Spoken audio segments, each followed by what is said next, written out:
Okay, check. Yeah, we should be live. So, Genshin, sadly, I left it a little bit behind, especially when it comes to the main story quest. I kind of left it before getting to the People of Spring, after the Kachina fight, after which she was promoted into the guard. So, with Xilonen coming out basically in a couple of days, I wanted to basically finish the Archon quest so that I get the extra 500 Primogems in here as well. Because I've been procrastinating a bit too much, so let's just get to it.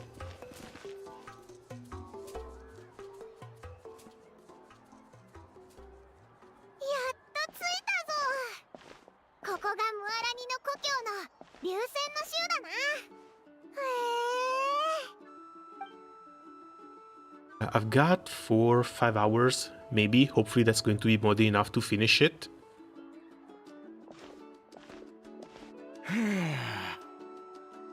言っただろう、戦闘が終わった後の温泉は最高だって。あなた、お酒を一本持ってきてちょうだい。Yeah, the big event is in a couple of days. 夜まではまだまだ時間があるからな。この後、黄金の夕暮れに行かないか。これでこそバカンスって感じ？素敵ね。賑やかだな。モアラに何かお祭りでもやってるのか？毎日をお祭りのように過ごすっていうのが私たちのモットーだよ。毎日が祝うべき日なんだ。あちこち見て回らない？案内するよ。And yeah, basically we got to the Nation of War to go on a vacation. コランチ広場。選択肢はいっぱいあるけど、やっぱり一番のおすすめはここの名物かな。The real highlight? もちろん温泉だよ。天然温泉は体にいいからゆっくり浸かるとぐっすり眠れるんだ。うわい、まさか一緒に入るのか？恥ずかしがらないで。ほら、着替えに行こう。Alright, I think I saw a couple of screenshots of this. And people are getting rightfully mad that Lumin is not getting a swimsuit skin. そんなに老けて見える？この二人を天然温泉に連れて行こうとしてるのね。うん、紹介するね。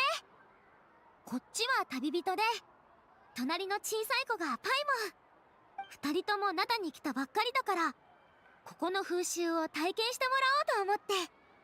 Oh, hey, Odelino, welcome. How are things going? Yeah, I'm picking up the main story quest a little bit late, but I should be basically ready. I'm missing a few of the open world flowers to max Xilonen out,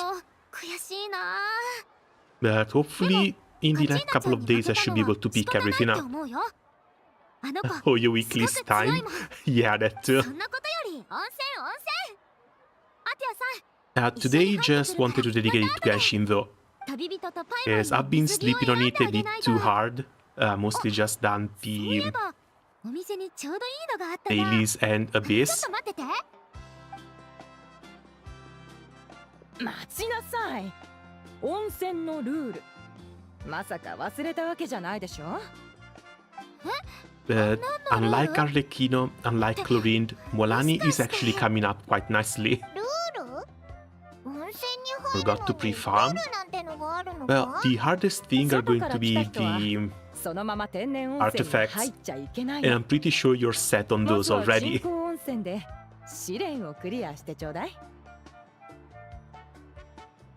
Trial, oh, I guess this is just going to be the usual cleansing or taking a shower before the hot springs. 簡単に言うと、天然温泉の水温はちょっと高いから誰でも耐えられるわけじゃないの。前に旅の人がやけどしたことがあって、それでこういうルールが生まれたんだ。Also, I don't know if you've heard, apparently there are some Makuvira rumors floating around, and she's basically Zhanling 2.0. こまで厳しくしな As くても大 if 丈夫じゃない？ anyone could have こ guessed の any 人たちは differently. 強いし、あの程度のお湯大したことないと思うけど。温泉を舐めるやつはみんなそう言うけど、気をつけた方がいいと思うわよ。 Like, what the hell are you supposed to do with the Pyrarchon? You pick the current Pyrarchon, you copy, paste her, and there's a new ちょっ Pyrarchon. と危なそうだ Give her a な。 little bit better numbers and you're 実 set. はオイラってそこまで強く Honestly, ない as long as her 気を skill つけた方がいいと思う ultimate ぞ。 costs less 用心す energy, るに越したことは I'm ない going わ to be fine already. 私がいる Because I've 限り been trying to fix up my jungling as well. I managed to get her up to 270 energy まずはお recharge, 客さんたちには and sometimes 人工温 that 泉に still 行ってもらいま doesn't しょう。 feel like enough. はいはい。 I don't そう even know how する that's よ。 possible. いい子ね。言っとくけど、小細工は通用しないわよ。後で人工温泉も見回りするから、もしもあんたの姿が見当たらなかったら、もう家で料理を振る舞ってあげないから。わかってるってば。そういえば、アテアさん、体の調子はどう？ Oh, だいぶ良 that's く an なった ugly わよ。 scar. じゃなきゃこんな人数の面倒を見る余裕なんてないでしょ。こーらちびども、温泉で遊ぶなって言ったでしょやばい、あのうるさいおばさんがまた来た。逃げろ。が。待ちなさい。今日こそ説教してあげるから。Bennett solves a lot of problems, but her as Monoparo is rough. Yeah, that's why I was hoping that Makuria would get a cheaper burst. おばさんは流星の州では知らない人がいないほど伝説級に Yes, すご yeah, い人 the なんだ Pyro よ。 Resonance is 私 nice, がコ but メ if you を want 手 to に入 use れる前から Makuvira in a おばさんは team with 有名な other 戦士だ Hydro よ。 units, most Hydro units scale off of HP, that Pyro Resonance is going to be useless. よく温泉の集まりを開いてるってみんな知ってるよ。で、この集まりに参加した人を戦友って呼んでるんだ。 Hello, hey Vincent, welcome, how are things フィ going? チャマとかみんな尊敬されてる選手だよ。あ、エンジン様もそう。ここで暮ら Do して you た have the expressionless cat lady who DJs and rollerblading? She's coming out in 2 days. She's not out yet. でもね、 But yeah, she's basically guaranteed. I've got almost 600 pools and I'm usually just stopping at 1 copy. So even if I lose the 50-50 in 2 days, she's still coming home. もうこの先温泉には Been a 入れ while? ないって Yeah, it's been a 医者に while. 言われたのよ。お湯に浸かるとアビスの力による臓器の侵食が加速して命が削られちゃうんだって。 Sadly, the more I manage to mess up my sleeping schedule, the less stuff I manage to do. The less stuff I manage to do, the less I feel like actually doing stuff. It's a horrible Ouroboros and I don't want to fall into that thing again. それに、たとえ自分が入れなくても、もっとたくさんの人に温泉を楽しんでもらいたいって。 With the new exo weapon, there's no escaping the Siete Sword allegations. 人工温泉を掘 But り aren't 続けて Siete るの。 Swords charge attack weapons? And isn't the new exo weapon just a normal attack one? この話はここまで。温泉に連れてってあげるね。 Like, I've も seen しおばさん the が先について、私 normal たちが attack いないの damage に amp, 気づいちゃったら。 but it also needs to be used as a main hand. So, I don't know. Because it might be good for burst, but if you're bursting, you're likely using Spartan. If you're using Spartan, you're using the Dark Opus main hand for the double strike. So it looks like a decent weapon, but I don't know how much useful it's going to be. なるほど。いいアイデアだね。気に入った。な、族長は Like, 絶対 one に同意 thing's for してくれる sure, って言っただ it's ろ。 better than the bow. じゃあ今すぐ行動しよう Those ぜ。 damn bow I farmed 3 of, and I basically never used them. はーい。アミナ、ヒクエル、マロカーン。 The sword, at least, it's a bit more common as a main hand weapon. あれ、 And even if you don't want to use the Spartan, こっちは it should have a couple of slots here and there. 大事なお客さんだよ。二人を天然温泉に連れて行こうと思ってたんだけど。 Maybe Glory アンテ Bringer? アおばさんにバレちゃ Yeah, った that's a から。 possibility, but we're going to have to check. 奇遇だね。私たちもちょうど Honestly, I haven't seen the Awakenings yet. あのさ、ムアラにアテアさんの病気良くなってるみたいだ。気づいてたか？本当？なんでわかるの？お前が外でトレーニングしたり大会に出たりしてる間、アテアさんはよく夜に一人で温泉に行ってたんだ。部族の北の洞窟にある温泉、覚えてるだろ？以前はよく行ってたけど、何かしらの理由で廃棄されたらしい。お前も知ってると思うけど、前はお湯に触れることすらできなかった。それが今は頻繁に温泉に入ってる。これがどういう意味か言うまでもないだろ。だからアテアさんのために内緒であの廃温泉を改造してパーティーを開いてやろうって思ってるんだ。Still, Exo event is going to be up for a week. ムアラに I'll likely get the weapon tomorrow since I don't really have anything else to do. こういうことするのに私抜きってのはなし Because でしょ。 today is the last day I can get this quest も done. っと重要な用事 So がある today の。 is just going to be 温 Genshin. 泉が終わったら合流しよう。今はお客さんをもてなす方が大事だからね。ここはこの数年で開発したばかりの人工温泉だけど、天然温泉 Also, と比 I べ hear て there も was 全然 supposed to 劣らないよ。 be なんて drip 言ったって marketing 私たちの心血が注がれてるからね。 for Honkai Star Rail 気 today, に入ってくれると嬉しい but I な。 haven't seen anything それ yet. から君たち、パテアさんにサプライズを Because 用 they 意す should be るのはいいけ announcing ど、 both Sunday as well as Tingyun 5 star. アビズはいつ襲ってくるかわからないから、警戒は常に怠らないようにしなくちゃダメだよ。安心してくれ。 Genshin drip is out. Is it just それじゃ Genshin? あ先に行ってくるぜ。ムアラに後で廃温泉でお茶を。 Alright, it must be. Star Rail drip should be coming 私もこれで失礼するね。 on the 13th or 14th, I think. Because we need to go through the live stream and we need the next version to be almost coming out. 水着はバッチリ用意したか But ら。 still, 更 I 衣室ま can't で案 wait. 内する I よ。 want to see what Tingyun looks like.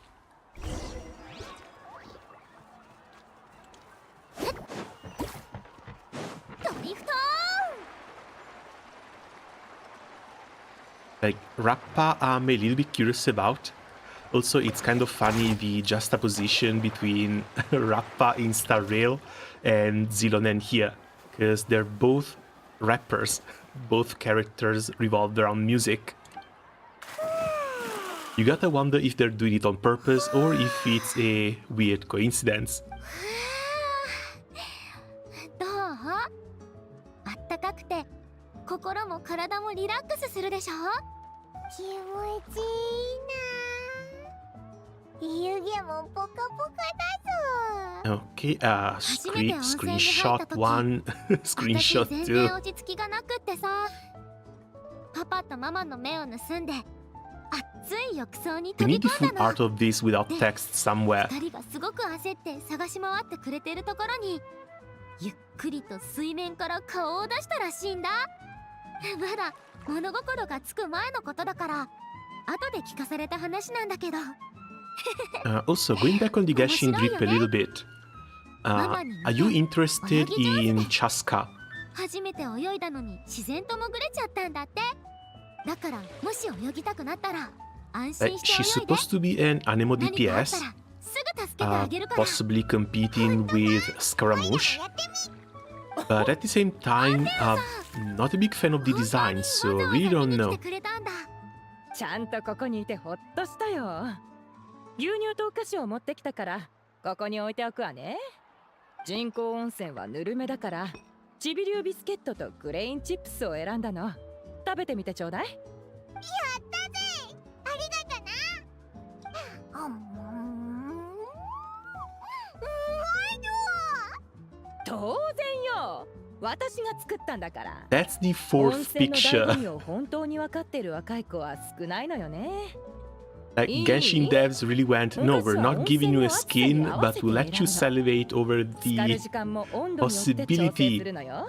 of 温 summer 泉に浸かりながら of 雑 swimwear 念を追い出すの。 for these だから characters. 温泉で泳ぐ Damn の them. はとっても失礼な行為よ。真似しないでね。Never check when you play Genshin on PC, Steam, あんた Epic. らはここの Oh no, 暑さに it has its own 慣れたみたいだ client. から天然温泉に行っても大きな危険はないはずだよ。じゃあ私は行くけど。 And they've done a pretty nice thing with a single client for most of their games. I think they should be adding Honkai Impact 3rd to the Hoyoverse client eventually as well, but they just haven't come around to it yet. わかってるって。そんなこともやってたのかよ。温泉に牛乳を流すなんて。 And honestly, it might also have something to do with the time disparity between the global and the Chinese versions of Honkai Impact 3rd. Because when it comes to the 3 games that are currently on it, even they're pretty much synchronized.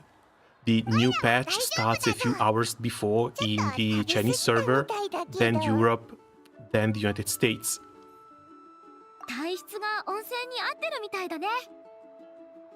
But all the updates go live basically at the same time. When it comes to Honkai Impact 3rd though, there's a couple of versions of difference. 素敵なお店をいくつか紹介するね。温泉に入れてもらってお菓子までもらったんだ。おいらたちだって何かの役に立ちたいぜ。困った時はお互い様だろ。じゃないと一方的でちょっと申し訳ないぞ。二人とも本当にありがとう。それじゃあ一緒に Also currently can't enter the highest level of theater because of the lack of built units. Wait, really? How does that even happen? Hold on. Because I did my theater. Did manage to complete this one. And I also don't have all the units. I had to rely on a couple of them from the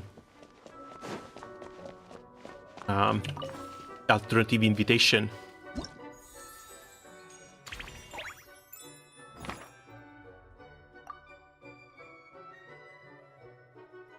Yeah, Chevy is not built, Chiori I don't have, Ningguang is basically not built either. Down here, all the 3 up top, which I'm pretty sure you've got as well.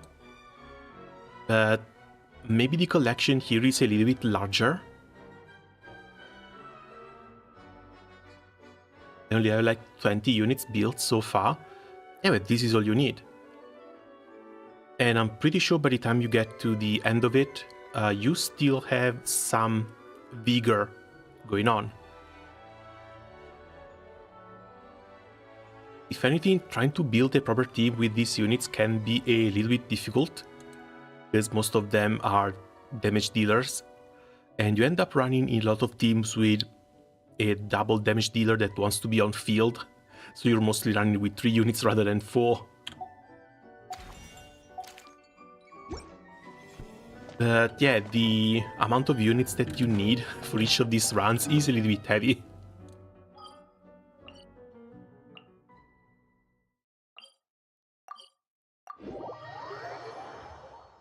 You need 22 if I remember correctly. I'm building Toma and waiting on Xilonen.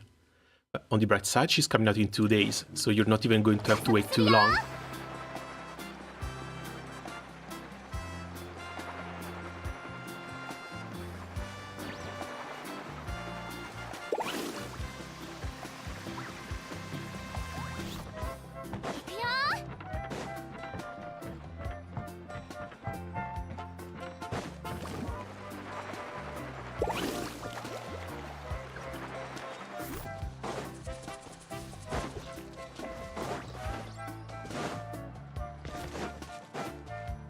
Okay, what's going on down here?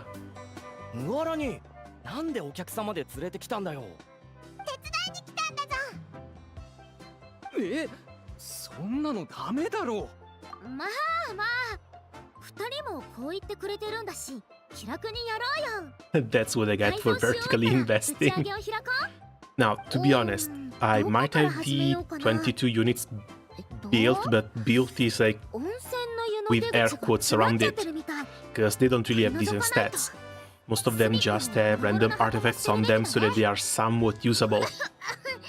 カビ臭い。ねえねえ、And wait, how do you still not have Kaching? We had the anniversary pick ticket. How do you still not have Kaching? What did you get? 値段交渉は苦手だぞ。お前が言ってきてくれよ。俺だって無理だぜ。どんなのを買えばいいかもわからないし。Dia? じゃあさ。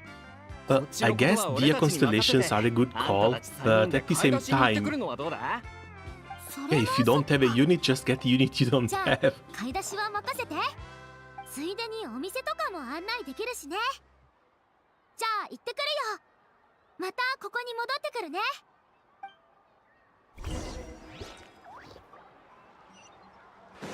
出発。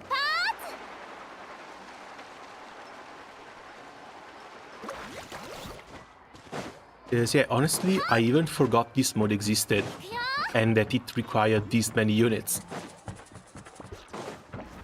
加速するよ。 So probably would have done the same, because I really like Dia, and outside of this run of the magic thingy, I can't really see a use for Kiching. まあ試合に勝ち負けはつきものですからね。 No, didn't have Dia 気にしない either. 気にしない。さて今日は何を探してるんですか？じゃじゃ Oh, okay, that is doubly weird.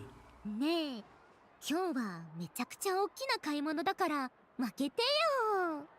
そんなにたくさん？パーティーでも開くんですか？そうだよ。し、 But still, why Dia? アテアおばさん Who の were た you め planning に to use her 温泉 with? パーティーを準備してるの。 Because as far as I remember, you also didn't get Emil. Sorry, Emily. よかったですね。そしたら装飾品はおまけで、布地と木材は2割引き。いかがですか？もう一声。あの木材、前回見た時 Man, I lost my ずっと spark 隅っこに funds, 置いて but あっ at たで least し I ょ？ have 150 gold moons. 早く処分しないとカビが生えちゃうよ。はい。 What did you spend them on? 本 Pain? 当にしょうがない子ですね。住んでくるからちょっと待っててちょうだい。ムアラにやるな。へへん、任せてよ。 I'm not picking a Ching. We'll see how long it takes until she こ comes こにある home. 石って売り物かな？興味があるん Hopefully で it's すか？ not that long. それは安くないですよ。 Because again, she might not have that many これは uses, 値切らないから。 but as long as you throw some leftover gear on her, she still does her job as a damage dealer quite fine. Especially for an easy こうい mode うキラ like キラ the した小物 theater. が好きなんだよ。だから見つけるたびに買ってるんだ。ひとまず置いておいて、カチーナちゃんが勝って帰ってきたらプレゼントしようと思って。きっと気に入ってくれると思うよ。お待たせしました。漏れはないかしら。確認してくださいね。 Alright, we are enjoying our time in the hot springs while Kachina is fighting ジ the ュー abyss スが一 somewhere. 箱多いけど。ああ、それはおまけです。お代はいりませんよ。7年前、 Poor little thing, I do hope she comes back alright. アテアさんは兄の命を救ってくれました。 And アテアさんは definitely 何もいら not ないと言ってく mentally れたけ scarred ど、 from having to fight the abyss こ in の恩を a 忘れません。 an ア unholy テアさん dark によろしく place. お伝えくださいね。楽しいパーティーになりますように。絶対に最高に賑やかなパーティーにするから安心して。ありがとね。買い物終わり。じゃあ戻ろっか。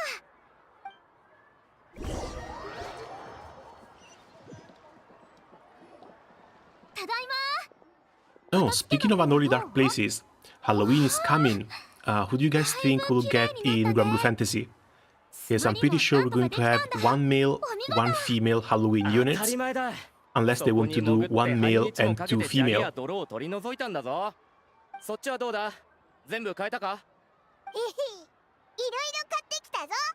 洞窟の入り口に置いてよし、あと一踏ん張りだ。みんな頑張ろうぜ。ある。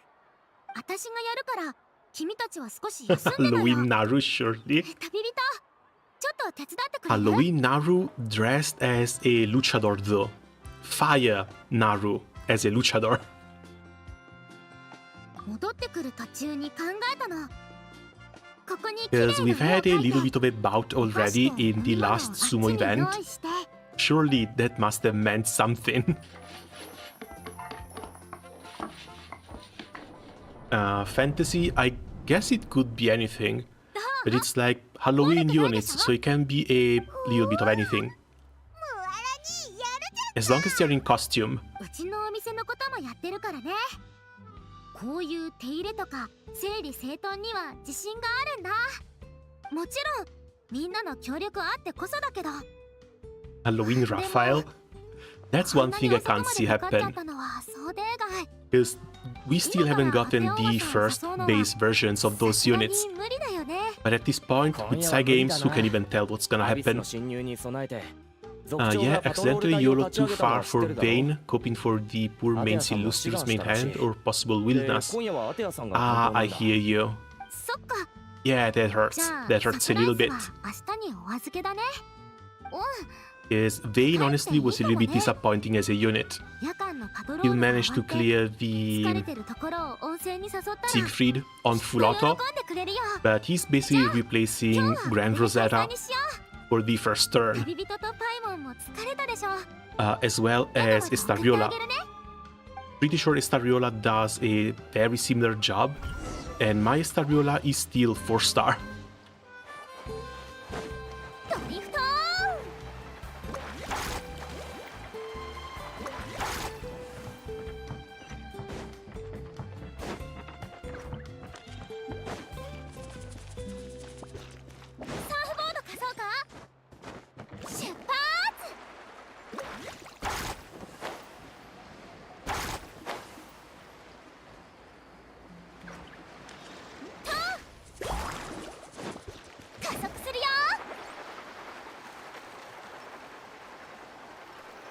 Okay, here we are.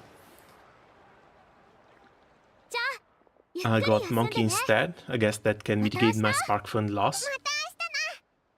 Sadly, Monkey isn't really all that used. If you're very early in the game, maybe. If you don't have any other option, she can still be one. We got 2 swimsuit Enneads, why not 2 Halloween Enneads next?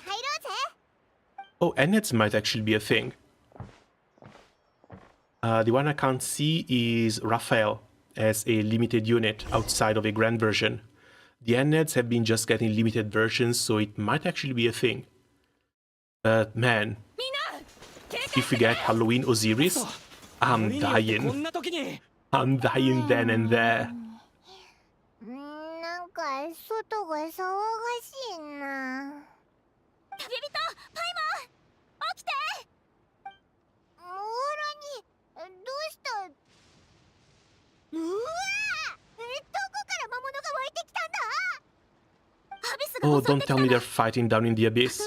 They're losing down in the abyss, which is why monsters are coming by. 安全なところに連れてくから。モーラに手を貸して。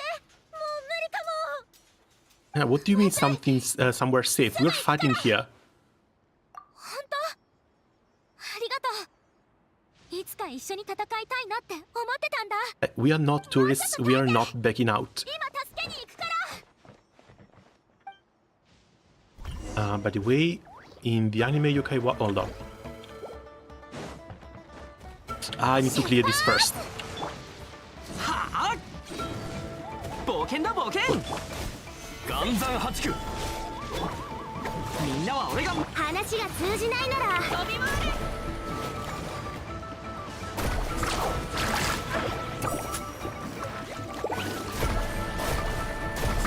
あいつらアビスに応戦されてるのか。アビスそのものだよ。さあやっつけよう。 Why did he change my team? Damn it. はいはい。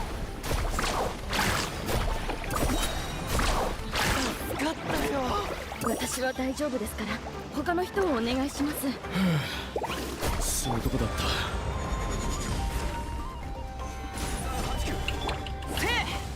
料理の時間だよ。全力攻撃。はい。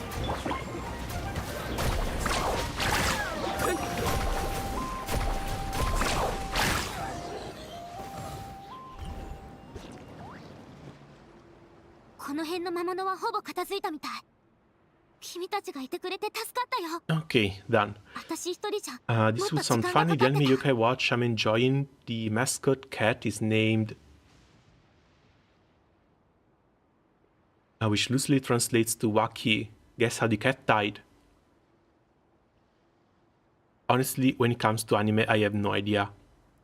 My best guess would be a hamster-type death.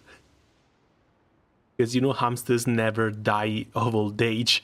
でも今夜の襲撃はこれで終わりじゃないって気がする。一体どこから湧いてきたんだろう。アミナのところに行って聞いてみよう。アビス関連の防衛について Also, just saw the 4 stars 私よ on りよく Xilonen 知ってる banner. はず。 Time to build PT. Surely I won't get raided. What do you mean? What are the 4 stars?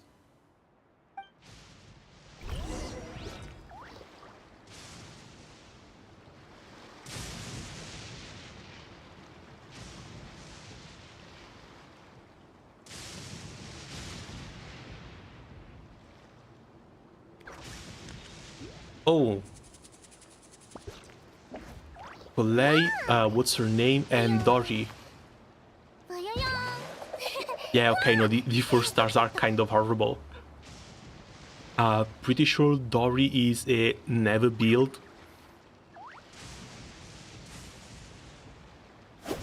What is even your... I forgot her name, honestly.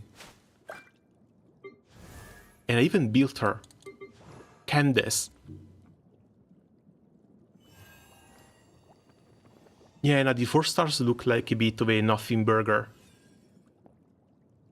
Is Candace, I hear, she might be used with Mualani, because she gives a normal attack damage boost based on her max HP. So if you can get her to 40k HP, she increases Mualani's damage a little bit. But I would rather just run Bennett and John Ling for the constant power applications. Polei, not really used. Dory, basically forgotten.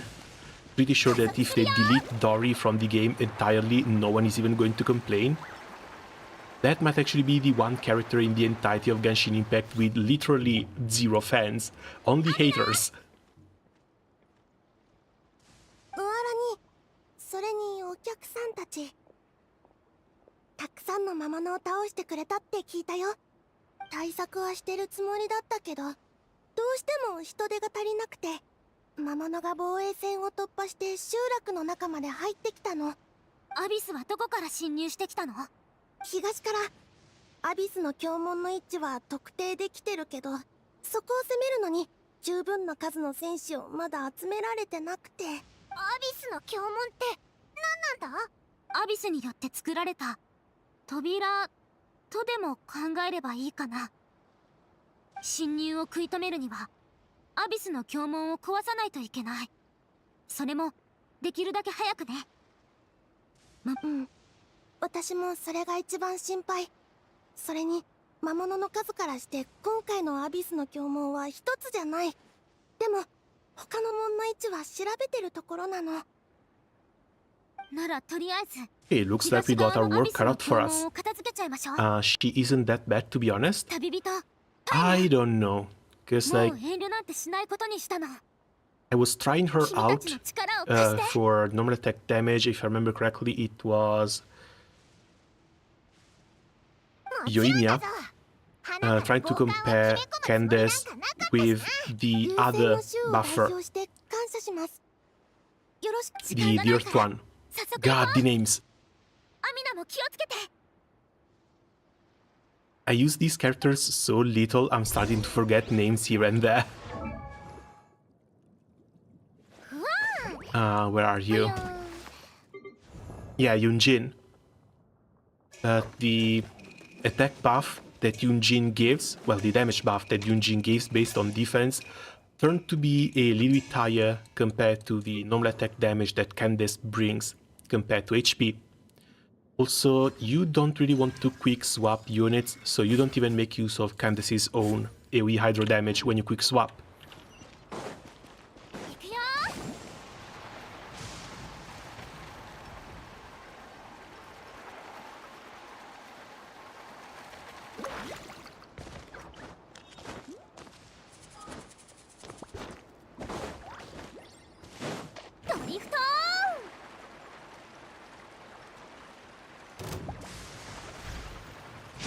We don't have to engage with monsters while we go there now, do we? あれがアビスの教文か。そうさあ Good for Arlecchino, I've heard. Might want to try her, cause I never have. Word of the Abyss descends upon the world, displaying a rejection of all that is. Targets protected by void barriers cannot be damaged while defended by it. Only attacking with elemental attacks a certain number of times can it be destroyed. Night Soul aligned elemental attacks seem to be able to destroy barriers with greater ease. Of course, Natland units are better in Natland territory.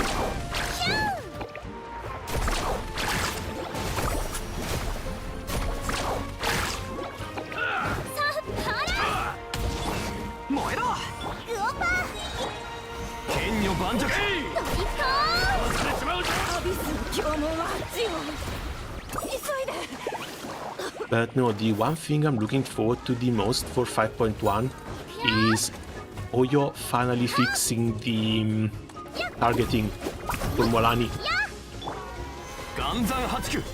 Sometimes this is a bit much, especially when monsters move or try to charge around.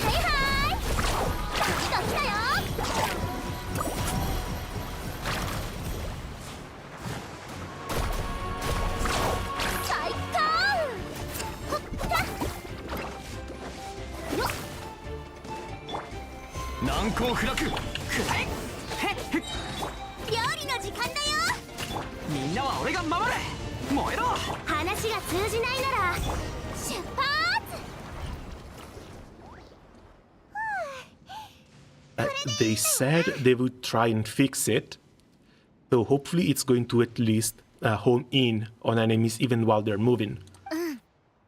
近くに新しい魔物は出てきてないからとりあえずは安全だと思う。こんな襲撃によく合うのか。大変そうだな。大変じゃ Because 大変だ honestly, けど she whiffs that E a bit too often. アビスにしてみればこっちが大変だろうがなんだろうが That's about the same reason why I kind of hate playing with Wu Tao. Wu Tao's charge attack sometimes just does whatever it wants to do, and they've never fixed that one. さあ帰ろう。何見てるの？あっちに何かある？うわ、モハラにあっちを見ろ。あれあっちって確か待って嘘でしょ。この状況じゃあっちに支援に行ける人はいないか。 Come on, it's just another small bunch of them. Let's move. もう少し頑張って。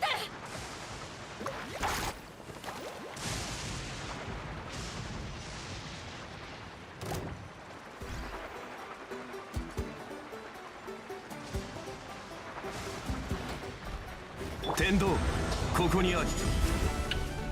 岩山八九。 ルオパーリオヘッ出発。大地とと。来たよ。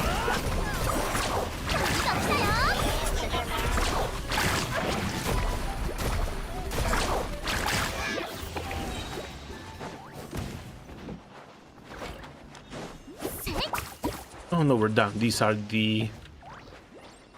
look like enemies, but they're the good guys. At least this time around. Keep seeing people posting Kaguya as a main summon for the fire team and start thinking, are we going to get wind advantage on November? But then remember we have Exosaji going on. Yeah, you just farmed the Nightmare 80 for this. Oh, please don't kill Latea.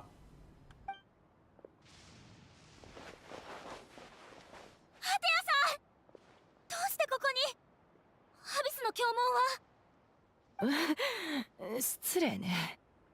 私がここにいるんだから、教文は片付いたに決まってるでしょ。Kachina Doko. Kachina should be down in the abyss, fighting against those enemies.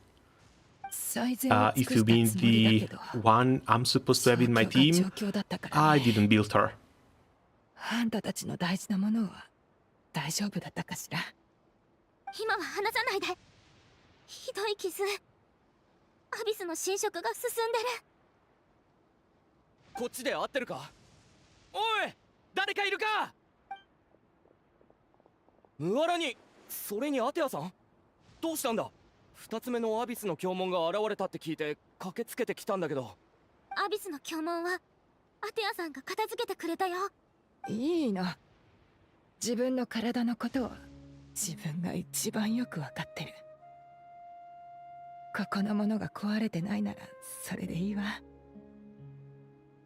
いや、実はアテアさんのために。知ってるわよ。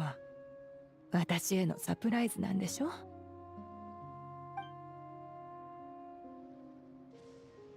アテアさん。バレバレよ。普段は会ったら必ず挨拶してくれるのに、今日は避けてばっかりいたから。And I guess this is the perfect time to remind everyone that MC could purify the Abyss powers from Dvalin's tears back when the game first started. If they don't do it here, I'm blaming the writers for this. それとムアラにお菓子はあんたが買ってきたんでしょ。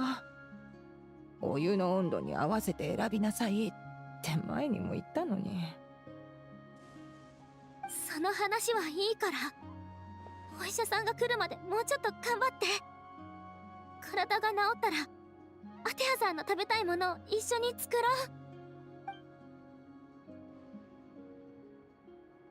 う。Mualani said Atea has been injured by the Abyss before, maybe that's why the corrosion is so fast this time.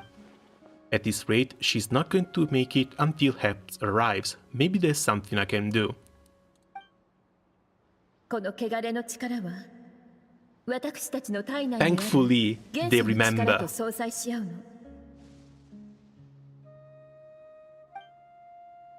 あれ、結晶が浄化されてる？風魔流が苦しんで流した涙だ。僕も涙の結晶を持ってるんだ。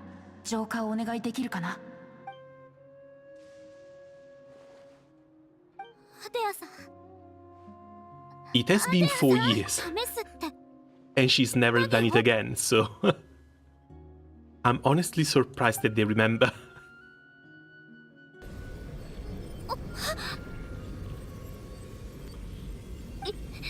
今のって消化吸収？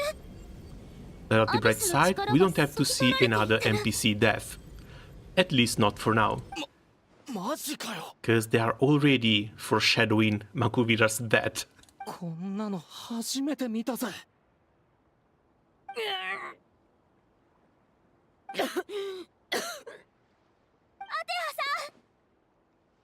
アビスが消えた。そうだよ。旅人が助けてくれたの。旅人は大丈夫なの？今アテアさんの体からアビスの力を浄化してくれたんでしょ？君はアビスの影響を受けてないの？ Still, all they know about the Abyss is that the Abyss is evil. So how does this not put MC under their radar? Because pretty sure no one of them can manipulate the power of the Abyss. So why would MC be able to do it? And how does this not cast suspicions on who MC actually is? 本当に？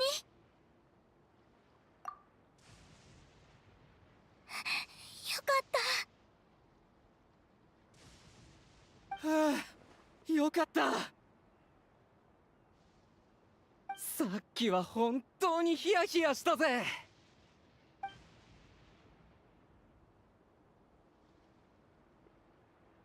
They toss into the air over and over, welcoming a triumphant victory. 今日は帰ってゆっくり休んで。明日またここで集合しましょう。アテアさんの体が治ったこととアビス撃退を祝して、そして何より旅人とパイモンへの感謝を込めて明日は盛大にお祝いしましょう。それじゃあ解散。おい、No, they're just going to completely ignore 君に it. あんな力があったなんて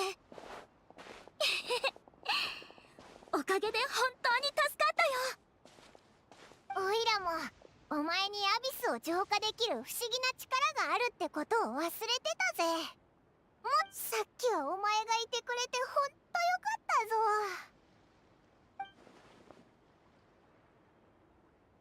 I don't want to spoil the mood earlier, but when I was purifying the abyssal powers within Atea, I could sense something. Remnants of that power have existed within her body for years, corroding it from the inside. I did my best to cleanse that power right now, but it's already deeply ingrained within her internal organs, leaving her as fragile as a dried leaf in the wind. お湯に浸かるとアビスの力による臓器の侵食が加速して命が削られちゃうんだって。あのさ、ムアラニ、アテアさんの病気良くなってるみたいだ。お前も知ってると思うけど、前はお湯に触れることすらできなかった。I don't think she was going to the hot springs because she was recovering, but because she realized her condition has taken a decisive turn in the worse. I'm just not sure if I should tell Mualani. おい、何ぼーっとしてんだよ。おいらは眠たくて目も開けてられないぐらいだぞ。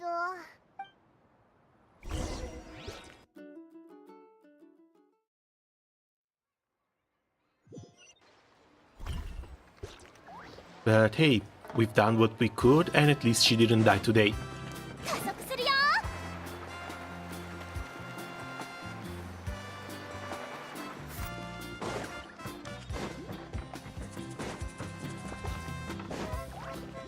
ドリフトい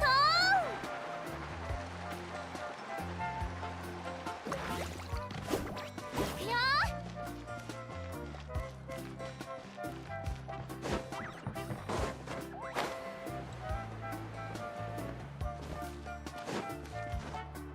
出発。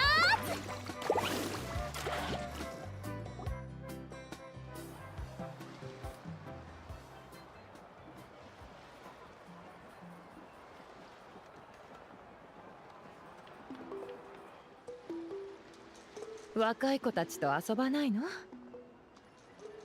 お菓子が口に合わなかったかしら？それとも温泉が熱すぎた？ってわけでもなさそうね。昨日はあんたがアビスの力を浄化してくれたって聞いたけど、はあ、もう少し黙っていようと思ってたんだけど、せめてパーティーの間は興ざめになるようなことを言いたくなかったのよ。何？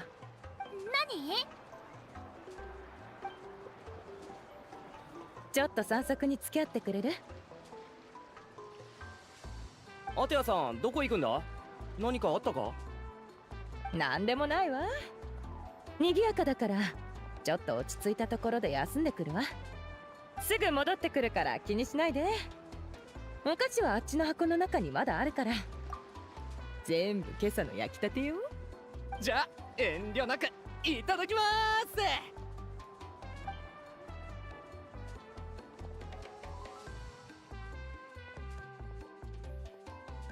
ムアラにうん。時間が経つのは早いわね。いつの間にかこんなに大きくなっちゃって。あんたが温泉で悪事を働いていたのが昨日のことみたいよ。両親は変わりないの？仕入れのために町を出てるけど、一体どうしたの？なんか変だよ。旅人、君何か知ってるんでしょ？二人とも変だもん。自分の口で言うわ。実はこの頃温泉に入るようになったのは体が良くなったからじゃないの。昨日アビスの教門に一人で対抗したのも戦士として守るべきルールを忘れてしまうほど慌てたからじゃない。この体はもうダメなの。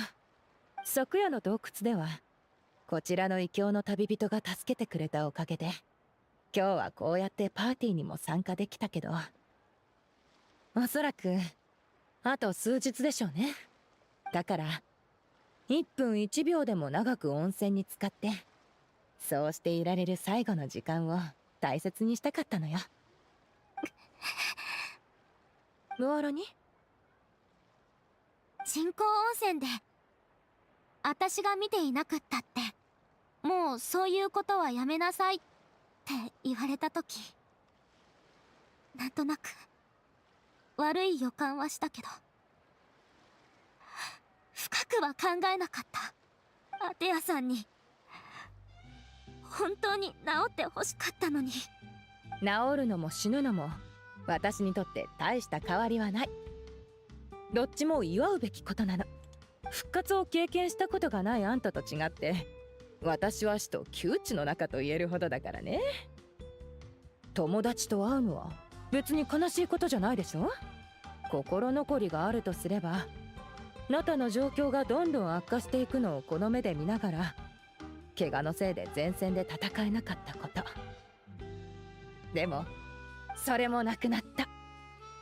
命尽きる前にアビスと戦えたからっていうのもあるけど、ムアラにあんたの姿を見たからよ。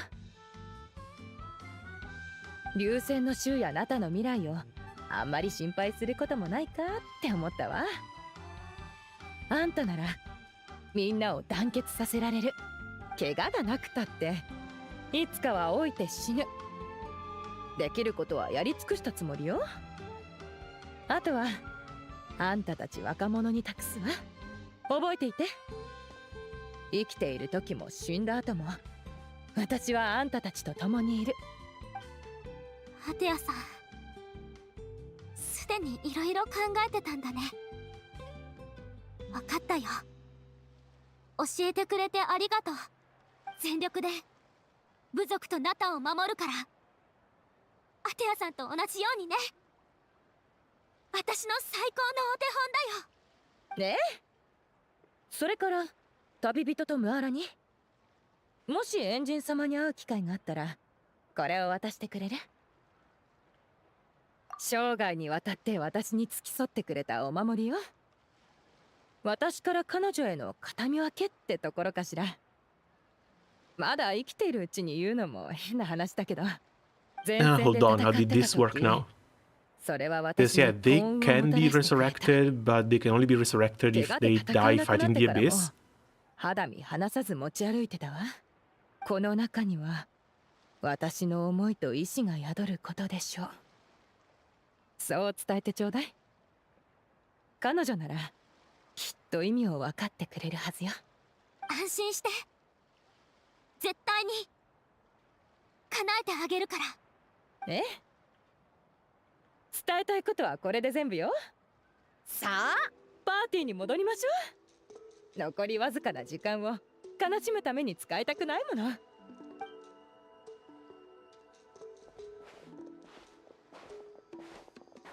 And someone has to come back victorious. But is there a limit to the amount of times they can be resurrected? 旅人 Not to mention, if they get resurrected and they get a whole new body, ほーら、 shouldn't that completely cleanse the abyssal corrosion from her? ちょっと聞いてるの？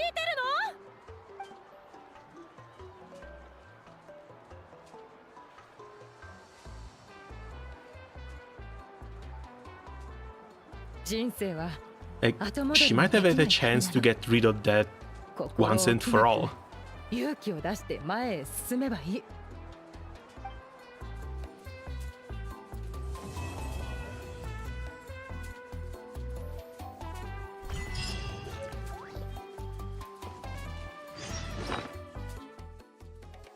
Sometimes I wonder, what if the hot springs were never dry, nor friends to say goodbye? If this land was no longer plagued by darkness and our children could relish the joys within their reach, free from both care and worry. If a world like that could really exist, just knowing it would be enough, even if I didn't live to see it. My hot spring body and the god I trust and follow. The flames bind us close, and every death and even death cannot part us. Natlan is with you, and no one fights alone. Wait until 2 days later, and let's go get this thing to Makuvira.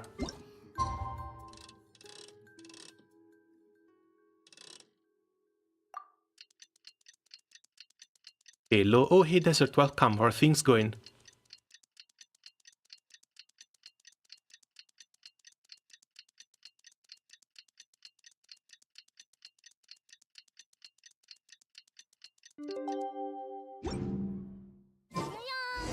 finally had a free evening and I have a little bit of catching up to do.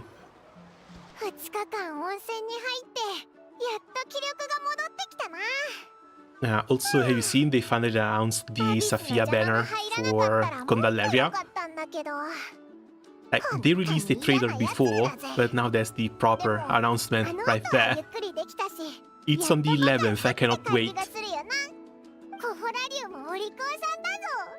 おいらしょっちゅう一緒に遊んでやってるんだけど、あいつのお腹は弾力があってすごく触り心地がいいんだ。アテアが焼いてくれるお菓子も本当に美味しいよな。この前会った時と特に変わりないぞ。温泉に石を投げて遊んでた子供たちを捕まえて叱ってるところを Forgot Traveler also counts for Theater, but have to change element. やっほー。昨日 Aren't the Traveler elements kind of shit though? 最高の寝心地だったぜ。ひひ。それはよかった。 Like, Pyro we still don't have it, 水着に行こうよ。 and Electro is not that great. 釣れたての One more unit is one more unit. Are you really that desperate for just one more unit?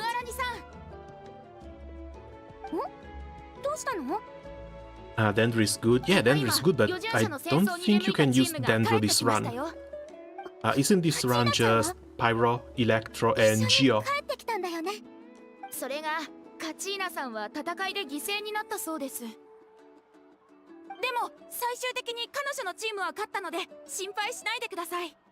後ほど聖火競技場で Oh, Jesus Christ, that's why they came through.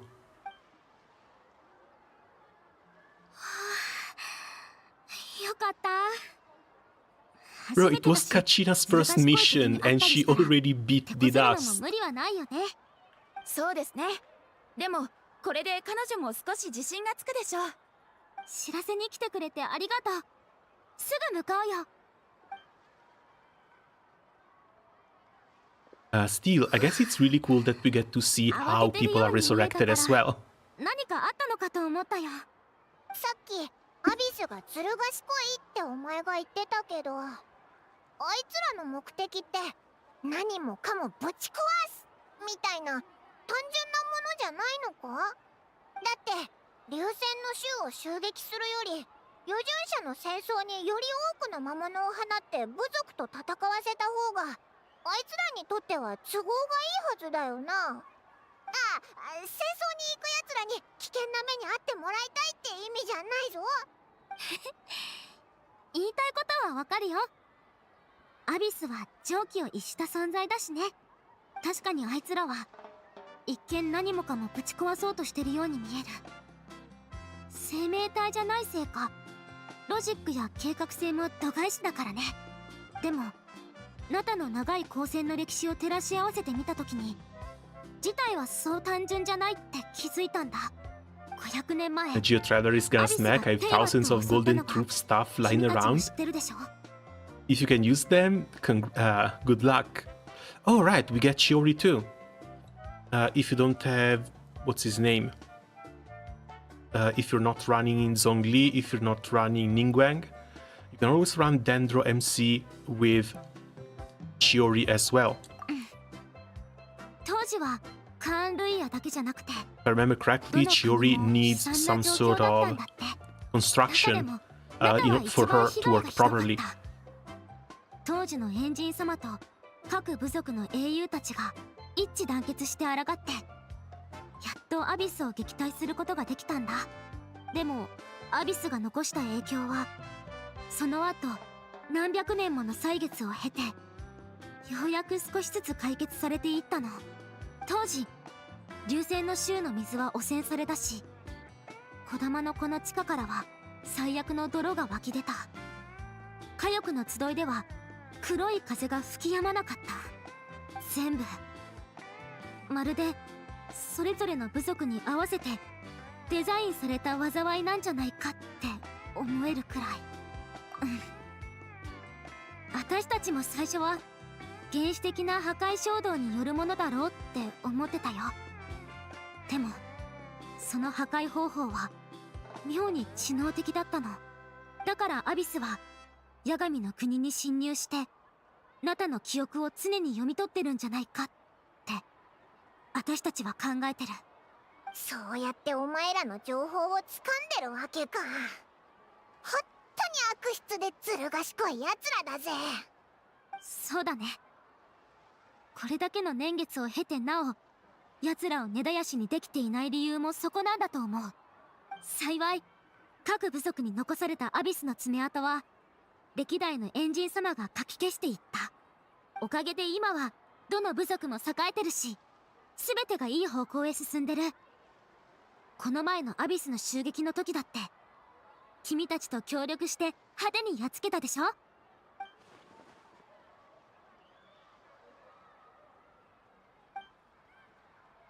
The nations have seen how much effort it takes to eradicate the abyss. The people of Natlan live in its shadow every day. Who knows how long it's going to take for this war to end? でも避けられない犠牲もあるって思うとやっぱり悲しくなるぞ。戦争をなくすためには戦わないといけないし、犠牲をなくすためには犠牲を払わないといけない。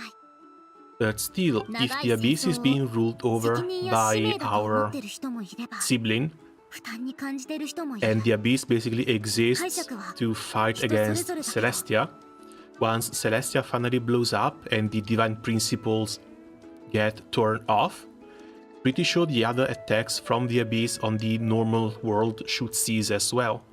いつの日か必ずアビスを殲滅して、全ての人の努力が壮大な歴史の1ページになるって私は信じてる And よ。 that might not even take that much more too, もしかしたら because we're going to その時にあ Snetsnaya なたたち next の year, 腕に自分の名前が入ってるかも and って after 想像すると Snetsnaya, なんだか we す should ごく get ロマン the チックに Celestial 思えるんだ。 Wars. きっとみんなそれぞれ未来への憧れを胸に一生懸命進んでるんだと思う。自分のため未来のために頑張るよ。さあ聖火競技場に行こう。海釣りは今度カチーナちゃんも連れてみんなで行くってことで、海は私たちを待っててくれるからね。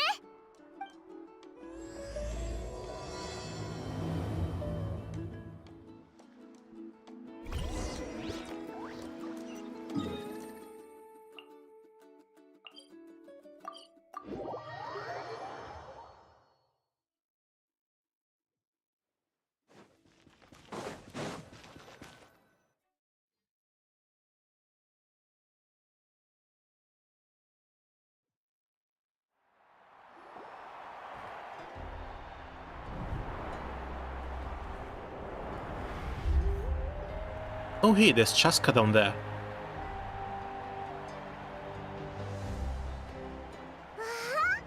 すっかり盛り上がってるな。 Chaska and Jansen. 英雄の帰還を迎える準備をしてるんだよ。なんて言ったって最も誇らしい瞬間だからね。カチーナちゃんきっとガチガチに固まっちゃうんじゃないかな。生まれて初めてこんな大勢の注目を浴びるだろうしね。だろうな。緊張しやすいタイプみたいだし。 Honestly, a little bit weird seeing Jansen fall this much. She was in the Overtune trailer. She was representing Natlan in that trailer.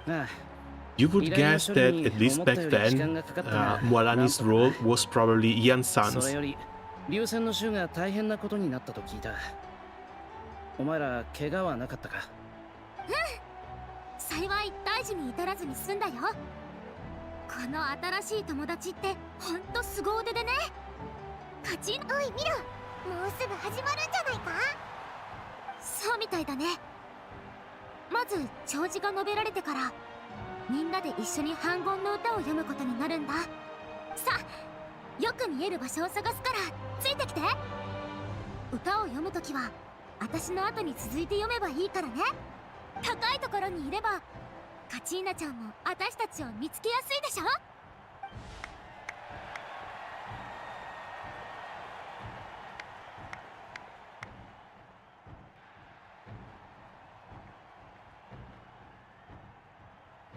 ナタの勇士たちよ、命の叫びを聞きたまえ。我々は記憶と伝説を受け継ぎ、太陽と風と共に育ち、運命と未来を築き上げた。これらすべてナタの炎、ナタの血である。God. The hair on this absolute queen, I can't wait.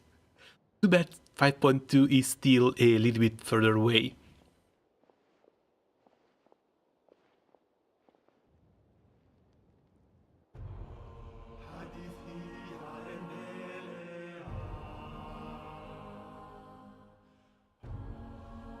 But yeah, now if she really ends up being Xilonen on a motorcycle, that's going to be the best character in the entire game.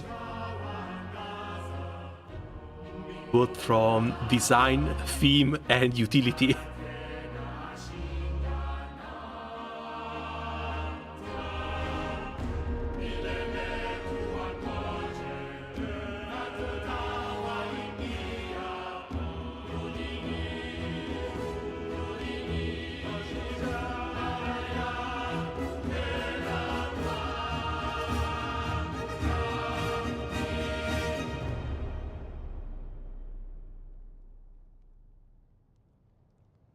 Even before it doesn't work. "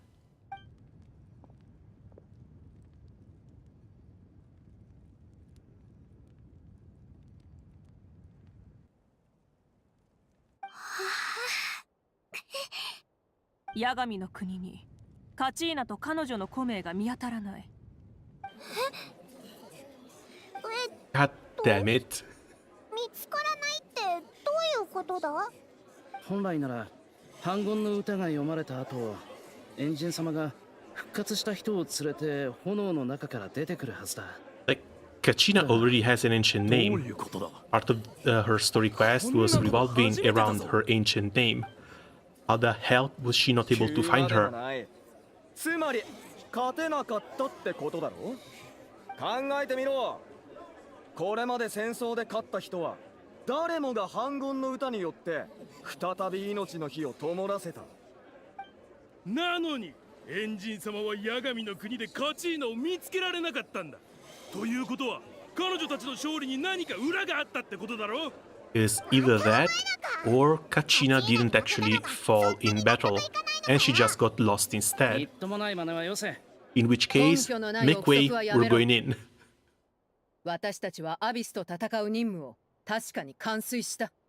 完遂っつってもいろんなパターンがあるだろう。例えばあの嬢ちゃんがおじけづいちまって何の役にも立たなかったとかな。とにかくチームは勝ってもあいつだけは大礼に認められなかったってことだ。 Later post and wear stuff. Hey man, thank you for coming by and see you later. カチーナちゃんはアビスとの戦いで命を捧げて今も帰ってきてないんだよ。それなのになんでそんなひどい言われ方をしなきゃいけないわけ。落ち着け、ムアラニ。こんな奴と争っても何の意味もない。でも侮辱されたままなんて許せないよ。英雄の侮辱だと。あいつが英雄だったらの話だけどな。この場にいるみんなも考えてみろ。あの嬢ちゃんに問題があったのか、それともエンジン様とナタのルールに問題があるのか。確かに反言の歌で復活できないってことは勝てなかったからと解釈するしかないな。もしかして大礼は勝利に対して独特の考えを持ってるとか。それにあの女の子なんだか弱々しい感じだったし。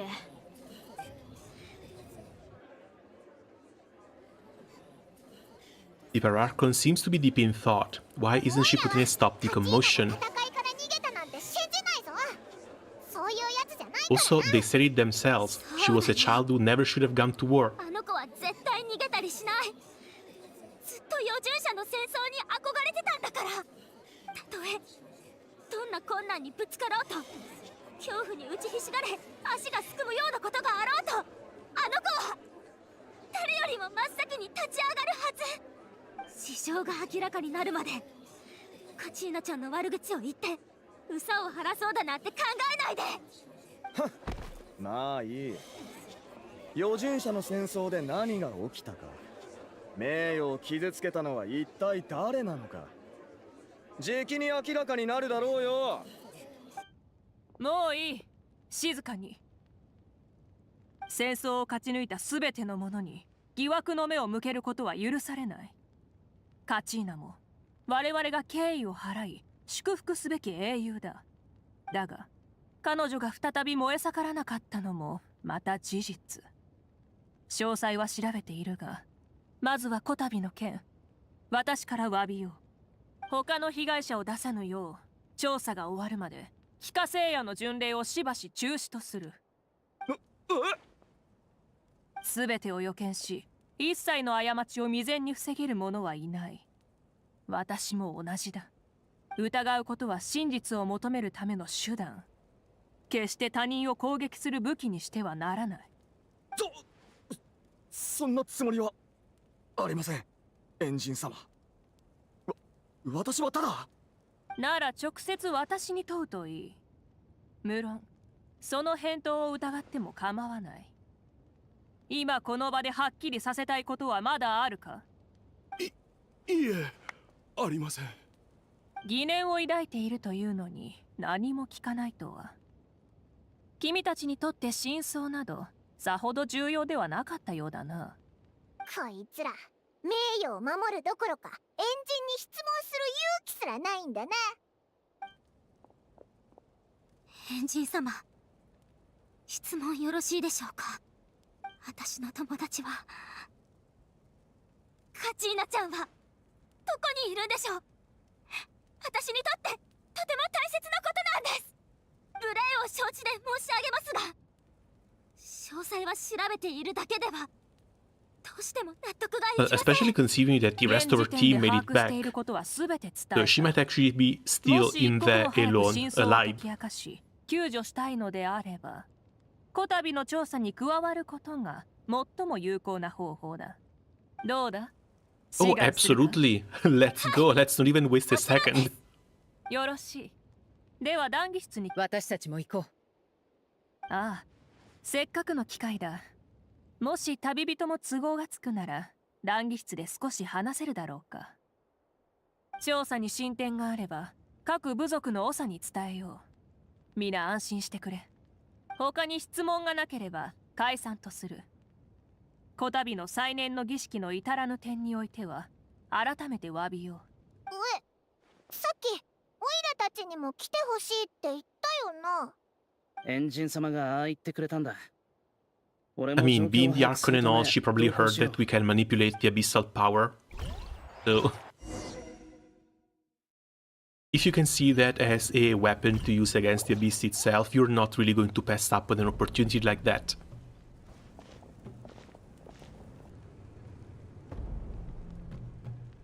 急を要する事態ゆえ、早速本題に入ろう。カチーナが我らナタの英雄であることは疑う余地がない。今回起きたことについては心より詫びよう。八神の国で原因不明の騒動が起き、カチーナの行方がわからなくなった。私も彼女の居場所をつかめていない。原因を特定し状況を打開しない限り、反言の歌は本来の力を発揮できない状態が続く。つまりカチーナが戻ってこれなくなるってことか？ああ、八神の国の問題が解決するまで彼女とはしばらく会えない。しばらくってどれぐらいですか？具体的なことは何とも言えない。カチーナちゃんはずっと預順者の戦争に参加することを夢見てきました。ナタを守るための力になりたいって。あの子は絶対に犠牲になることを恐れません。カチーナちゃんはエンジン様が必ず自分の命を再び燃やしてくださると信じてるはずです。稽古に疲れて二人で一休みするとき、あの子はいつも反言の歌のメロディーを口ずさんでいました。困難を乗り越えた後、ここに帰ってきてみんなと抱き合いながら興奮と喜びを分かち合うはずだったのに、あの子を応援してきた人たちは一体どんな気持ちで現状と向き合えばいいのですか？安心して彼女の帰りを待てばいいのですか？それとも涙を流しながら悲しめばいいのですか？私たちは彼女の友達、それとも殺した張本人ですか？言い過ぎだ、ムアラニ。構わぬ。君の怒りと悲しみは理解できるからな。私は決してカチーナの生死を軽んじているわけではない、ムアラニ。できれば私もいち早くカチーナを連れ戻し、君や彼女の安否を心配する人々を安心させたい。今直面している難題を詳しく説明しよう。もう少し耳を傾けてくれないか。先日流戦の衆が襲撃された件と照らし合わせて考えるに、おそらくアビスはナタのルールを乱す新たな方法を見つけたのだろう。ルールを乱す？周知の通り、成果はナタがアビスに抗するための根幹だ。もし引き続き非化聖夜の巡礼を開催し、余順者の戦争を行えば新たな犠牲者が出るかもしれない。しかしこのまま取りやめれば成果の力が次第に弱まり、各地にアビスが溢れてしまう。そうなれば今後流戦の衆のような災難が幾度も起こるだろう。両者を比較すると後者の方がより危険ですね。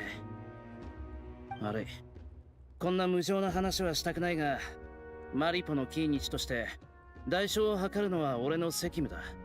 事実の残酷さを十分に理解してこそ、怒りに駆られず冷静に現実を見つめることができる。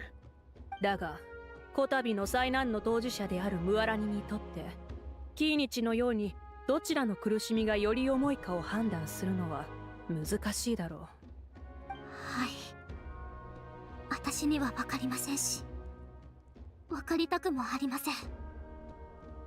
苦しみの重さを比べること自体、被害者に対して失礼だと思います。なら私が帰化聖夜の巡礼を中止にしようがしまいが、君の苦しみは変わらない。そうだな。はい。カチーナちゃんのことは心配でなりませんが、だからといって他の人を犠牲にしたくはありません。問題の核心はそこだ。単純な比較や選択に頼ってもこの問題は解決できない。私がどの選択をしようとそれぞれ犠牲者が出る。ただいずれにせよ、ナタ人は帰化聖夜の巡礼に疑惑の And 念を isn't 持つ this ようになるだろ exactly う。 why you called そ us のような here? 疑惑が浮かび上がれば、団結してアビスに立ち向かっていた人々の心は離れ、アビスの目論見は成就する。あの者らの最終的な狙いは、反言の歌に関するルールを乱すことだけでなく、人々が持つルールへの信用を瓦解させること。故にカチーナのような2人目の犠牲者を出さず、かつ各部族の守衛の力を強化する策を講じたいと考えている。その上で成果を盛り返す方法を模索し、アビスを阻止する。無論これは容易ではない。少し時間が必要だ。ここまでの話で君の怒りは少し収まったかな？エンジンがここまで丁寧に説明してくれるなんて、もっとバチバチの展開になるかと思ったぜ。先ほどは感情的になってしまい申し訳ありませんでした。おっしゃる通り、まず問題を解決する方法を考えるべきですね。成果の力を維持することが問題なら、余順者の戦争だけを一時中止にするのはどうでしょうか。それも考えたが、長きにわたり両者は切っても切れない関係にある。余順者の戦争が中止となれば、帰化聖夜の巡礼を勝ち抜いた際の栄光も失われ、参加者が減るだろう。それに伴って各地区の炎の量が減っていく。これでは悪循環だ。カチーナちゃんはアビスに人質に取られたのでしょうか。 And what happens if you stay in the Night Kingdom for a long period of time? 地脈という概念を聞いたことがあるだろう。八神の国も似たような存在だ。短い間なら八神の国に滞在しても特に問題はないが、アビスの影響が加わるとなれば話は別だ。個の存在が飲み込まれる速度が上がり、最終的に無数の魂と一体化してしまう。一杯の水を川に注ぎ込み、そして再度すくい上げても元の水とは異なる。それと同じ理屈だ。これが彼女の直面している危険となる。今置かれている状況と予測される結果をごまかすつもりはない。先ほどエンジン様がおっしゃったように、両方の解決策を模索することは私も賛成です。カチーナちゃんを探すことは私に任せていただけないでしょうか。エンジン様は成果の問題の解決にお力を注いでください。アビスがカチーナにもたらした危険は君にも同様に起こりうる。二度と戻ってこられない可能性が高いが、それでも構わないのか。カチーナちゃんが助けを待ってる。私が気にしてるのは Not to mention we are going to, so she's going to be fine. We'll make sure of that. 私にも責任はあります。私にも行かせてください。オイラたちは I promise she would have the chance to learn from me. This isn't how it should end for her. 了解した。では君たちの行動を全力でサポートしよう。名園の主は地脈から古名を抽出する技術を習得している。カチーナの古名が見つかれば、私は両者のつながりを利用し、八神の国における彼女の位置を特定可能だ。そしてその次が最も困難なのだが、君たちに八神の国に向かってもらい、彼女を連れ戻してもらう。そこって魂の国なんだよな。オイラたちも行けるのか。通常ならそこに入れるのは私たちの意識のみだが、人をそのまま送る方法もある。だが八神の国による拒絶に加え、アビスの力による侵食にも耐えなければならない。私は構いません。私もです。アビスの力と戦うことにはとっくに慣れていますので。ビビってるのってオイラだけか。しょうがない。こいつが行くならオイラもついてくぞ。名園の主シトラリは以前、大霊と意思疎通を図るための道具スピリットストーンというものを作った。本来は部族の長が意識を使う道具なのだが、 Oh right, the Electro Girl, the one with the pink 古 hair. 名を探すのにも適している。数日前かがり木の民に届けたが、今回の件で役に立つとはな。いろいろと助けていただいてありがとうございます。ビビたる力だ。礼には及ばない。こたびの救援活動を動かしたのは私の援助ではなく、君たちの友情と勇気にある。むしろ助かったのは私の方だろう。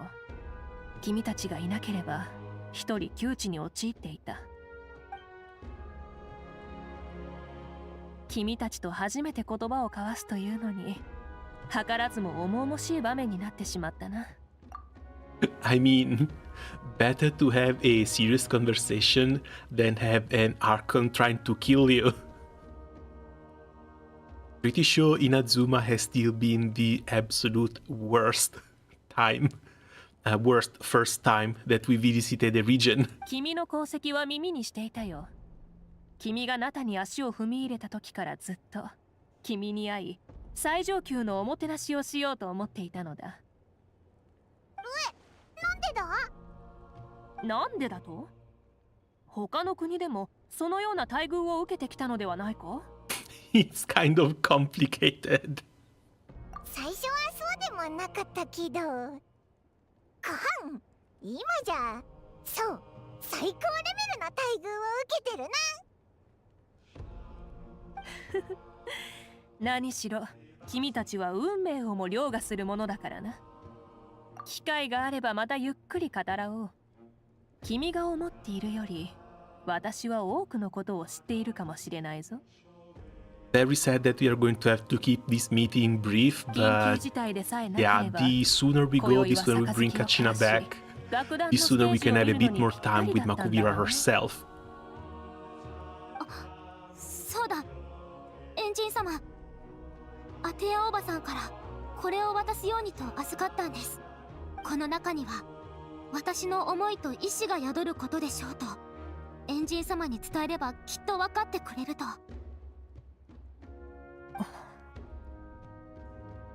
この日がこうも早く訪れるとは。彼女の命を象徴する炎がお守りの中に流れているのがだが、流泉の州の温泉で直接手渡ししてほしかったな。私は彼女の戦友なのだから。安心してくれ。これは私にとって大切なものだ。大事に預かると約束する。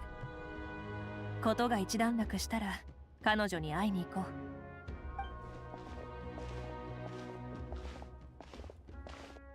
気化聖夜の巡礼を中止にしたのは、各地区の炎の量とは関係がないんじゃないですか？ああ、そもそもとっくに足りていないからな。それも深刻なほどに。アビスの侵食が進行したことで、炎元素力はひどく不足している。状況はもはや極めて悪い。Is this why the statues of the Seven aren't even working?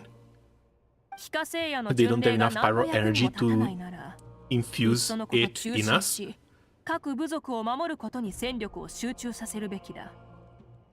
カチーナがヤガミの国に迷い込んだのも、アビスの最悪の表彰に過ぎない。はあ、確かにこのことをみんなに知られてはいけませんね。ああ、じきにナタが滅びると民衆が知れば大きな混乱を起こしかねない。だが私が何も言わなければ対立は激化し、我らが英雄にあるまじき疑惑を向けられてしまう。また二択の問題ですね。後者が最適解であるのは明らかですが、あなたはそう判断しない。私はただ犠牲者が少ないからといってそれが正しいやり方であるとは思っていないだけだ。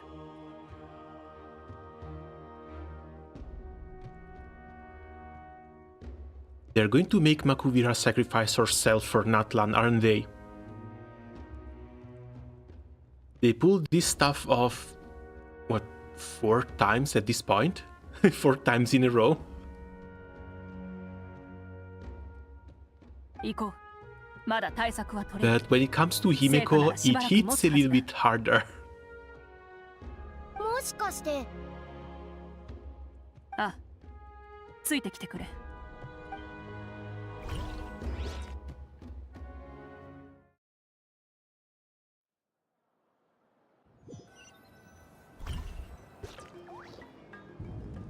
Is the Himeko Death card is a card that Hoyo has been playing a lot. In multiple games too. 我らが英雄の準備が整うまで、私自身の力を持って灯し続けよう。しかし、その方法で維持できる時間は限られているでしょう。残りの5名の継承者の方に力を注ぐべきだと思いますが。気をせいて本末転倒になってはならない。大礼に選ばれし者はすでに運命に定められた冒険の道を歩み始めた。その結末を描くのは本人たちであり我々ではない。我々にできるのはその者たちを支援することのみだとしてもエンジン様自ら犠牲になるのは私の他に成果を維持できる者などいるか？この身は I mean, she's the Archon, it's her nation, it's her job to keep it afloat. But at the same time, I don't want to see Himeko dying once again.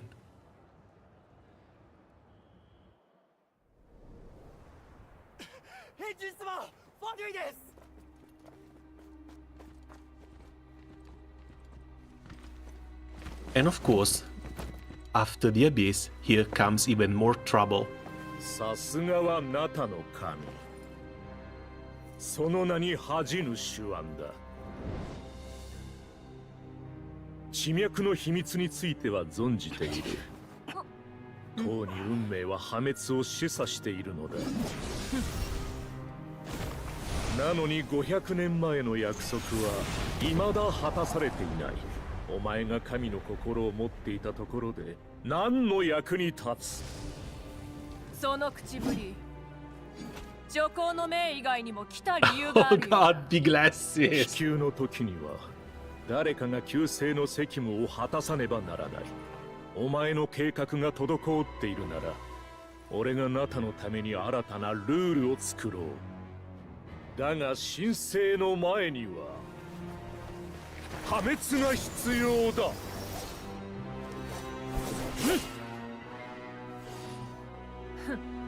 長話をする気はないようだな。ああ、君や私のような人間は言葉より力だったな。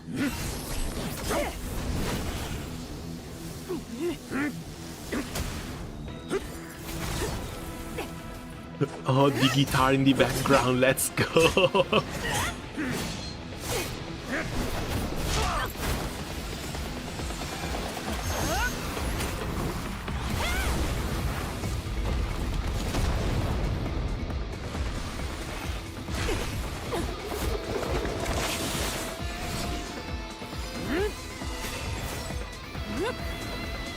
Even more.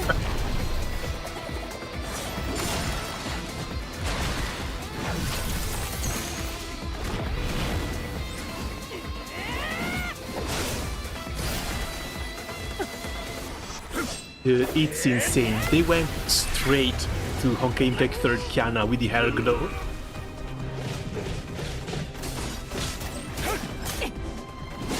Because that thing lights up exactly the same way the Flame Scion does.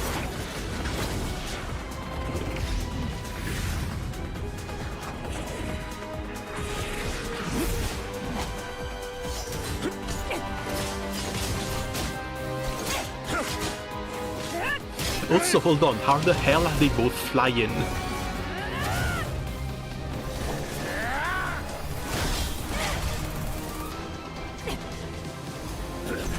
Rest in peace, Kinichi's sword.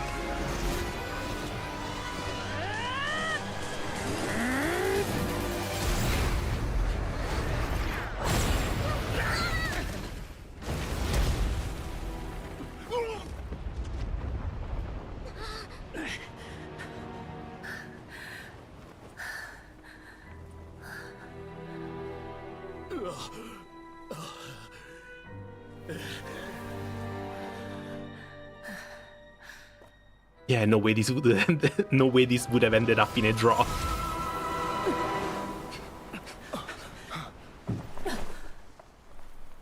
And he turns tail and runs. 名園の主か。命令だ。隊長とその幇助者をすべて見つけよ。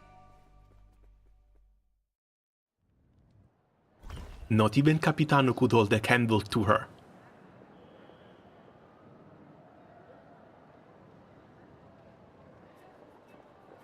大丈夫ですか、エンジン様。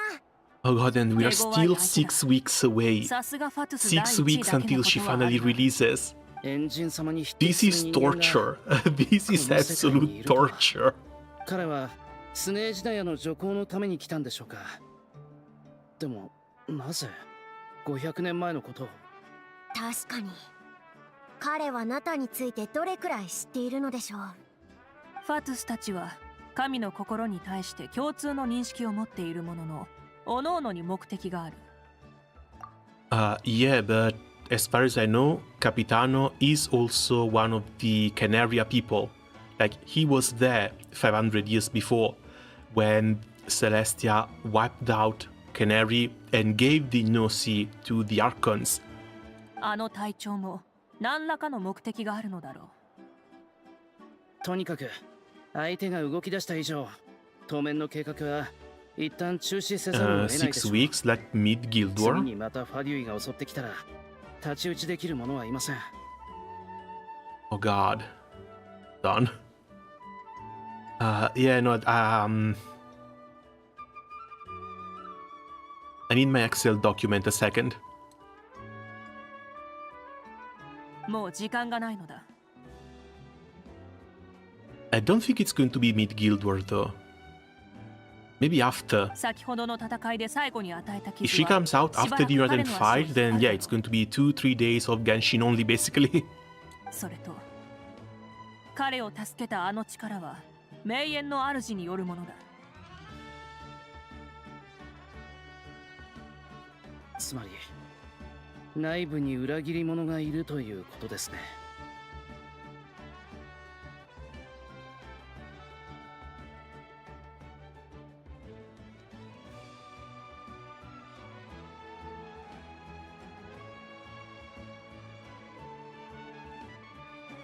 確かなことはまだ言えないが、もしそうだとしたら貴重な転機にもなりうる。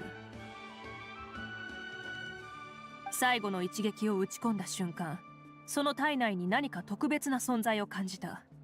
それを詳しく調べよう。キーニチ、名園の主のところに行って彼を助けたのが誰なのか調べてくれ。 I was kind of hoping it's Guild War and Chill and Spark. 彼女なら知っているはずだ。 Oh, Guild War is absolutely going to be chill. I have no interest in trying to go hard. If I can find a new crew, I'm just going to be using a single burst team, play for like 3 hours, maybe 4 hours a day, but no more than that. Just burst my way through, get my 2.4, 2.5 billions, however many it's necessary to stay in top 90k, and be done with it. はい、すぐに向かいます。 But as things are now, Granblue is a little bit dead. It's like the crew I'm in, almost everyone stopped playing. We started in B tier for like the past 3 or 4 guild wars at this point. And we don't even make it into top 5.5k. So I do need to look for a new crew. The friendly crews that we had around, basically everyone stopped playing the game as well. あ、案ずるな。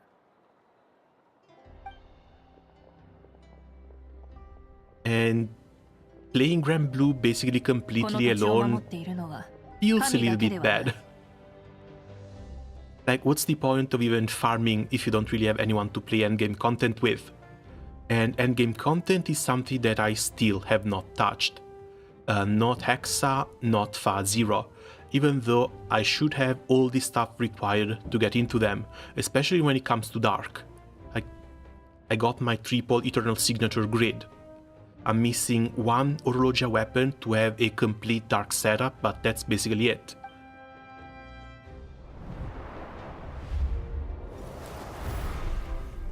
God, Himeko. 皆で共に見つけたナタの未来へと通じる唯一の道だ。 That explains why I haven't seen the Granblue stream. That also explains why I basically stopped making Granblue content. Like, I managed to get Vayne, I tried him out a little bit, but... At this point, we're just waiting for Halloween. Hopefully Halloween is going to release something interesting.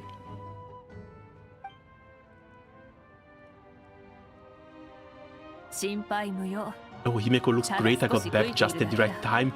Ah, you're here 5 minutes late. Yes, Himeko just had her cinematic fight against Capitano. Like, you could have seen her in all her glory with the hair lighting the hell up.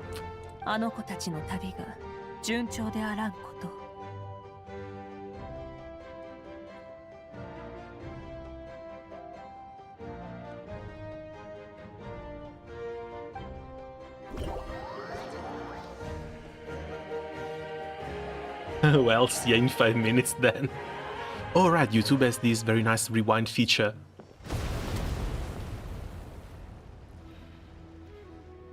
And that must be the explosion from the fight.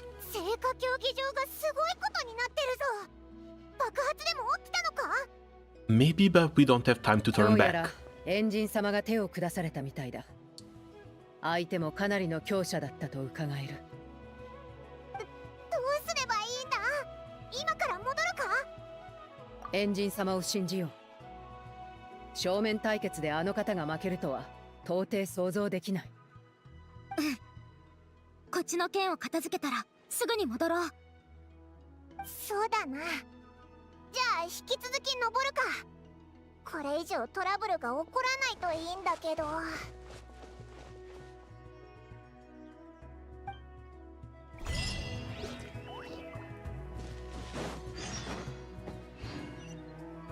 Okay, next part, to reclaim an ancient name, but before that...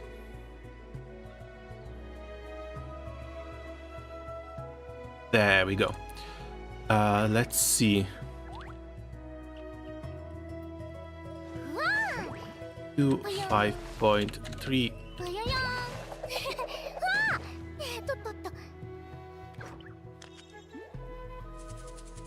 And 5.8, we don't know if it's even gonna happen. This is going to be 6 plus 6 we're not going to touch. The one thing I want to keep for the 6 plus version is the Tsarista at 6.2. In here we got Molachny. Next one, oh god, this is so old. I still had Sitali and a possible playable Ajo listed. Yeah, this is not happening. 5.1 is going to be Xilonen and just Xilonen. Because Auroron...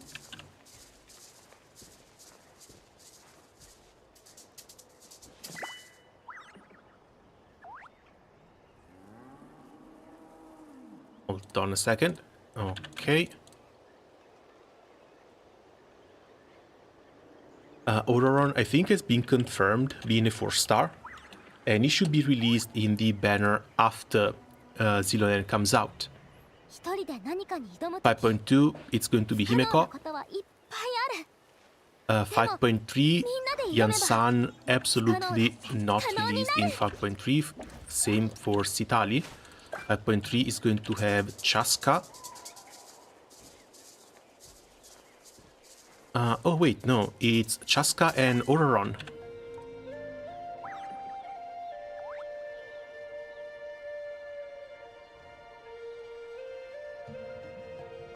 Wait, no. Damn it.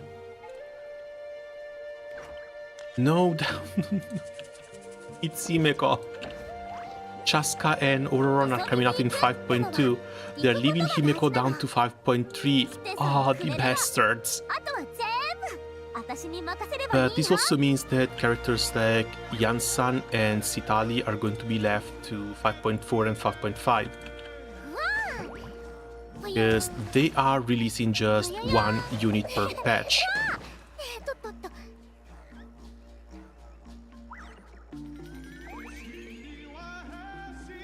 I don't know how to feel about this.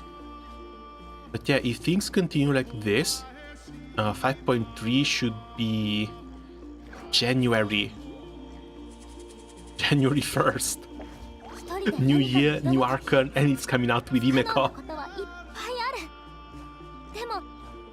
If they make Himeko able to glow, light up like that, imagine what the Tsarisa is going to look like. I don't know, because the Tsarista we haven't even seen. I get the feeling she's going to be looking somewhat like Signora. But at the same time, who can say?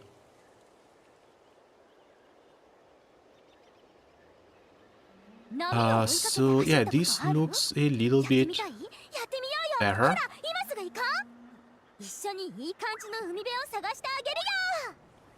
Yeah, 9, 10, 24, the dates are also nice and set. It's 6 weeks per patch. So 20 November, that's going to be Chaska. January 1st, it's going to be Himeko. I can hear now having fun in the background. Yeah, she's... This is basically like Serotonin, the unit. They gave her animations that are way too freaking cute. She's constantly dancing, constantly jumping around. It's insane. This in before Geodia can also disappear, because Xilonen has been absolutely insane. Expected pools can be removed. Mualani, I don't remember how many rolls I got, how many rolls I did when I got her. Right now I'm left at 590 plus something from the quests. I guess I can count 600. And Xilonen is going to be an absolute must pull. Chaska still a little bit undecided, but Chaska maybe. Himeko,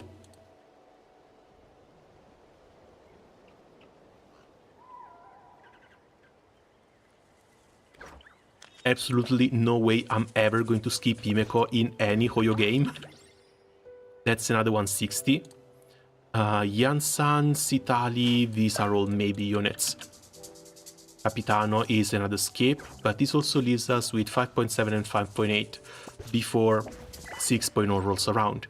These should be bridge patches between Natlan and Snezhnaya.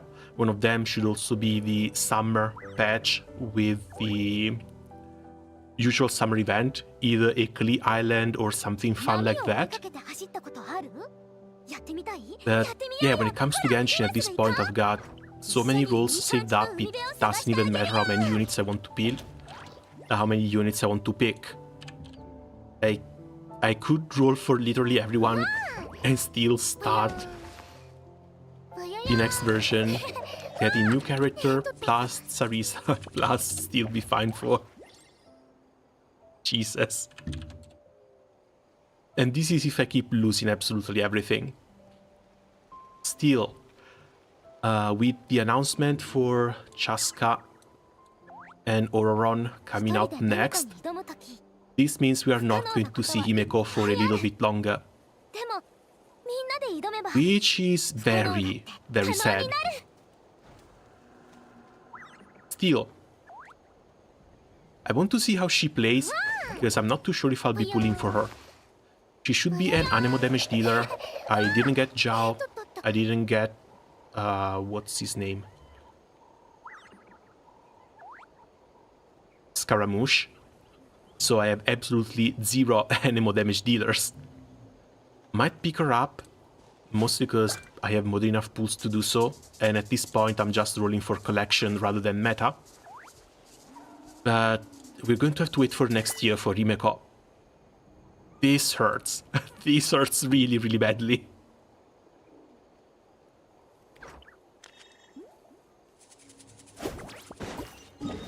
Okay, let's go to the... Let's keep on with the main story quest.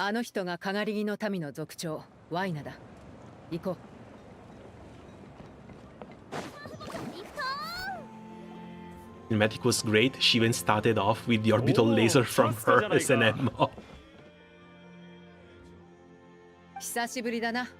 Yeah, the more Himeko changes, the more Himeko stays the same across all games. 挨拶は省かせてもらおう。スピリットストーンを貸してもらえないか。待て待て。せめて何に使うつもりなのかを教えてくれ。友達のカチーナちゃんがヤガミの国に閉じ込められちゃったの。その子を助けるためにはスピリットストーンで彼女のコメを見つけ出す必要があって。People have been shitting on her design basically since she was first revealed. I don't think she looks all that bad, but at the same time I'm not all too interested in her. Because honestly, she doesn't look great either. A bit of a weird mismatch, a bit of a weird color palette.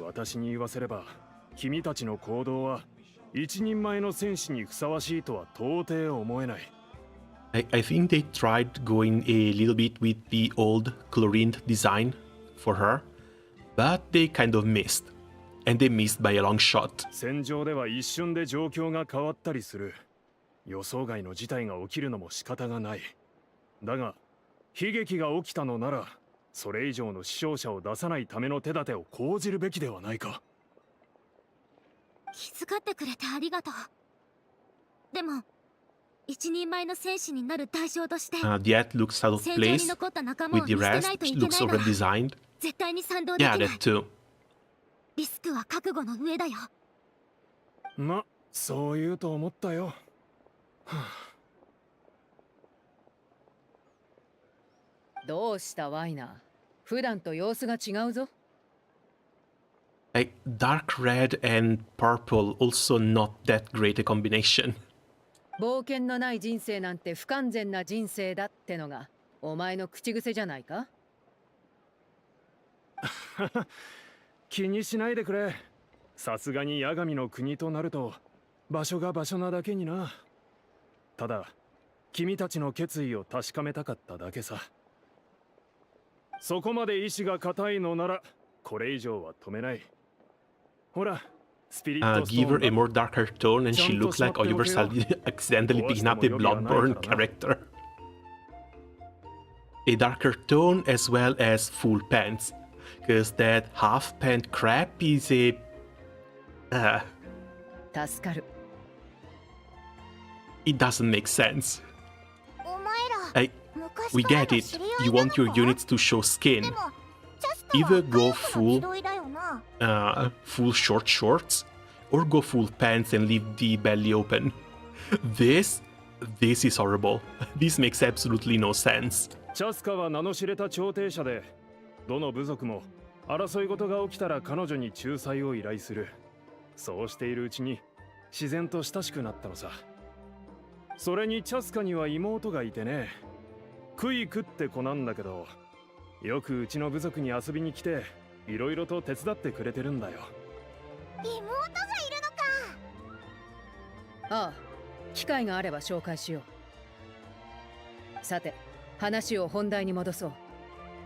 ワイナ、スピリットストーンの使い方は？君たちもすでに聞いてると思うが、八神の国は現実の世界と全く異なる。あそこはまるで概念が流れる川のような場所だ。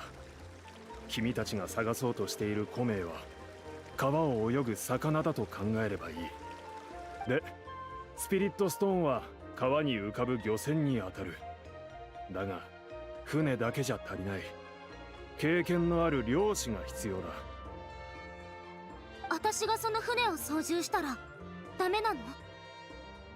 君の実力と才能からすれば、まあうまくいくかもしれないが、まだ経験が足りない。それは？名を馳せたかがり木の民の戦士、数えきれないほどの戦場をくぐり抜けてきた伝説の偵察員。鋭い観察眼の持ち主でかなり勘が働く。それに彼の古名の意味は探察だ。ビジャマ？聞き覚えのある名前だな。アテアおばさんが言ってた戦友じゃない？その人の話なら聞いたことがあるよ。どこに行けばその人に会えるの？マルコが死んでからあいつはよく崖の上から遠くの景色を眺めてる。ありがとう。行ってみるよ。はあ、なあ、うまくいくことを祈ってるよ。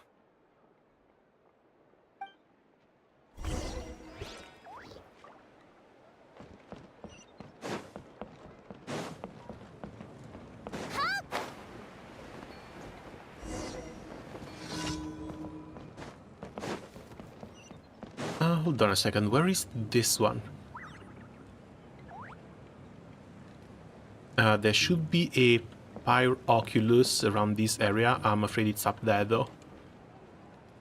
サーフボード貸そうか？加速するよ。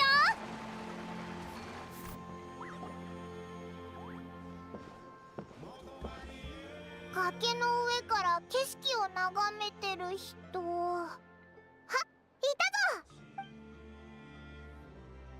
こんにちは。お前がビチャマか？そうだが、何か用か？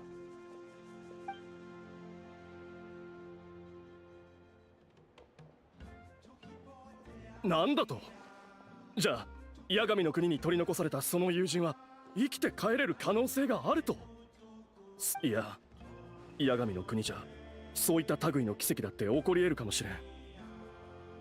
Oh, he's going to have someone he wants to bring back as well. 大丈夫か？顔色が悪いぞ。なんでもない。分かった。手を貸そう。まずカチーナのコメを探すために協力する。その後スピリットストーンを貸してほしい。友人？あ、さっきワイナがマルコって名前を言ってたけど、そいつ。ああ。だが彼のことはあまり話したくないんだ。構わない。その条件を受け入れよう。カチーナちゃんのコメを探すのを手伝ってくれたお礼は必ずするから。ああ、スピリットストーンを見せてもらえるか。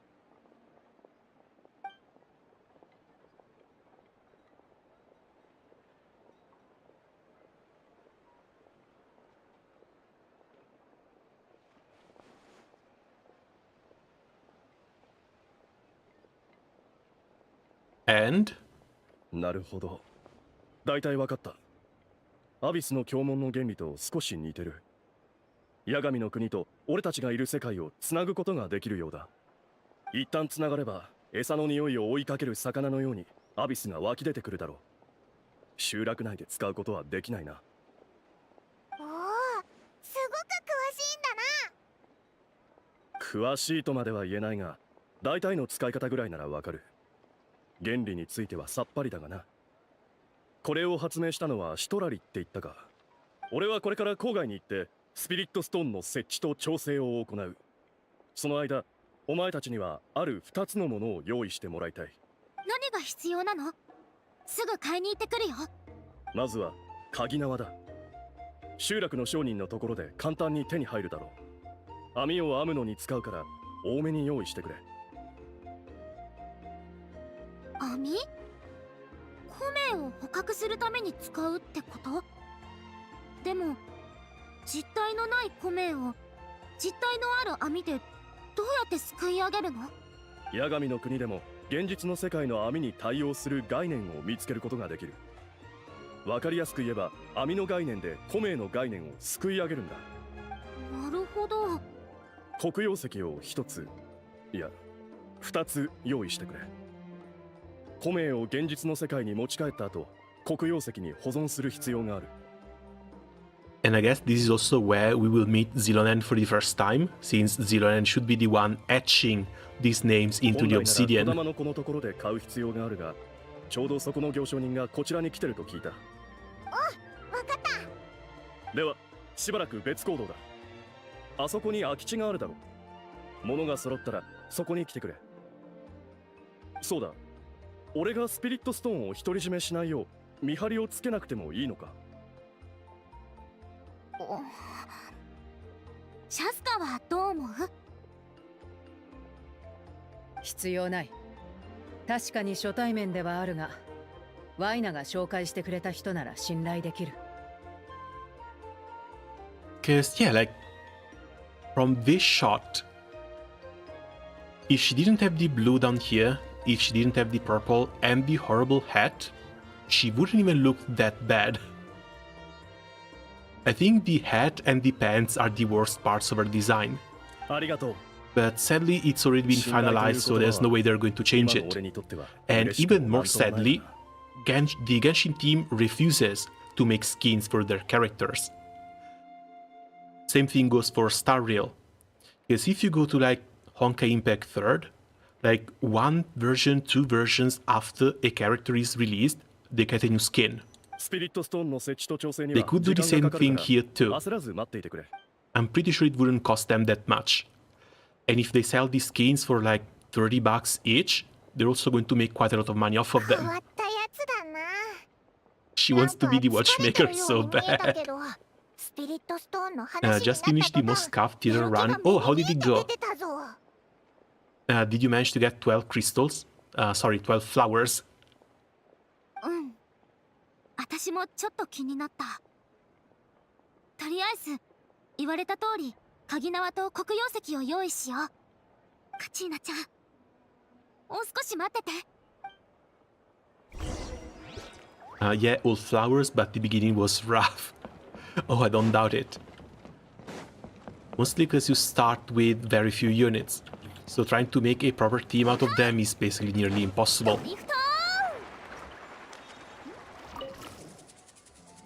Bulletin board will display notices from the courier's longhouse as well as other courier-related inquiries. Sure, we need to talk to the guy.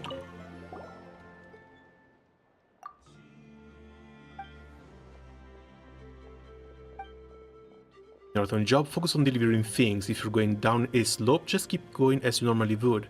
Why would you suddenly drop into a slide like you're on vacation? I told them so many times, but these youngsters just won't listen. All they care about is chasing cheap thrills.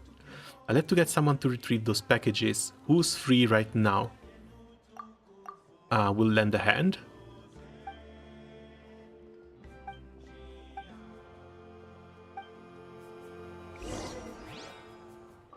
Oh wait. Yeah, this is for a daily.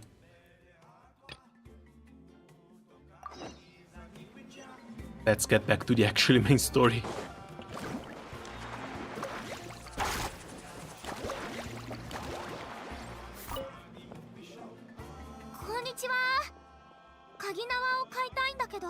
It doesn't feel good to use my Beidou and Chevy so early on. 鍵縄？クライミング用のでいいかい？ Okay, hold on. Who's Chevy? Oh, Chevros. I've had her for like 2 weeks at this point. Mine isn't even built yet. 30k Mora, that's no big deal. はいよ。じゃあサービスでいいことを教えてあげる。鍵縄を買いに来るお客さんはほとんどがクライミングの愛好家でね。クライミングを学びたいならロカって人を訪ねるといいよ。Random to piece. I think I was able to put her on a full set, but mine just isn't leveled up. 次は黒曜石だな。I think she should be next, if anything, after Xilonen, just so I have something to do to cover the bridge between Xilonen and Makuvira.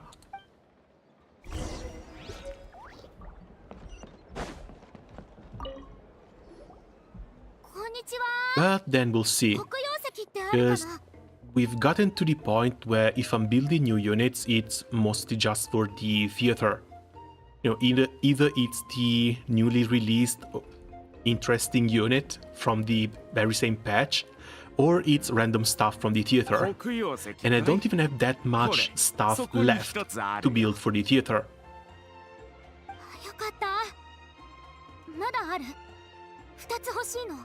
参ったな。今持ってる雑貨の中に紛れ込んでるかもしれないが、探すとなるとそこの箱をひっくり返すことになる。お願い、探してくれる？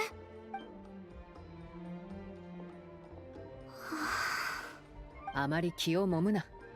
今のところ順調だ。そうだね。さっきリチャマの友人の話を聞いたとき、なんだか彼は私と同じ気持ちなんじゃないかなって思ったの。カチーナちゃんっていつもキラキラした石をたくさん持ち歩いてたんだ。もし八神の国に閉じ込められたのが私だったら。あったあった。お嬢さん、これでいいかい？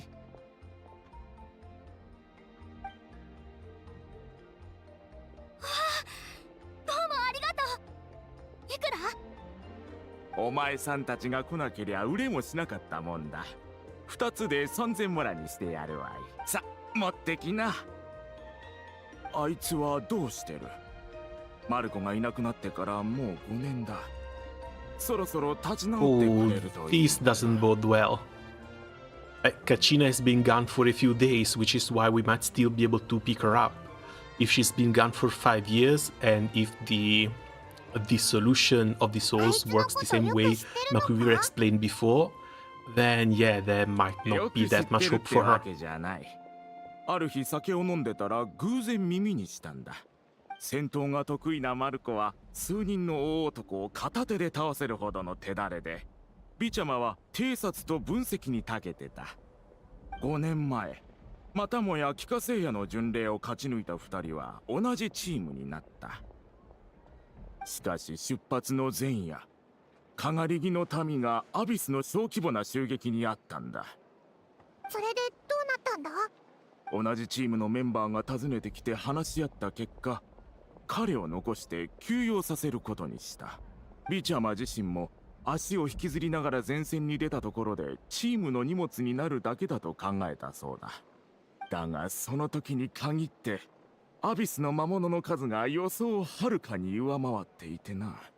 ビチャマは全て自分のせいだと自らを追い込み、それ以来ずっと落ち込んでる。そうだな。人が後悔する理由は行動を間違えたからだけじゃない。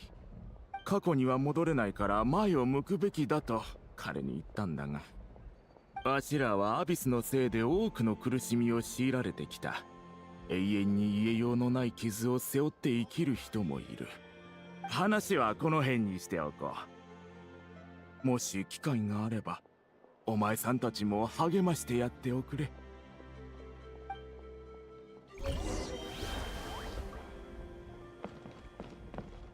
出発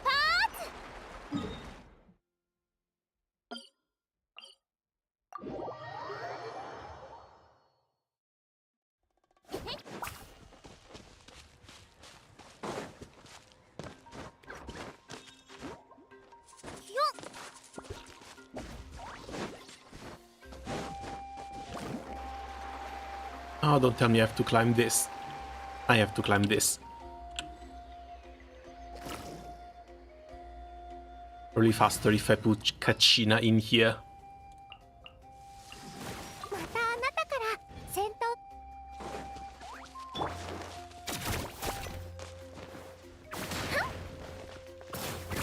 There we go.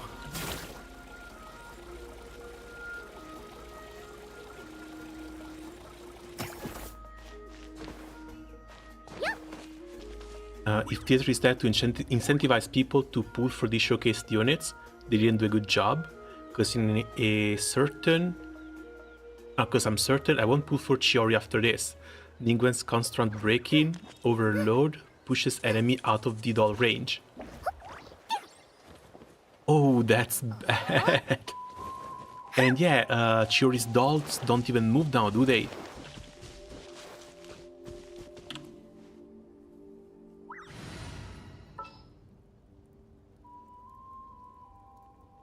Now, she felt weird as a dedicated Geo sub DPS, which is why I didn't pull for her.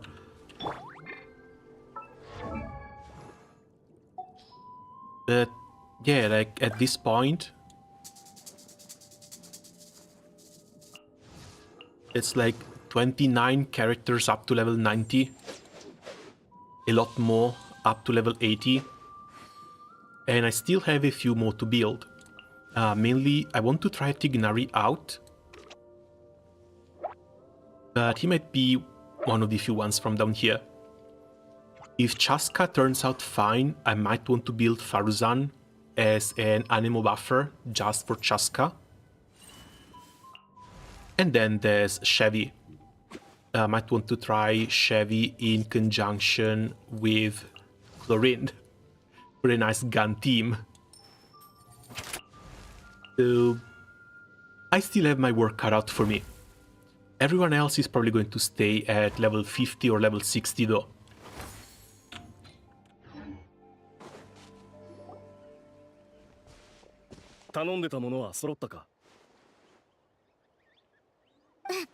Oh right, not to mention some of the trails that you get from the theater, you can only use them when your characters are level 90. I might actually have to level up Chi-Chi once she gets hers, because next ones should be for Zhongli. スピリットストーンは調整済みだ。すぐにでも始められる。約束通り、まずカチーナのコメを見つけるのを手伝おう。それが終わったら、今度はお前たち、なんだ。Are you seeking your friend's ancient name for the same reason as us? そうだ。マルコが死んだ後、戦場を見てきたんだ。あいつが負けたのはとてつもなく強い敵に会ったからじゃない。数え、もしあの時俺がいたら前もって危険を察知できていた。敵陣に足を踏み入れないよう慎重にチームを進められたはずだ。Might farm the Navia domain for this Chevy set? Wait, which one was it? あの日から俺はずっと Because 自 I 分を責 hear めてきた。 she gets like そしてお前たちからカ healing チーナのこ bonus. とを聞いて、 Oh right, it's that weird thing that もしかしたらマルコも死んで yeah, なんかい it ないかもしれない。 registers healing, まだ then ヤガミ buffs の your 国で damage 抗って depending るか on も the しれないって healing な。 done. There's some sort of stacking mechanic in itself as well. でももう Like 何 they 年も前の basically ことだ wrote って聞 an いた Ened ぞ。 just for that set. あそこにいる命はだんだん他の多くの魂と一体化するってエンジンが言ってたけど。いくら小さな可能性でも試してみたい。あいつと約束したんだ。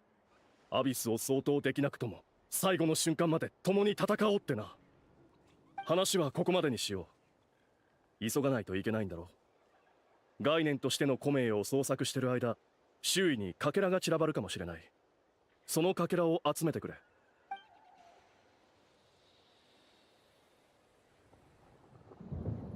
それから戦闘の準備もしておけ。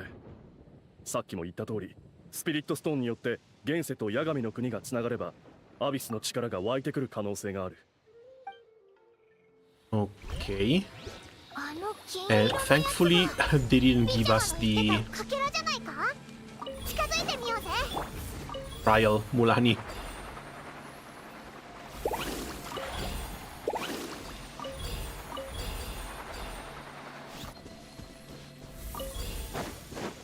わ、本当に魔物が現れたぞ。気をつけろ。料理の時間だよ。師匠のはザブザブ差別アタック。ドリフトサイクト。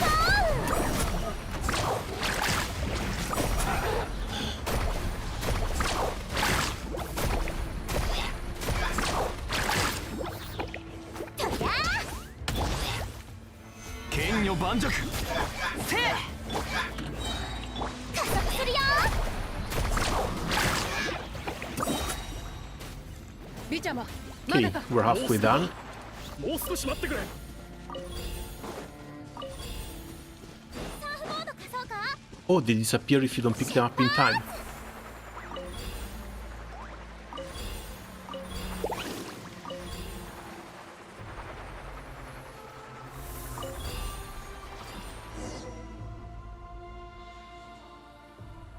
みちゃま。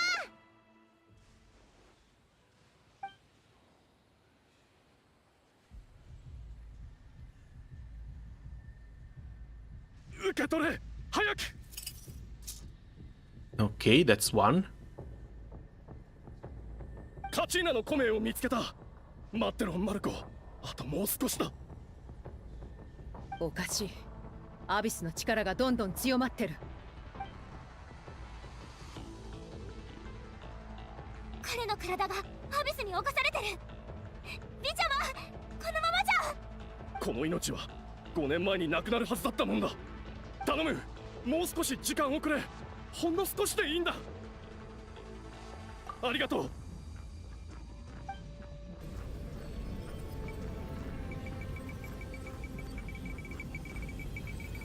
うわ、なんてアビスの力だ。気をつけろ。 Ah. Looks like they didn't account for mouse clicks too. この力。大丈夫。マルコ、くそ、なんで見つからないんだ。どうして。これ以上待てない。ムアラに彼を引き離せ。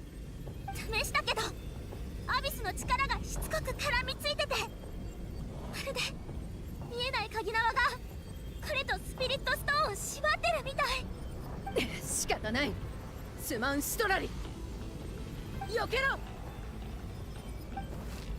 ちょっと待って。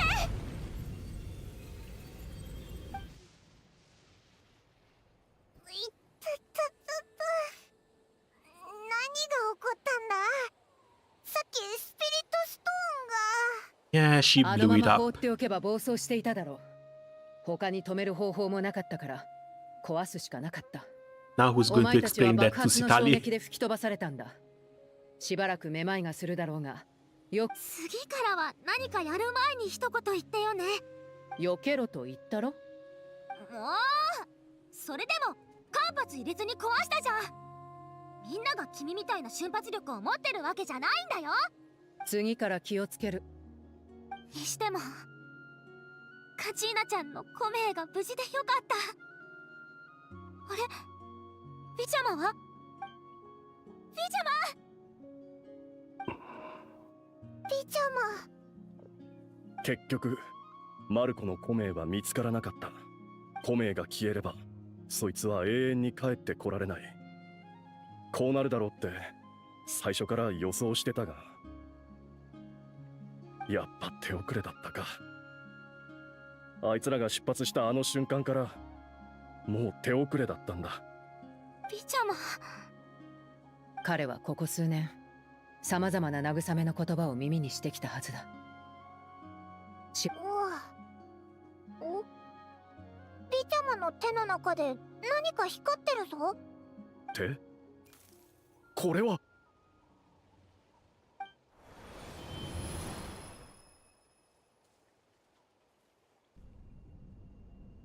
Wait, he actually made it? おいマルコ、まだ力は残ってるか。剣を振る力は残ってないが、喋る力ならまだある。喋れたってしょうがない。俺たちの遺言を聞いてくれる人もいないしな。本当にここで死ぬのか。死ぬのは怖くないが、おふくろが知ったらどんな顔するか。その点俺はマシだ。両親は早くに亡くなったから。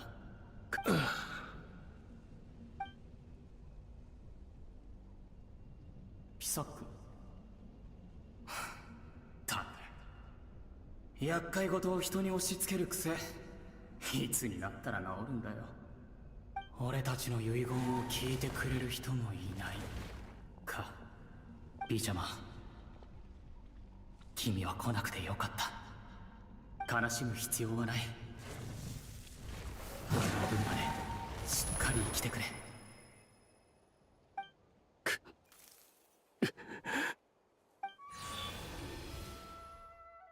And never mind, it's 今 gone. 見たのってもしかして過去の記憶か？今回の釣りは収穫が皆無だったわけではなかったな。ああ、またあいつの姿を見れて、あいつの声が聞けて、心の底から嬉しさがこみ上げてくる。だが喜びの後に押し寄せてくるのはさらなる苦しみだ。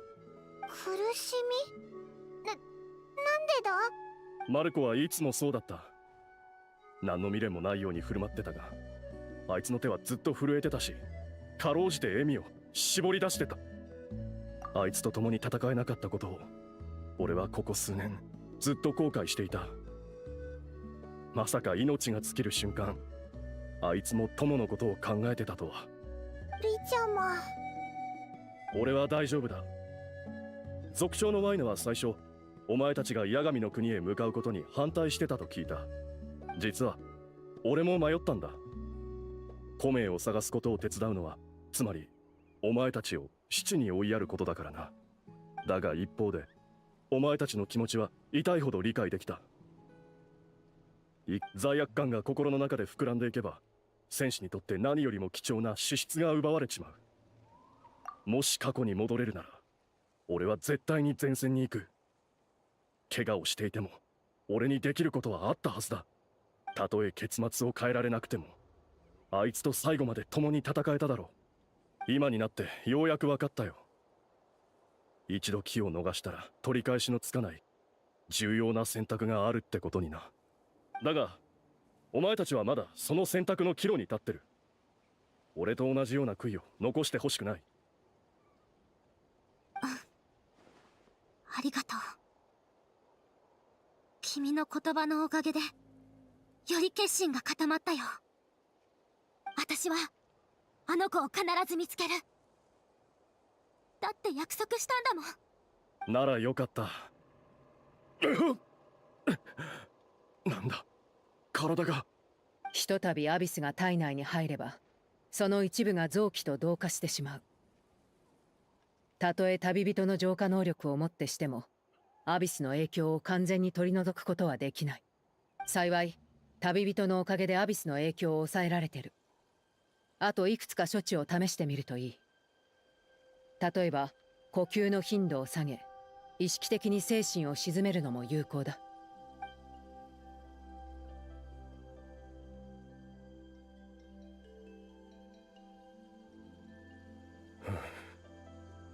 だいぶ良くなった。かなり詳しいんだな。ただの経験談だ。大したことはない。とりあえずカチーナちゃんのコメを手に入れたから一歩前進だね。まずはビジャマをかがり木の民のところに送ってあげて。ワイナスピリットストーンを破壊するしかなかったこともワイナに謝らないと。Come on, we got a little rascal to resurrect.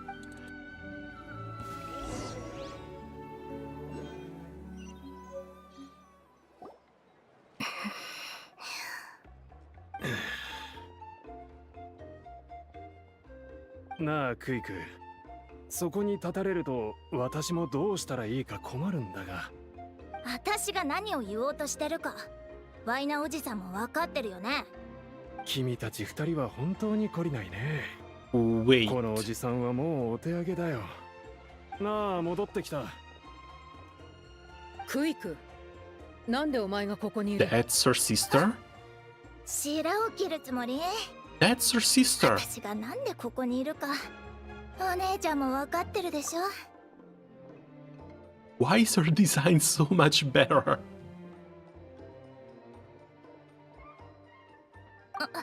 皆さんごめんなさい。この人を数分お借りするわ。ほらついてきて。 Like, if you told me she was going to get a vision and released as a 4-star, I would completely believe you. Yeah, she doesn't look like an NPC. まったく。しばらく失礼する。クイクってま、話せば長くなるんだが、チャスカの妹なんだ。血は繋がっていないがね。Well, they aren't related by blood, so she's her step-sister. はばかられるが、まあ秘密ってわけでもない。実はチャスカはククリュウに育てられたんだよ。I didn't notice the ears. Maybe she doesn't have the elven ears. 彼女は幼い頃、ある珍しい病気に患ったことを理由に捨てられたそうだ。その時にアビスの侵食にあってね。ただアビスに飲み込まれる瞬間、彼女のその意欲を糧に彼女は奇跡的に生き残ったが、同時に彼女の中に闘争の種がまかれた。その後彼女はククリュウに引き取られ、ククリュウと共に各地で戦ってきたんだ。Wait, which one are the QQsaurus again? The flying ones? 戦ってる場面が自然と目に浮かぶな。それからクイクの親に引き取られて人間社会に戻ったんだが、当時のチャスカはまだ戦う癖が抜けてなくてな。懐かしいな。私も小さい頃チャスカと取っ組み合いの喧嘩をしたことがあるんだよ。けど今はその衝動をちゃんと抑えられてるみたい。しかも人々の争いを仲裁する調停者になるなんてね。でもクイクとはまだ喧嘩するんだね。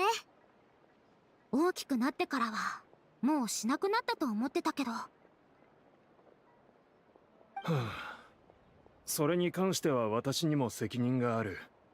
もしチャスカが危険なことをしようとしたら止めてくれとクイクに頼まれてたんだ。なるほど。だから八神の国に行く私たちを止めようとしたんだ。道理でチャスカに普段と様子が違うって Do we actually 言 get to see われ the るわけだ sister ね。私はもちろん君たちの冒険を応援しているよ。 Yes, sure, she picked Chaska and brought her away with her. But we're going to need Chaska for the main story quest again now, don't we? そうなった。でもクイークの気持ちもわかる。大切な家族が命を懸けてまで冒険するのは。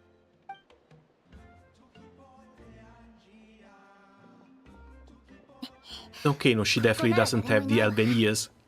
さあ、1分あげるから白状なさい。何も言うことはない。たとえ認められなくても、私はただやるべきことをやるまでだ。そういう開き直った態度を取られるのが余計 And 嫌な I の don't よ。 see a vision. 何も言わずに八神の国に行こうとするなんて海外旅行じゃないんだから。 The color scheme is a little bit all over the place as well. Like, you could tell me she was Anemo, you could tell me she was Pyro, you could tell me she was Cryo, she would still fit all those elements with her design. 八神の国も国なんだから海外だろ。またまた言い訳ばっかり。まず一つ約束したよね。危険レベルを4段階に分けたでしょ。不可避な場合を除いて危険レベル2までは許す。どんなにやむを得ない状況でも危険レベル3までが限度だって。 Oh god. And she even made a little flow chart for which kind of fights her sister can get into. 私からすれば八神の国は危険レベル4、つまりマックスなの。そんな場所にお姉ちゃんはこっそり行こうとしたんだよ。正々堂々と競技を勝ち抜いたわけだし、それにこの件は自分にも関係してる。だから2つ目、ワイナおじさんを買収したでしょ。お姉ちゃんを止めてくれるって約束したのに、おじさんたら何もしてないじゃない。ワイナを問いただす気か？だが彼では私の考えを変えられないし、どんな方法を使っても止めることができないと言ったら？ほら、フォロー出したわ。やっぱりお姉ちゃんの独断だったんでしょ。今回の件に関してはクイクが私の立場だったとしても行くはずだ。私は Oh no, I need to speedrun the photo event. Wait, there's a photo event? 私は後方勤務の医者よ。 Damn it. お姉ちゃんが危険を顧みないで無茶するなら医者として叱りつける責任があるわ。 Oh hey, she's a doctor. She handles logistics. We're going to get another 4-star healer eventually. Trust me on this one. ああ、わかった。まだあるか？何よその言い方。しっかり反省して絶対に行かないって約束して。 Even though, after Xilonen, are we really going to need another 4-star healer? 4-star cryo healer and shielder, surely. Cryo means she has to lose someone who's dear to her. I don't think they're going to kill Chaska off. They said sisters, but there's no third sibling. So I'm not sure if she's going to be Cryo. ストップ。 Like, her design would fit, but concept-wise, if they want to keep things the same across most characters, not really. ね、えっちゃ。なら私もはっきり言っておこう。カチーナがこんな目にあったのには私にも責任がある。もし何もしなかったら私は私でなくなってしまう。She will be our 4th cryo shielder. でも、もしお姉ちゃんが自分の衝動を抑えられなかったら同じ結果になるのよ。 Do you really have that many? Like, Diona, Lila, who's the third one? その話は別だ。モラルと責任の大切さについてはお前が教えてくれたろ。ナタの地に暮らす人間として叱るべき素質を備えるべきだと。Citalis supposed to be? Wait, Citalis cryo? Wasn't Citalis supposed to be Electro? 自分自身の置かれた状況を正しく把握することもモラルの一つだって言ったはずよ。どちらかを諦めないといけない時だってある。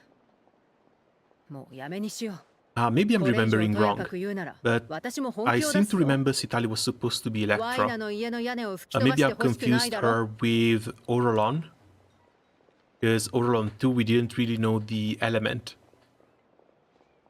何よ、脅してるわけ？脅しよね。クイク、少しは姉の言うことを聞いたらどうだ。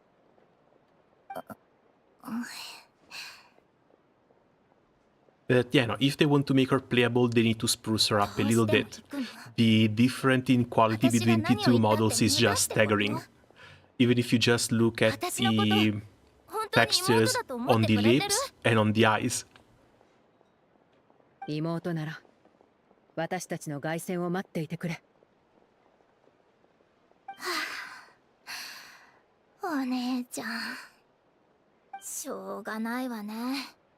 お姉ちゃんったら本当に頑固なんだから。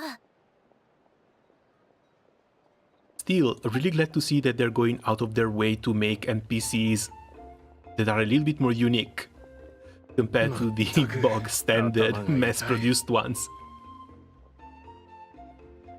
She's Cryo, model came out today. Please let Citali be good, I beg. I mean, she's going to be the first Cryo unit released since Briotsli, and Briotsli wasn't even good. If I remember correctly, you needed Briotsli to be C2 plus weapon for him to be good. But yeah, Cryo is in a bit of a sad state. Cryo definitely needs something. And the fact that they keep back both Ganyu and Shenhe, we haven't gotten the reruns for either of those units, it makes the entire element sit in a very suspicious state. Like, either they try to do something big for Cryo, or they've just given up on the element entirely. Because Cryo is right now where Geo used to be before Dihya, before Nadia.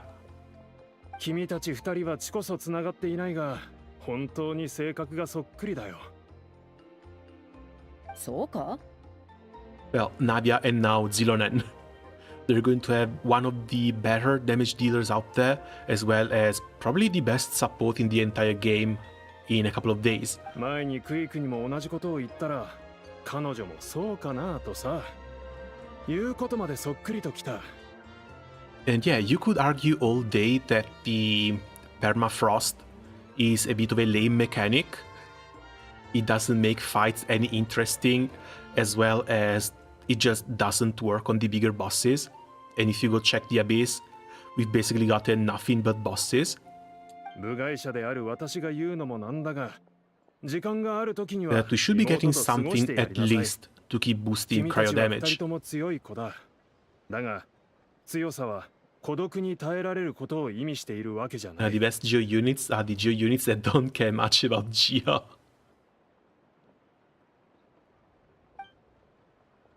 Sadly, that's true. But still, it's a game where you're supposed to mix and match your elements.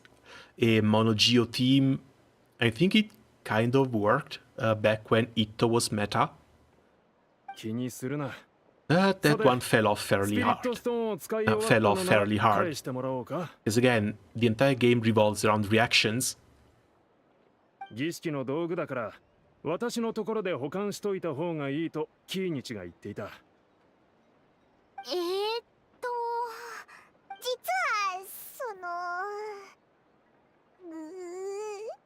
金融野郎がいてくれたら天空のライヤーを直した時みたいにできたのに。借りたのは1個だったが2個返そう。ん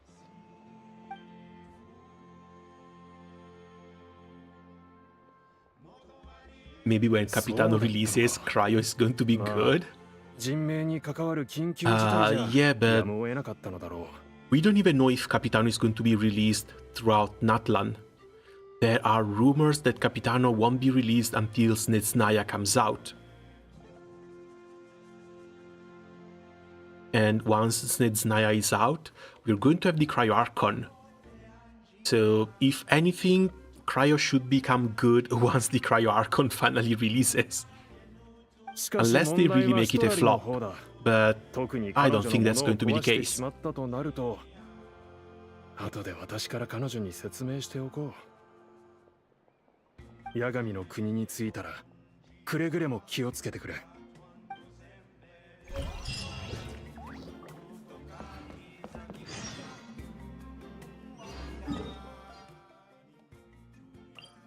Okay, and back to Himeko we go.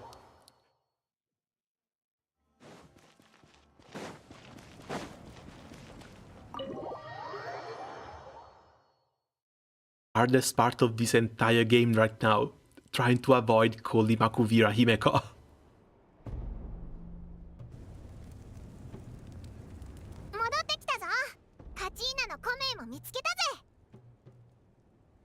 Also me waiting for it to rerun so I can maybe try for his weapon. Oh, that one was the defense and crit damage one, wasn't it? 詳しく話すとなると少々複雑だ。かいつまんで説明しよう。God, you absolute beauty, you. また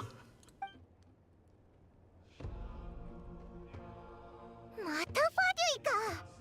どこに行ってもあいつらってちょっかいをかけてくるよな。エンジン様が力を失った。もしそれをファドゥイが知ったら、その隙をついて攻めてこないでしょうか。Oh, right, because she might actually be the only one who still uses her gnosis. She's an Archon, but she's basically human. She became an Archon because of her gnosis. If they take her away, if they take the gnosis away, she basically goes back to a standard person. Unlike the others who are basically deities. 決して口外しないように。でないと、私は窮地に立たされる。Or at least were deities 君たちを before 安心 they させてあげたいのは killed or 山々だが abandoned 様々な their 勢力 divine に追われ part. ている今、とても心を休められるような状況ではない。面倒事は私に任せ、君たちはやるべきことに専念すればいい。エンジン様を支えて、私も力を貸すぞ。大した力はないけど。What is your role in all this? Because she's been sitting by the side of Makuvira until now. 謙遜しすぎだ、イアンさん。北条の国の誇りである君の実力は Unless she's supposed to be the next Pyro Archon? ごめんなさい。みんな心配事をたくさん抱えてるのに、私は感情に任せてばかりで。謝る必要はない。誰にでも感情はあるし、私も例外ではない。君の気持ちはよくわかる。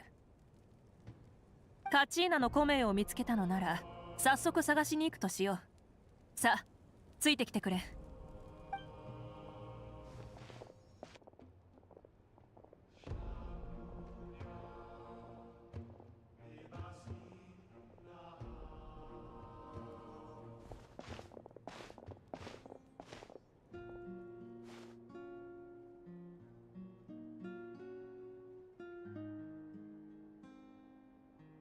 ここは There are some side quests with lots of lore, which I usually recommend for Natlan. あれってアテアのお守りじゃないか。 Yeah, I'm going to have to play through those. But then again, just do it a little bit of a catch up with the main story quest for now. Tomorrow I want to farm for the exo weapon in Granblue Fantasy, and in 2 days we got Xilonen coming out. So 5.1 might actually try and catch up on what I left behind in 5.0. すべての部族のものが揃っていますね。集めるのにさぞ苦労されたことでしょう。Even though my quest list when it comes to Genshin is an absolute nightmare.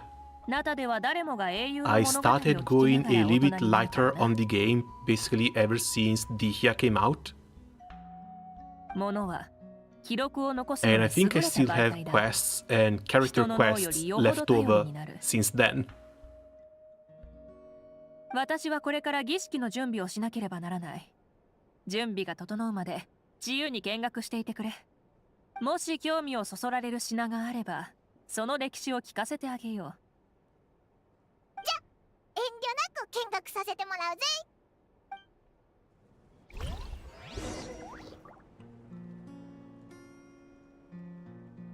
Okay, also looks like the lighting in here is kind of killing OBS. Hopefully it doesn't lag too much. この釣りかご、見覚えがある。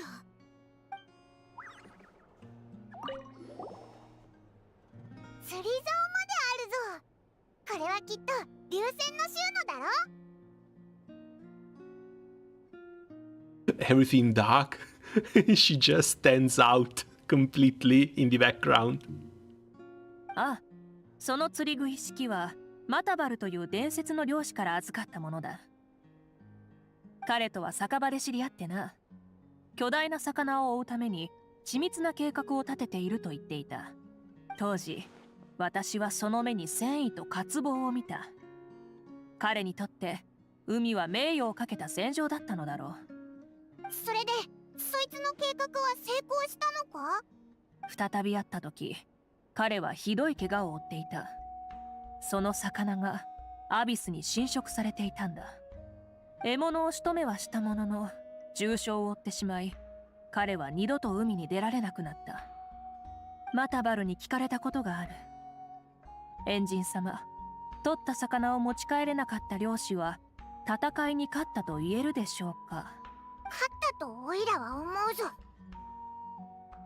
私もだ。彼のその経験にこそ戦利品をも超える価値があるのだからな。その後、彼は釣り具一式を譲ってくれた。よかったら使ってくれとな。ってことは、お前も釣りができ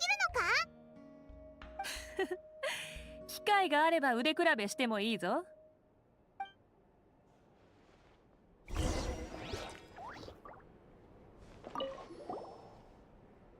れはアテアのお守りだな。君たちも知っての通り、このお守りはアテアの人生と共に歩み、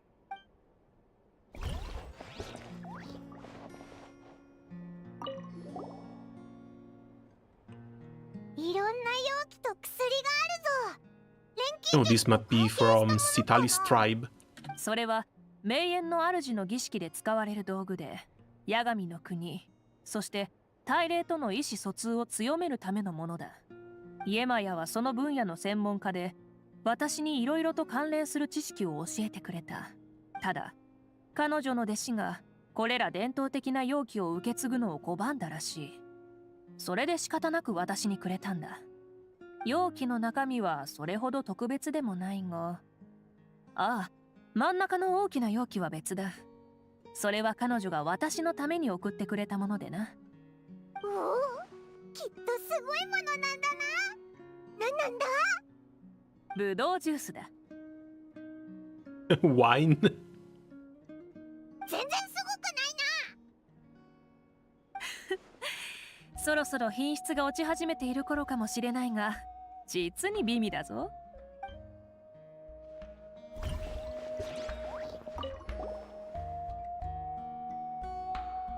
粉塵はしばらく置いておく必要がある。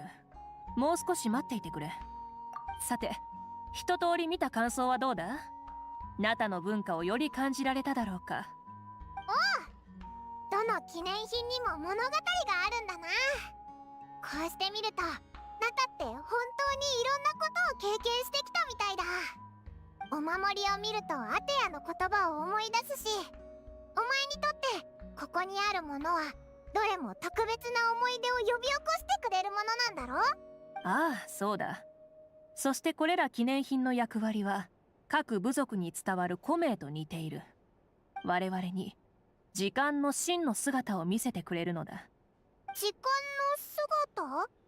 我々は時間を一本の線とし、それに沿って進むことしかできないと直感的に捉えている。過去を変えることも未来を予知することもできない。だがもう一つ別の解釈が存在する。私が思うにこちらの方がより真実に近い。 Oh, they're really going to bring time travel into this? すべてが同時に存在しているのだ。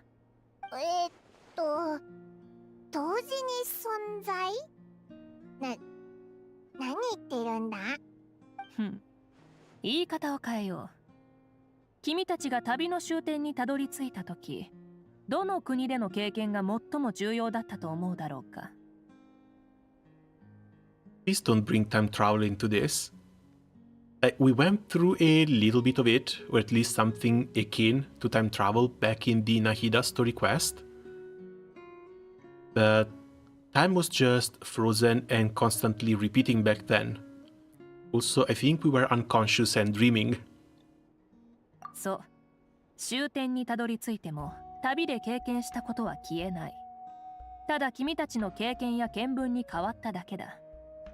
そのうちの一つでも欠ければ、君たちは別の選択を取り、全く異なる終点へとたどり着くことになるかもしれない。一方、まだ訪れていない未来にも同じことが言える。現実になってはいないが、それはすでに存在しているものであり。No, okay, no, never mind. She's just being very philosophical here. 無論、一部の優れたものは未来を予知できる。彼らはそれを運命と称するのだが、こっちの概念なら馴染みがあるのではないだろうか。Do we need to go call Mona? 確かに理解しやすいな。まだ起きてないのにすでに存在してるってことか。人間は現在を感じることにしか長けておらず、過去をすぐ忘れ、未来をないがしろにしてしまう。So ancient names record the past? そして非化聖夜の巡礼と預順者の戦争が未来を示してくれる。別の時空のナタ人が団結することで、アビスのような難敵にも立ち向かえるのだ。初代エンジンはどれほどの先見の明を持ち、このようなルールを作り上げたのか。頭が下がるばかりだな。So the first Pyro Archon created the rules of Natlan. 初代エンジンもかつて人間だった。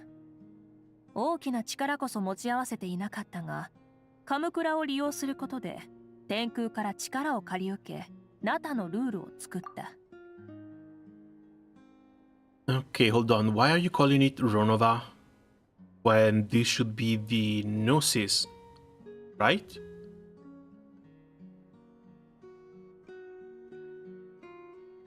It's like Celestia gave the mortal the Gnosis in order for the mortal to use divine-like power. このルールがあったからこそ、ナタの人々は誰もが神になりうるのだ。非化聖夜の巡礼で選ばれた最強の者がカムクラにつく栄誉を授かった瞬間、その身に烈焰が覚醒する。また同時にナタに関するさまざまな知識や記憶を得るのだ。先ほど君たちに教えた内容も成果から学んだものになる。なるほどな。カムクラとルールの力か。あれ？これって家族の絵か？ん？ああ。私の父と母、そして妹と私たち2人で飼っていた古竜だ。Wait, Himeko has a little sister too? 父の革鎧から一部を切り取りキャンバスにし、腕のいい画家に描いてもらったものだよ。かわいい妹さんだな。お前とすっごく仲が良さそうだぞ。ひひ。神になる前はただの人間だったって聞いたときは想像できなかったけど、この絵を見ると納得だな。見た感じどこにでもいそうな人って感じがするけど。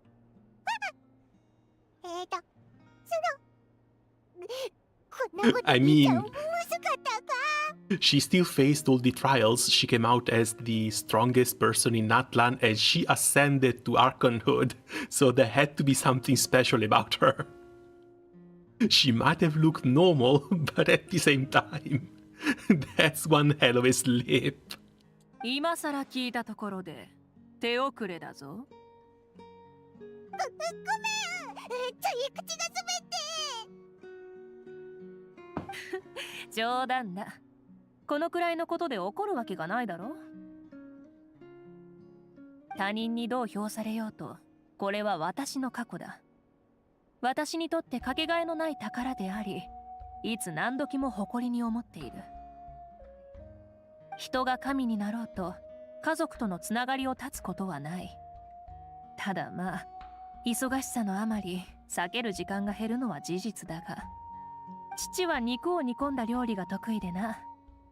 妹はそれをよそった食器を手によく私のところに来ていた。そして共に絨毯の上に座って食べるのだ。And it's just insane how much this grounds the character. Makes them a lot more relatable, especially compared to the abstract archons that we've seen so far. だがある日、ドアを閉め忘れ、古竜たちが入ってきてしまったことがある。そして、食器をひっくり返してしまった。すると妹は大泣き。そのいたずらっ子供は肉を食べようとする手を止め、身じろぎ一つできなくなっていた。床に伏せたままシュンとする姿を目にしたら、どうにも叱責できなくてな。代わりに妹を慰めるのに手を尽くしたよ。へえ。家族とはそういうものだろ。過去の微笑ましいエピソードの一つだ。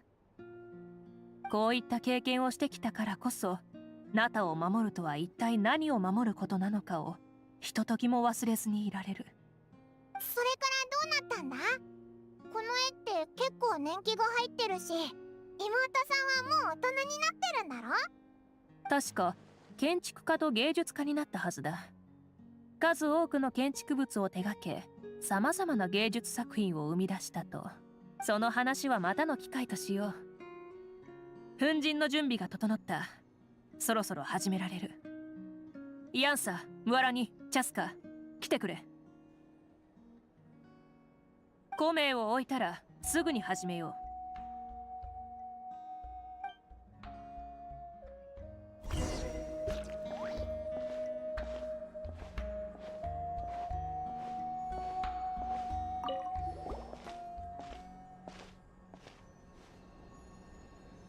Oh yeah, this room is definitely killing OBS. 天地に通ずる生命の小玉。絶えぬ物語の伝承よ。But surely this time it'll work, right? 古の名。この声に運命のものを答えさせよ。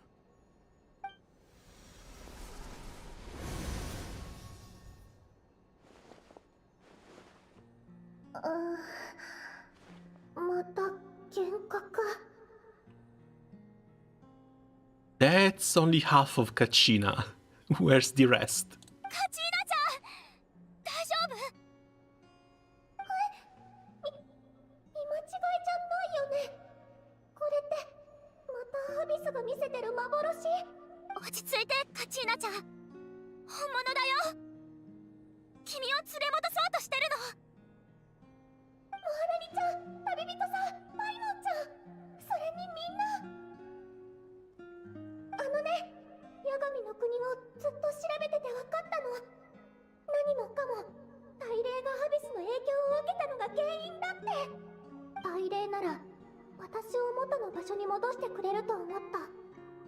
けどとてつもなく強いアビスの魔物にあって、もう少しで殺されそうになって、大霊が残されたわずかな力で私を守ってくれたの。私も魔物を避けながら大霊を救う方法を探そうとしたけど、でもここ本当にめちゃくちゃで、しょっちゅう怖い声を聞いたり恐ろしいものを見たりして。カチーナ、その声を信じてはいけない。アビスが意識を蝕もうとしている証拠だ。自分を守ることだけに専念しろ。私たちもすぐに向かう。そこでじっとしていてくれ。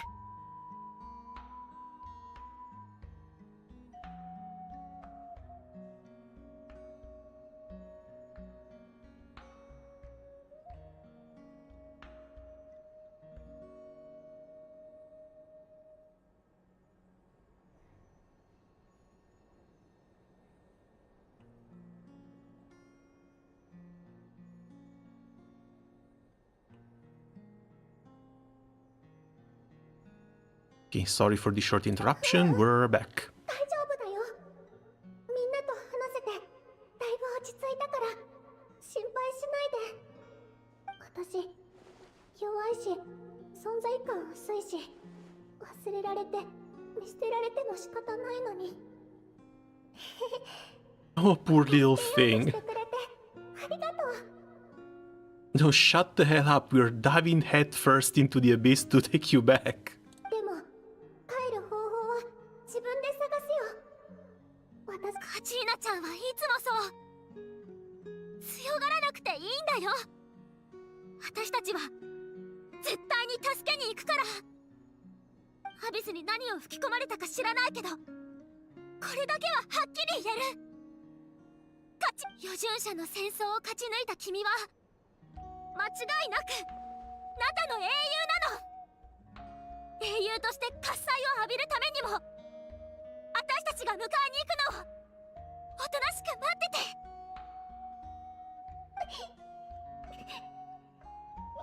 本当は怖かった。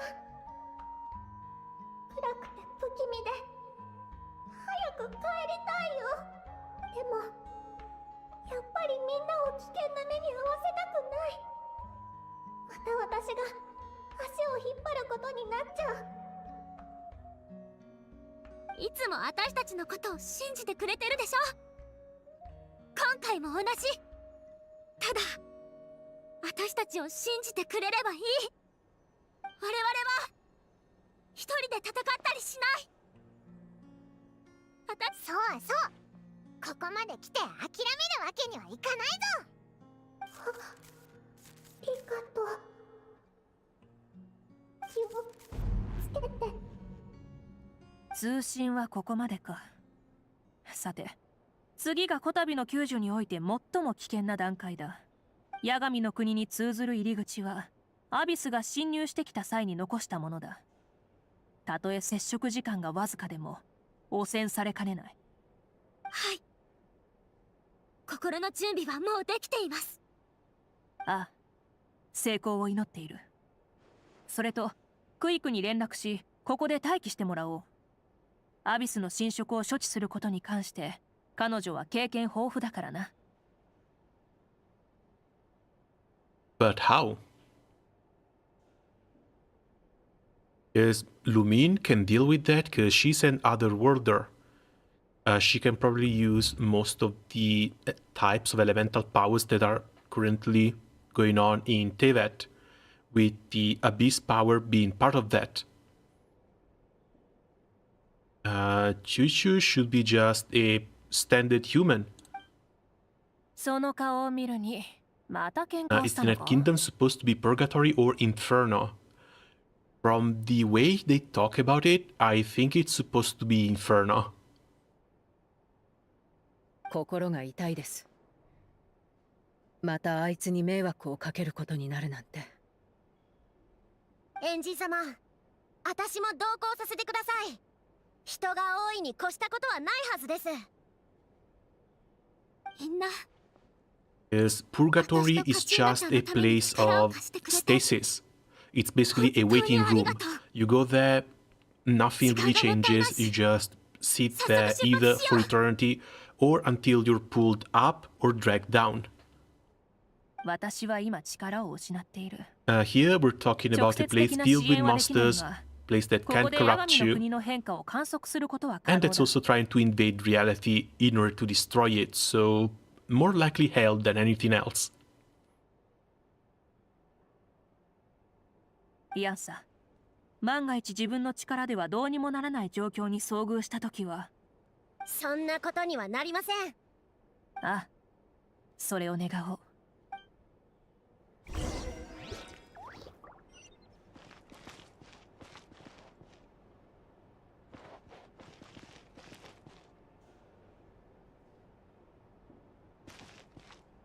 Next year.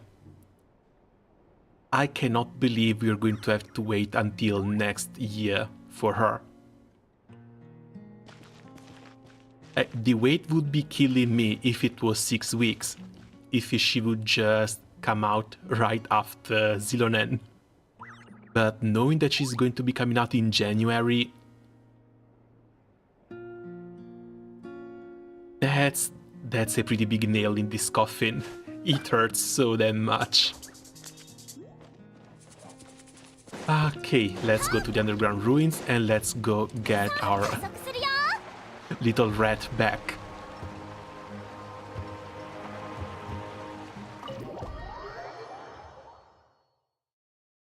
I can save at least.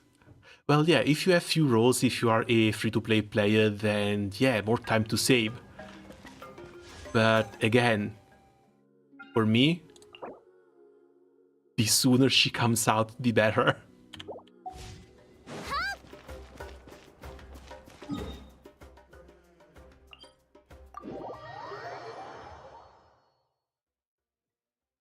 Think of it that way, she's going to be a New Year present for you. Maybe.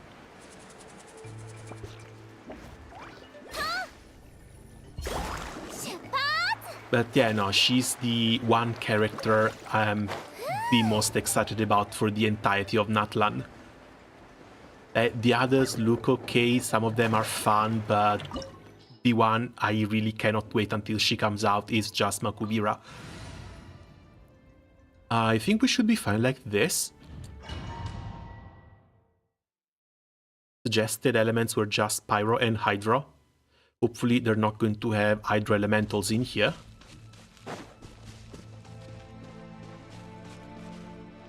Also, these are something that they do once per patch. They never reappear, they never reopen, and sometimes these sort of dungeons that they design, they're really well made.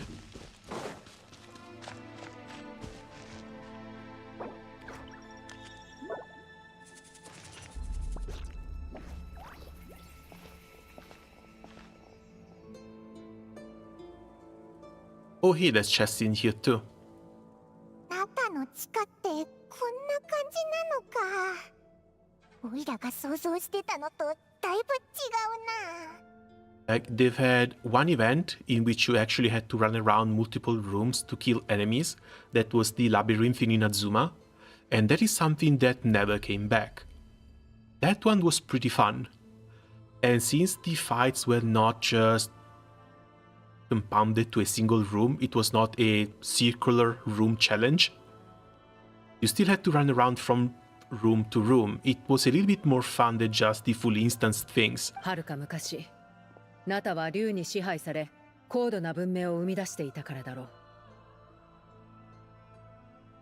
う。人間が自分たちの秩序を築き上げたのは竜族が滅亡した後になる。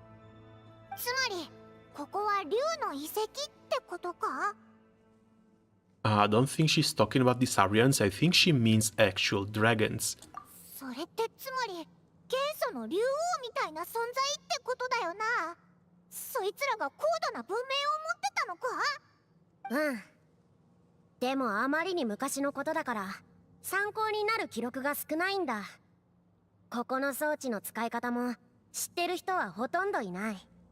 元は誰も足を踏み入れない遺跡だったけど、最近はアビスの騒動の影響か、中の施設で不穏な動きも見られる。ということは歩きにくい道ってことだね。歩きにくいどころか、これから遭遇する無数の困難の始まりだろう。And why do you sound like this is going to be fun for you? なんでみんなして急に笑ってんだよ。ここにいる奴らは全員冒険の幕開けに興奮するタイプだからな。その通りだ。ずっとうずうずしていた。じゃあ行こっか。この先に何が待ち受けていようとも突き進むのみだよ。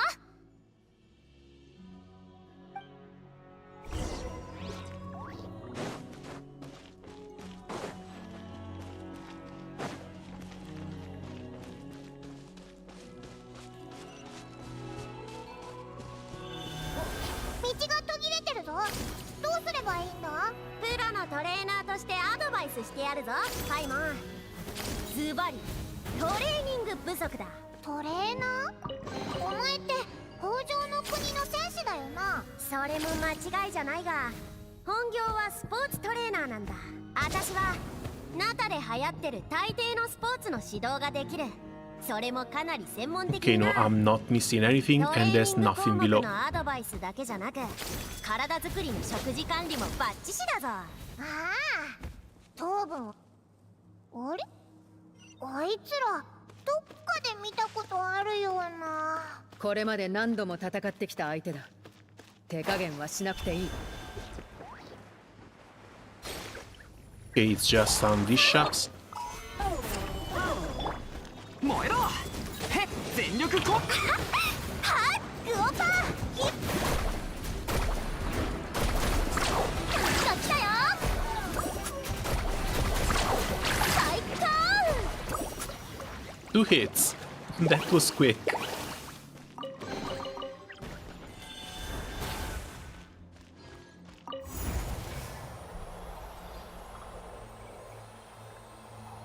こうしてみると、オイラたちが目指してる場所ってかなり高いな。 Nah, the environmental artists for Genshin are just absolutely insane. 難攻不落。 Whenever a new region comes out, they always do such an insane great job. みんなは俺が話が通じないならドリフト。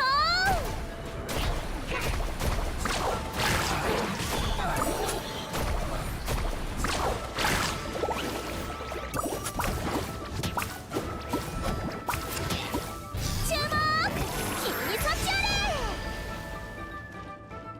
Shark? They really need to fix this shark too. There's no way they just went to blow up on the statue beside him. 加速するよ。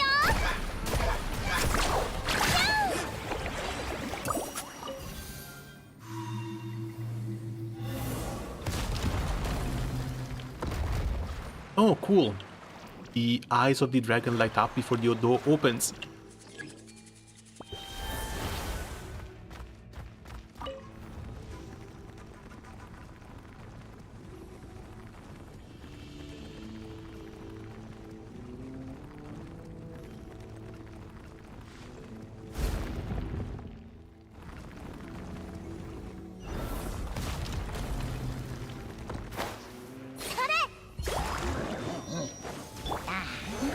盤石。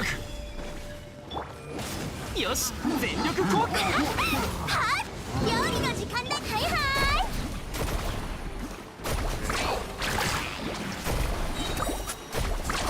最高。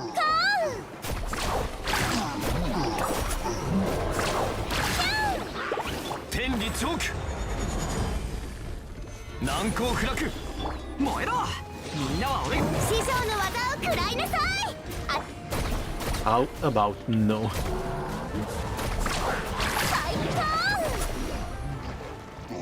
Okay.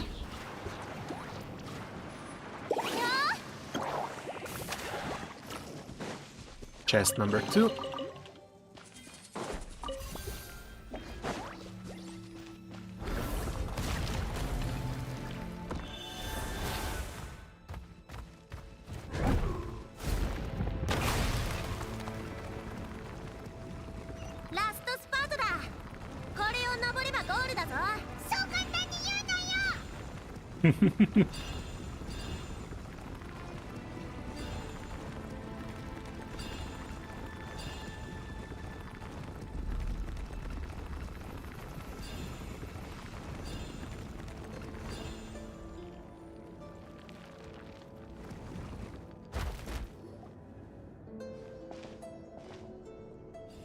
これがエンジン様の言ってたアビスが侵入した時に残した入り口かな。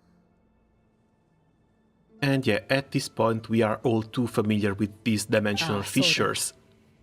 知らないのにどこか馴染みのある気配を感じる。まさかこの中に入らないといけないのか。いいか、絶対押すなよ。おいら自分のタイミングで行くからな。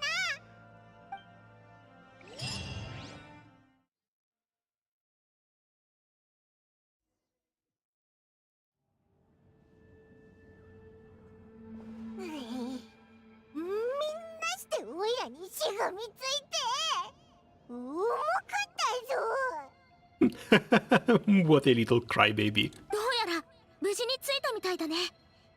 こんな景色が広がってるなんて物語で名前を聞いた時には想像もしてなかったぞ。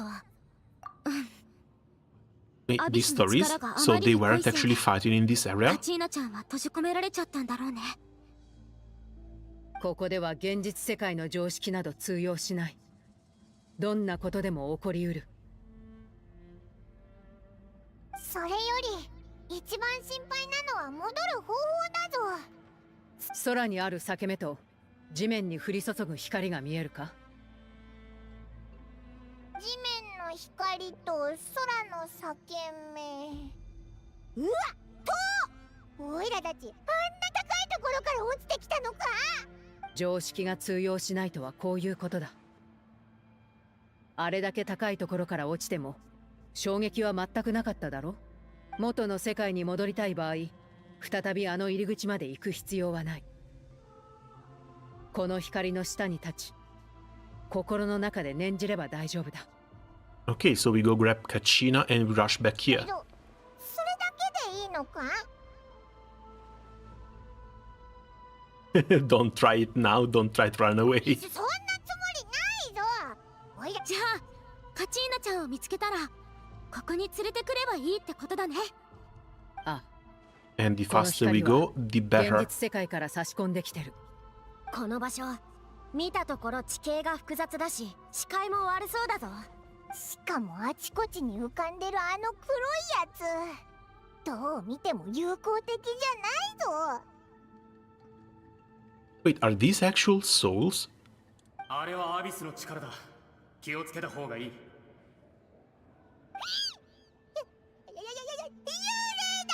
だ。しかも喋ったぞ。But you know what's funny? This isn't even the first time that we've seen a talking ghost. We had the entire part below Enconomia that was revolved around ghosts. 落ち着け。 And she's still scared of them. ビチャマを助けてくれたのは君たちだろう。ああ、ビチャマの友人のマルコだ。完全にこの国に溶けたと思ってたが、急に不思議な力を感じてな。あの力は俺を探し、俺という概念を集めようとしてくれた。もちろんそれは非常に難しいことだ。このように中途半端な姿で君たちの前に現れることになって申し訳ない。いや、謝るべきはこちらだ。あの時スピリットストーンはアビスの力の影響を受けていた。だから無理にでも止める必要があったんだ。ビチャマや近くのかがり木のために危害が及ばないようにするためにも。ああ、分かってる。あいつを守ってくれてありがとう。もう何年も経つっていうのに、俺のためにあそこまでしてくれるとはな。あの不思議な石の力で俺の魂はあいつと繋がれた気がした。まったく未練までそっくりだなんて。勝って凱旋するにせよ負けて犠牲になるにせよ親友とずっと一緒にいたかった。ああ、もう叶わぬ望みだがな。でも君らにはまだチャンスが残されてる。児玉の子の娘を探してるんだろう。あの子は今アビスの力の化身に追われてる。この姿を保てるうちにあの子を助けてやりたい。気をつけてくれ。ここはアビスの侵食をひどく受けてる。 And what luck, we even managed to get a nice quick guide down here. でもまさかヤガミの国がこんな風になってるなんてな。まるで今にも噴火しそうな黒い火山だな。いつ私たちの俺の力があれば一時的にここの攻撃から君たちを守れる。離れないようにしてくれ。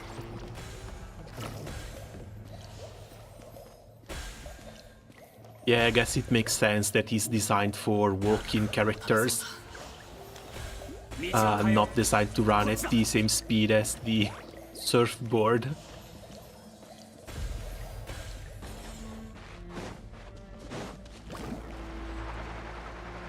Marco.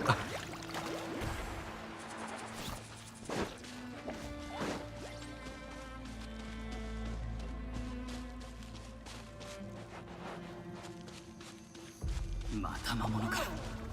厄介な奴らだ。こんな奴らに構ってる余裕ないのに。しないならタダ君加速するよ。なんと来たよ。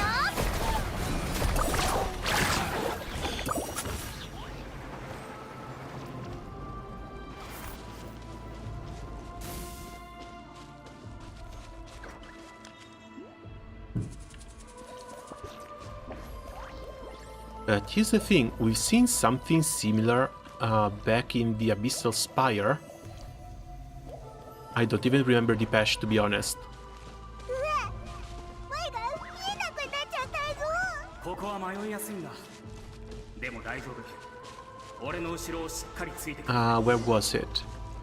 Where there was the statue of the seventh inverted hanging from the ceiling? We've seen something very similar down there. That was still the real world. That was not the full abyss. ねえ、何か聞こえなかった？ Also, it would be extremely funny if these ghosts, these abyssal power manifestations, would recognize her as a relative of their lord. そうか？あれ、私の聞き間違いだったのかな。そういうのやめ。いや、私にも聞こえた。なんて言ってたんだ。それを知る必要はないだろう。良くないことに決まってるからな。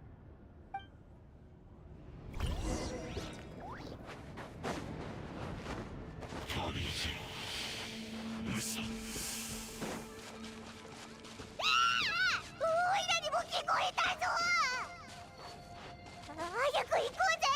こんなところに長居したくないぞ。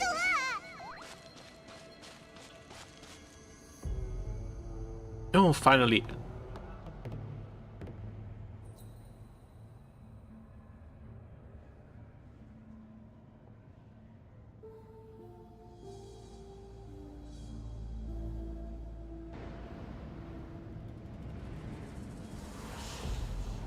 Come on, we're wasting too much time already. The sooner we get out, the better.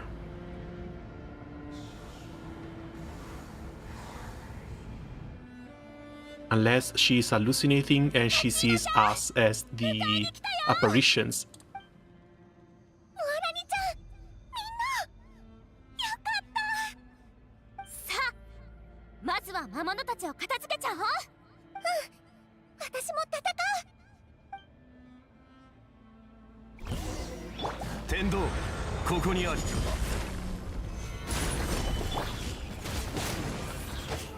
全力こ。熱々でしょ。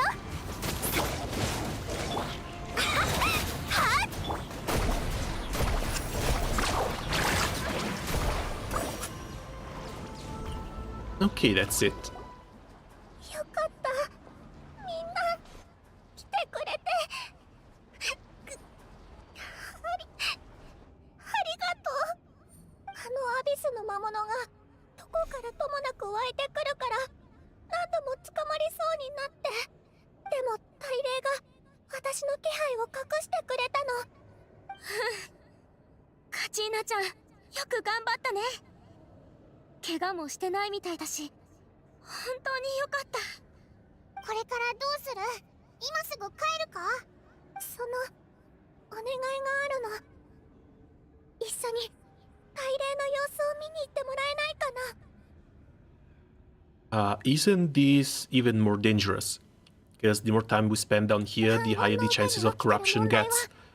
どう言ったらいいかわかんないけど、きっとアビスの汚染が関係してると思うんだ。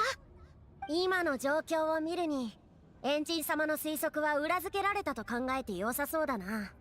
八神の国には各部族の大霊を象徴する6つの主要なトーテムポールがある。そのトーテムポールが大霊の本体だとすれば、ここのトーテムポールは大霊の意識を共有する分身と言っていいだろう。分身が数多く存在するからこそ、大霊の意識は八神の国全体を覆うことができる。それによって魂がどこにいようとも見つけられるんだ。だが分身が広く汚染されれば魂は八神の国をさまようことになる。けど汚染された分身は一つだけじゃないだろ。ここでアビスの力を浄化したところで全体的に見たら大して意味がないんじゃないか。じゃあ大霊を見捨てるの？ずっと私を守ってくれたのに。Saving one is better than saving none at all. 賛成だ。それにこの木をうまく利用すればカチーナを追っていたアビスの魔物を釣れるかもしれない。そいつを一掃することで八神の国の悪化も少しは緩和できるはずだ。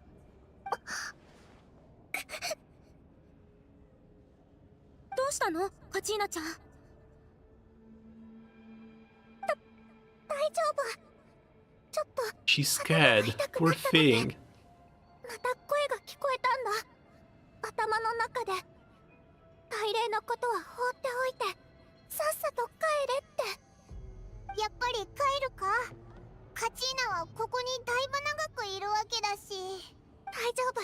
こんなデタラメ無視するから耐えてみせるよ。Done with Genshin, now ZZZ time. もう少し行ったところにあるんだ。案内するね。それに私も戦うよ。I've been trying to climb the ladder, the endgame stages in Zenless as well, but sadly my units are just not high level enough to do it. I've been spending a lot of resin just trying to get the levels and skill levels up, but there's just so much work to be done. Especially if I just want to bring the main damage dealer to 60 and all the supports to 50. ちゃんと私たちを頼ってよ。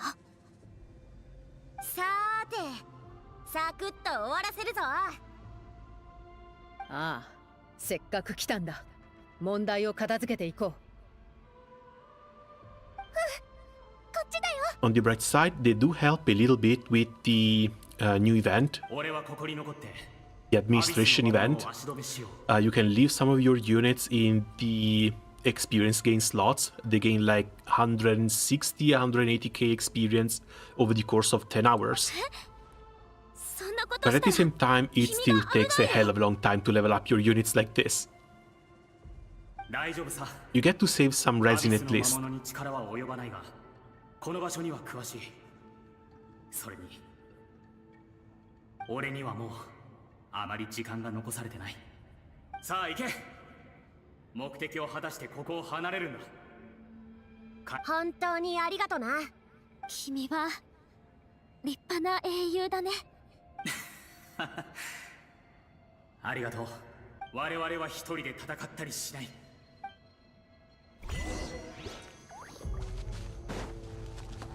頭痛はどう？支えてあげようか。 Hey, let's see what this monster is all about. 私が丈夫だってこと、ムハラニちゃんもよく知ってるでしょ。Hey, there's the pylon.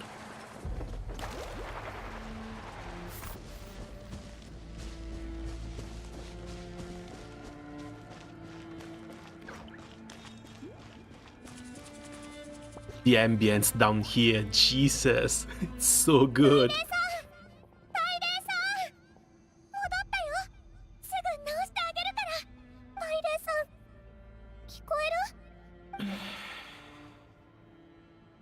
かなり汚染が進んでるみたい。私たちの呼びかけに応えられないなんて。すぐ始めよう。みんな準備はいい？気をつけろ。奴が来た。Oh, that's why. And that's a familiar face too. 愚かな勇気には一片の価値もない。あのような儚い魂で我の足を止めようとするとはな。しかとすりつぶしておいてやったぞ。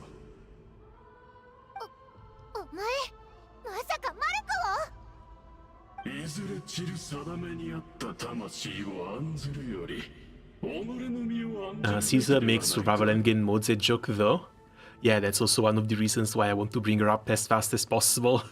我に似た存在を倒したことがあるのかもしれぬが、だからといって甘く見れば相応の代償を払うことになるぞ。Her as well as Piper. いいな。 Again, I missed out on the rat, but honestly, Piper looks about as fun to play with. まるで芸術作品。そこの小娘ほど甘い人間はいないだろうと思っていたが、まさか自ら七に飛び込む間抜けがこうも言おうとは。短命な人間は実に哀れなものだ。圧倒的な力を何も分かっていない。米、プライド、友情、そんな空虚なものはただ自己を麻痺させるためだけにあるもの。何の力もない。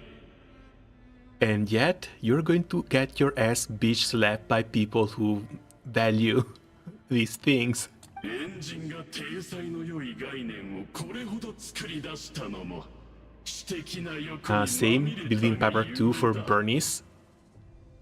原初の恵みを何時ら凡人に分けたくないがために。 Oh, right, because you run double anomaly units so that Bernice and Piper can proc the... Oh god, what is it called? A dissociation? Disorder. For extra damage.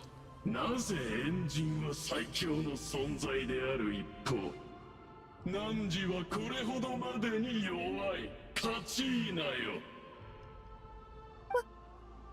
私、カチーナちゃん、私の手を握って。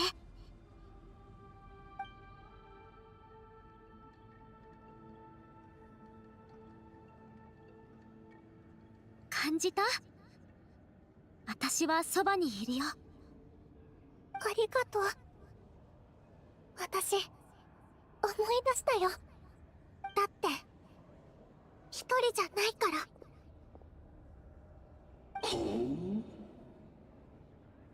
君の言い分は正しいのかもね。確かに、慰めは何の力も与えてくれない。でも、君は大きな勘違いをしてる。君の力はどれも努力して手に入れたものじゃない。何を言ってる？友情があるからこそ、私たちは勇気に満ち溢れ、ひるまなくなる。力を生み出すのは友情そのものじゃなくて、友情という概念を信じ集まった私たちだよ。よく言ったぞ、ムアラニー。この程度の敵、私たち二人で十分。行くよ。ごめんなさい。でもやっぱりあなたを懲らしめないと。あいつに分からせてあげよう。ナタ中どこを探しても私たち二人のタッグにかなうや And つはいない once って again, こと the は power ね。 of friendship is going to save the day.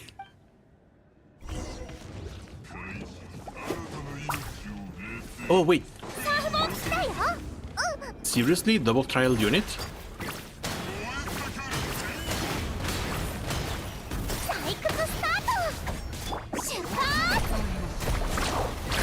My reactions, dude. サ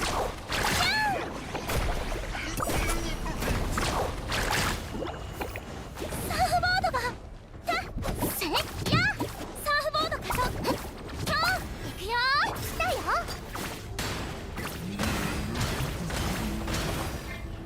ラブラブ差別アタック。えへ。はっせや。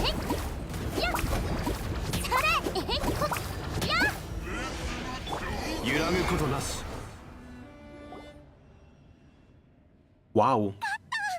That was one hell of a lightweight.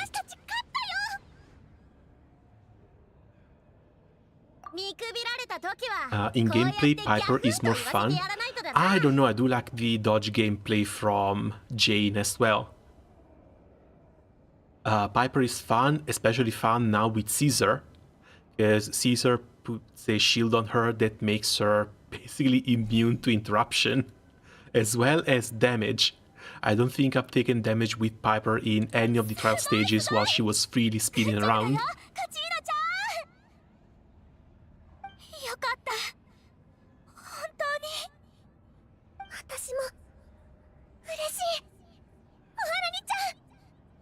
But yeah, I'm still waiting for a proper physical DPS in that game too. 黄金コンビだね。何これ。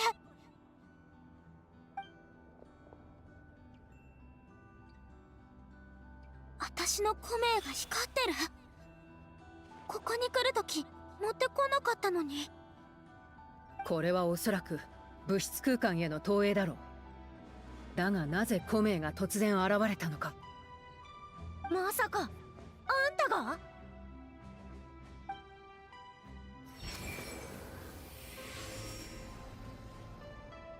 友を救うため万難を排し、アビスの汚染を最も受けてる場所に飛び込むとは、なんて考えなしな奴らだ。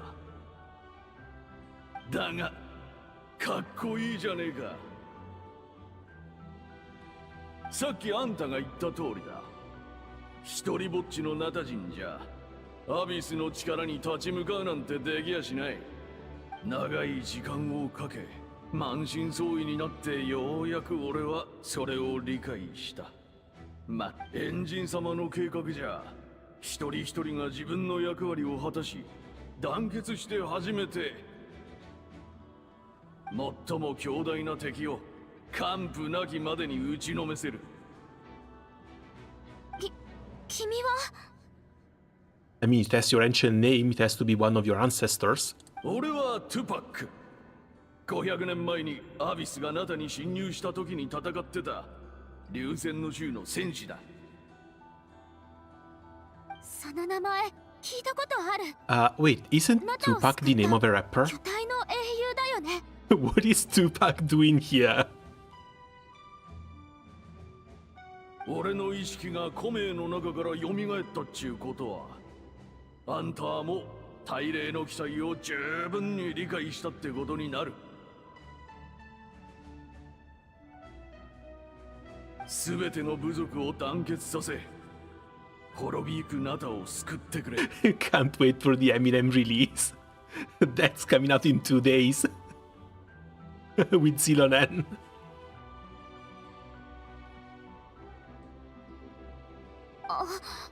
私が血が尽きる前に水石で歯を研ぐ。小さき明かりを残せ。さすれば炎はナタのすべての眼差しとつながる。苦穏の暗闇さえも我々を分かつことはできない。The fist bump. Come on.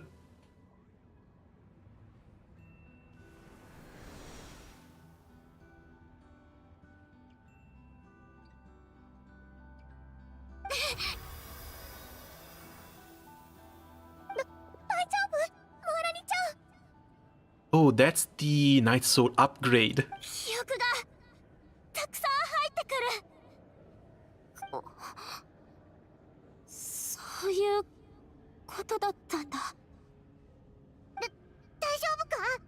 何が分かったんだ？彼らは500年前から今の灘に訪れる危機を予知していたの。ここでゆっくり話すような内容じゃない。帰ってからじっくり説明しよう。Does that mean you already know about this whole thing? 一部はな。でもまさかムアラにも計画を担う一員だとは思わなかったぞ。とりあえず今はここの大霊さんを救うことに集中しよう。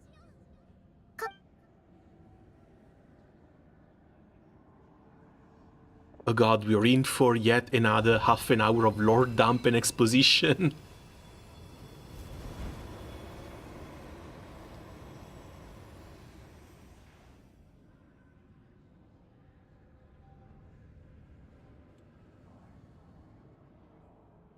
So is Lumin also going to get some of these memories now? Yes. これでもう大丈夫なはず。大霊さん、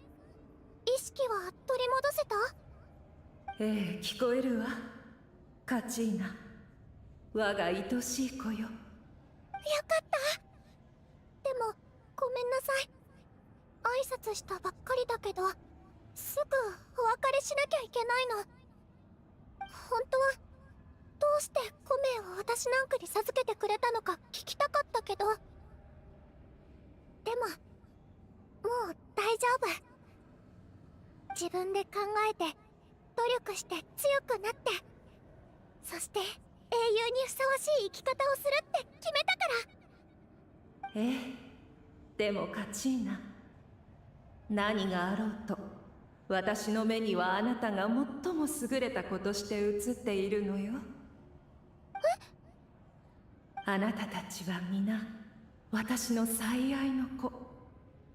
あなたたちを育み守ってきたことをずっと誇りに思ってきた。コメは私があなたのためにつけた一つの名に過ぎないわ。両親があなたにカチーナという名をつけたのと同じように難しい意味はない。自分の人生を歩めばいい。より輝かしい継承者になろうとなんて考えなくていいの。コメに新たな歴史を綴っているのはあなた。結果がどうなろうと重要じゃないわ。私はあなたを愛している。あなたの両親と同じくらいね。あ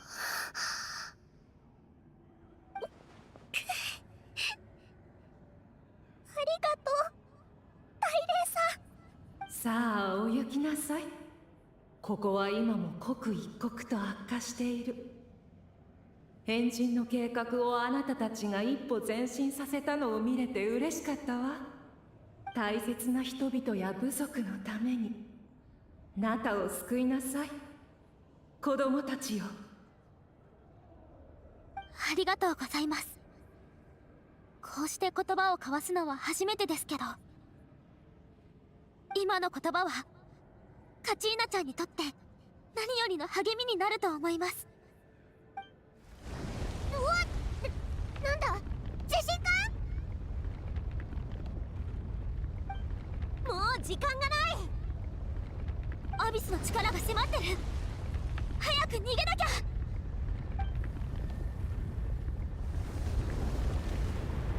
洗礼だ。 Is Silly down here? 道を開いてくれたぞ。Not only that, an animal Silly. Didn't the dragons eat them all?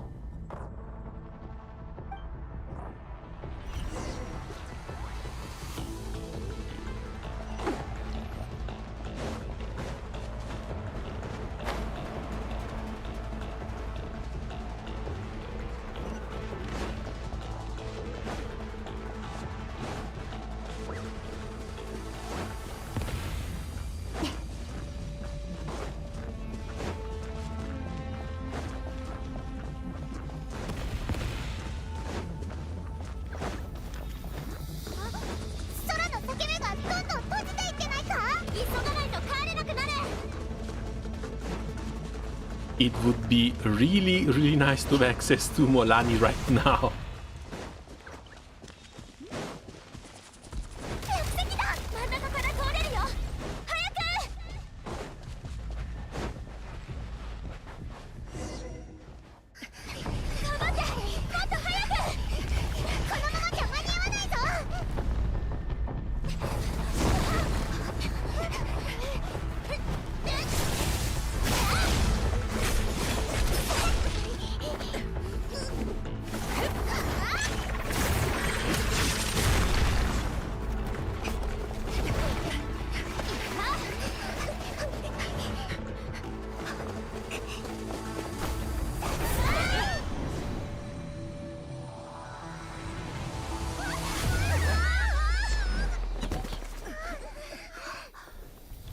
And no last second save.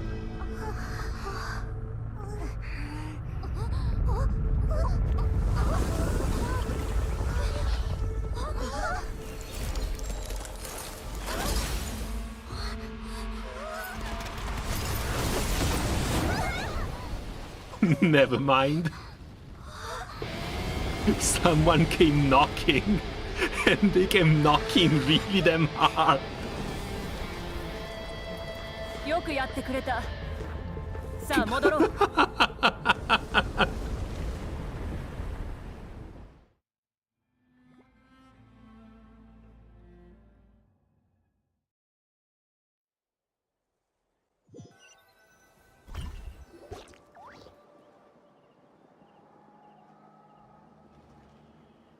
But wait, wasn't it just a little fissure that was the issue?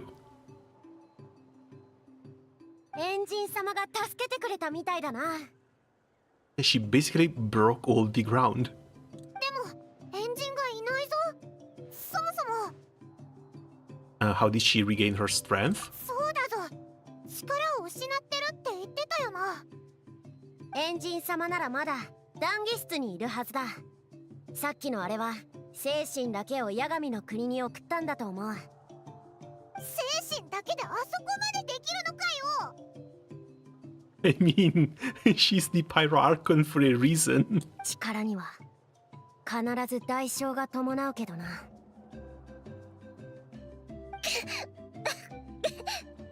気分が悪いの？カチーナちゃん、もう少しの辛抱だよ。急いで聖火競技場に行こう。出発前、お医者さんを手配してくれるってエンジン様が言ってたでしょ。ああ、お前たちは全員一通り検査を受けた方がいい。オイラはなんともないけど、お前はどうだ？ Completely fine. それもそっか。お前はアビスの力なんてへっちゃらだもんな。さあ、行くぞ。治療を受けるのはもちろんだけど、八神の国で得た情報も共有しないとな。そういえば、大霊が言ってたエンジンの計画って一体何なんだ？それはエンジン様に説明していただこう。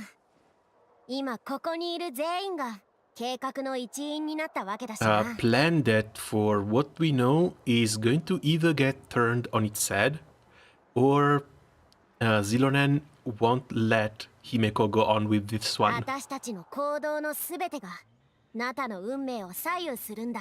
The first thing people did with this Italia Icon Plus model leak was putting a McDonald hat on her. What the hell? But wait, aren't people still mad about the McDonald collab?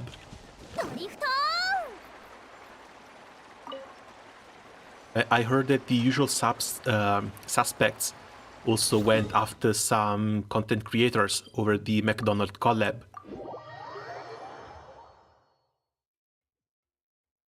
So and so. Yeah, the boycott went really well, didn't it?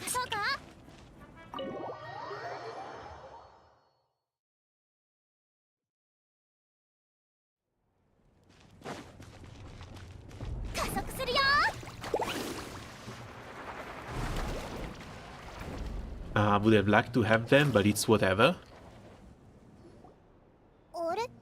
Yeah, it's United States only as well, if I remember correctly. I've heard plenty of people from Europe complaining that they can't have them. Unless you buy them from someone in the United States. よく帰ってきてくれた。疑問が山のようにあるのは承知している。だがまずはアビスの力の残留を処理しよう。影響が出ないとも限らない。無事に帰ってきてくれて本当によかったわ。さあ、皆さん座ってちょうだい。一人ずつ見ていくから。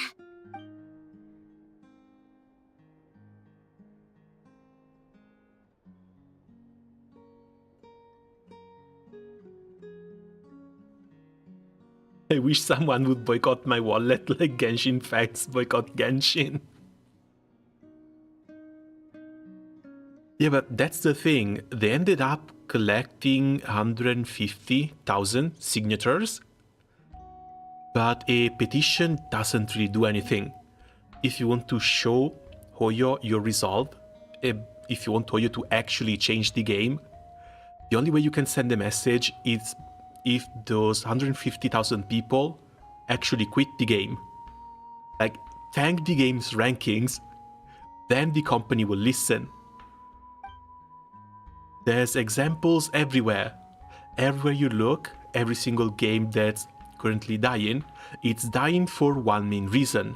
People stop playing. よし、これでもう大丈夫なはずよ。 But the Genshin fandom doesn't understand that. It can't understand that. So they wanted to boycott the game by going free to play.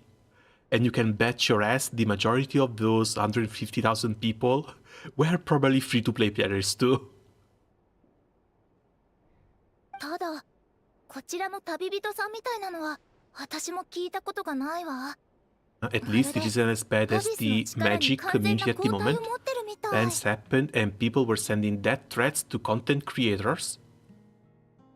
What the hell is going on with Magic the Gathering?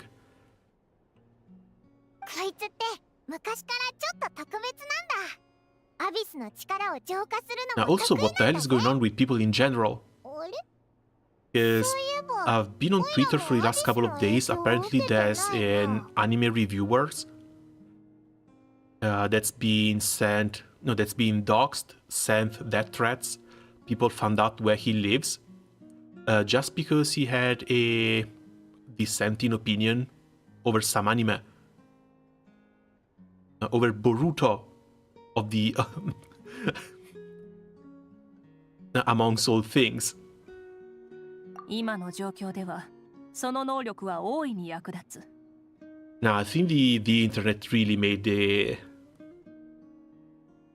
too much of a negative impact on people. Because when you're on the internet, you don't even perceive other people as people. You just read the comments and it's just random words on a page.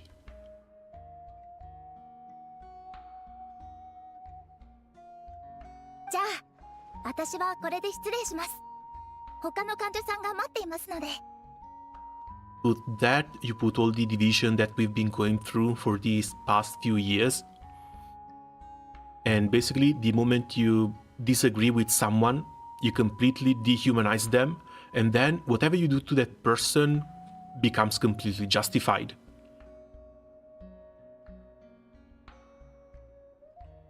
Banned some expensive cards and people were mad that they lost money. I agree that the bans happened out of nowhere and they would have signaled things more. On the other hand, it's for the better.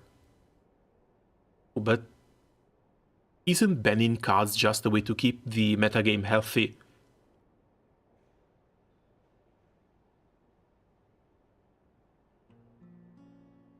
Still, when money is on the line, it's completely understandable to be mad.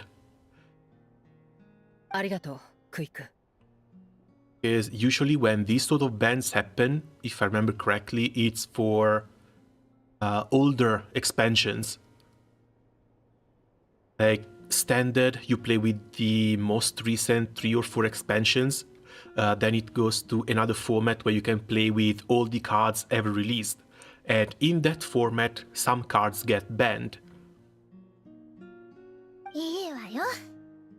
考え方に違いはあるけど、お互い悪気はないんだもの。It is, and I think it's healthy for the game. I understand why people are mad, but don't overreact and give constructive feedback. Well, to be honest, if you pay 40, 50, 100 bucks for one card, multiply that by 4, and then it's banned at the next tournament and you can't play then yeah, it's a lot of money wasted.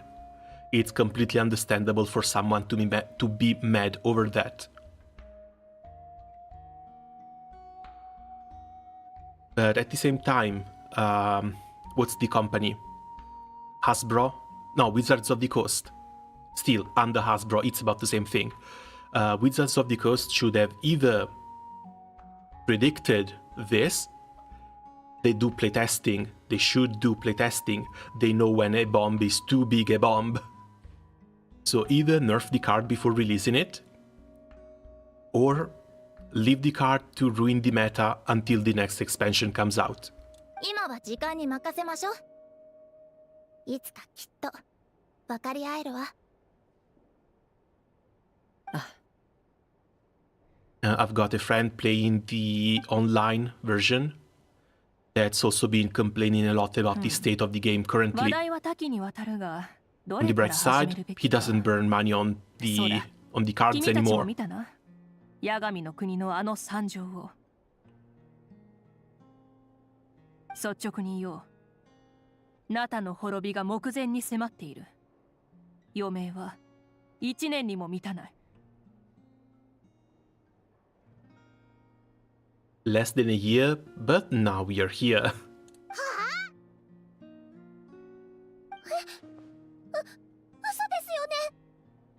Still, a little bit weird that they're trying to pull this off right after Fontaine. Because Fontaine as well went through a 500-year plan in order to try and save the city from total devastation.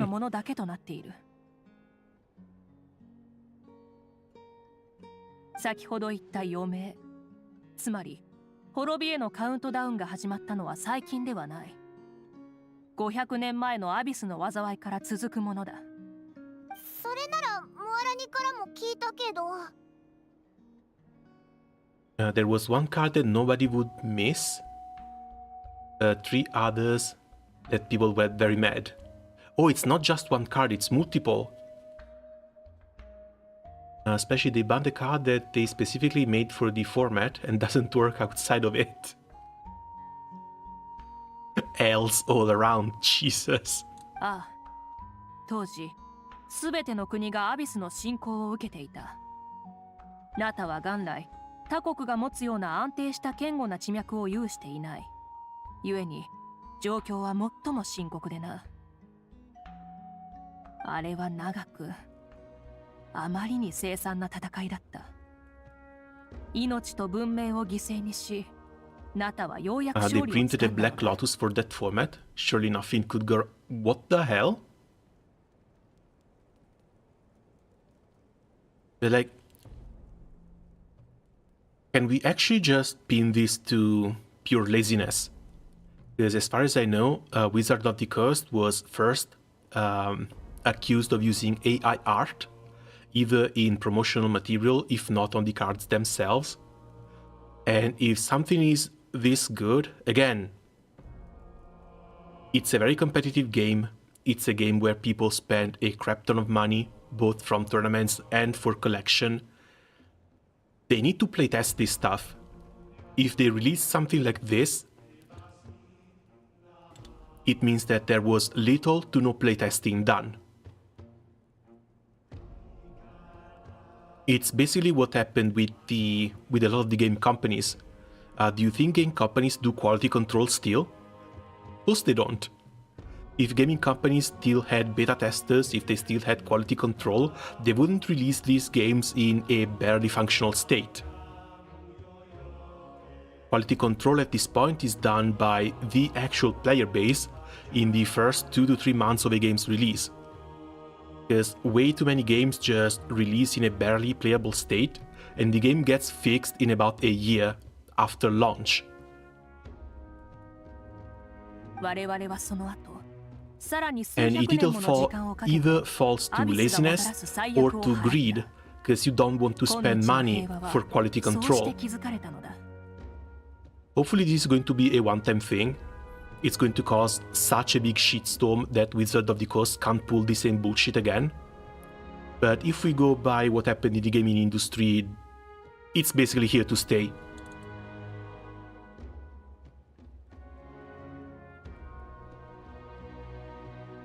しかし、その勝利は表面上のものに過ぎない。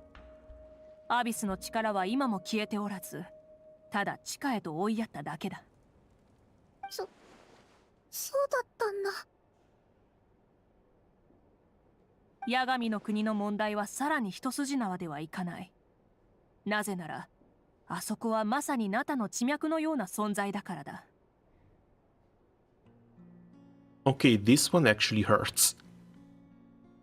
Because the ley lines basically carry magic energy below ground. Not only Natlan doesn't have them, Natlan has the abyss 当時の計 replacing 算 them. で、八神の国が完全にアビス化するまで、最大で500年かかると導き出された。しかし、その頃にはすでに多くのナタ人が家と家族を失い、荒野をさまよっていたのだ。文明は消えかけ、信仰は崩れ去り、大霊の力も枯渇寸前にまで追い詰められた。このままではナタを再び一つにしない限り、アビスを倒すことなど夢のまた夢。そこで神と各部族の英雄たちは長い議論の末、ナタを救うための500年にわたる大規模な計画を立てたのだ。そうだったんですね。カチーナちゃんと合流できた後、私は自分のものではない記憶を見たことのない存在から受け取りました。その中にまさに今おっしゃった計画がありました。どうやら私はその計画の重要な一人に選ばれたということですね。でも一つだけ理解のできないことがあります。どうしてその記憶の中で見たエンジン様もあなただったのでしょうか？ Wait, what?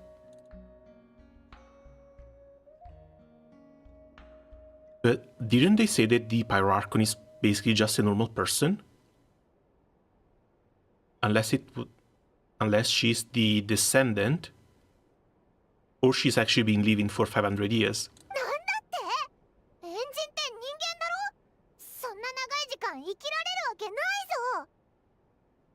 ああ、その疑問は正しい。人間にとって最も越え難い壁は時間、あるいは寿命という概念だ。しかし魔人であれば一部の神通力や呪いによってその命を伸ばすこともできる。Okay, and we've seen this with Canaria as well as with the Hilichurls. Since all the Hilichurls are basically Canarian people cursed to live forever. だが、ナタにそのような存在がいないのも周知の事実だ。故に我々は己の知恵を持って切り抜けるほかなかった。So it has to be the pact with Celestia, it has to involve the 生命と Gnosis. はいつか燃え尽きる炎のようなものだ。500年前、私はこの命を聖火に託した。過去に一度死を迎えたがゆえに、再び蘇ることができる。Oh, come on, poor Himeko. Yeah, she's basically like a phoenix, but she's been dying and being reborn before her time for 500 years. つまり簡単に言うと、二度目の命ということでしょうか。Second life. If she needs to die before her time, means that she needs to fall in battle. So more than the second, this might be the 15th, 16th, maybe approaching 22. They made the joke real and into overdrive. Yeah, these bastards.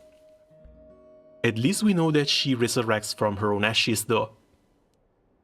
ああ、当時各部族が団結していたからこそアビスを退けることができたのだ。Just Google Jeweled Lotus. Also, funny as shit about the toxic card nobody will miss. They make actually an article about the bans. And on that card, they basically say we forgot.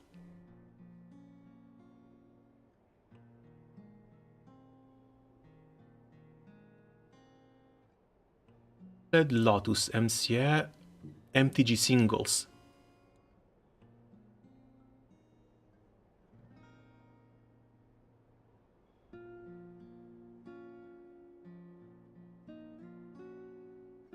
You serious?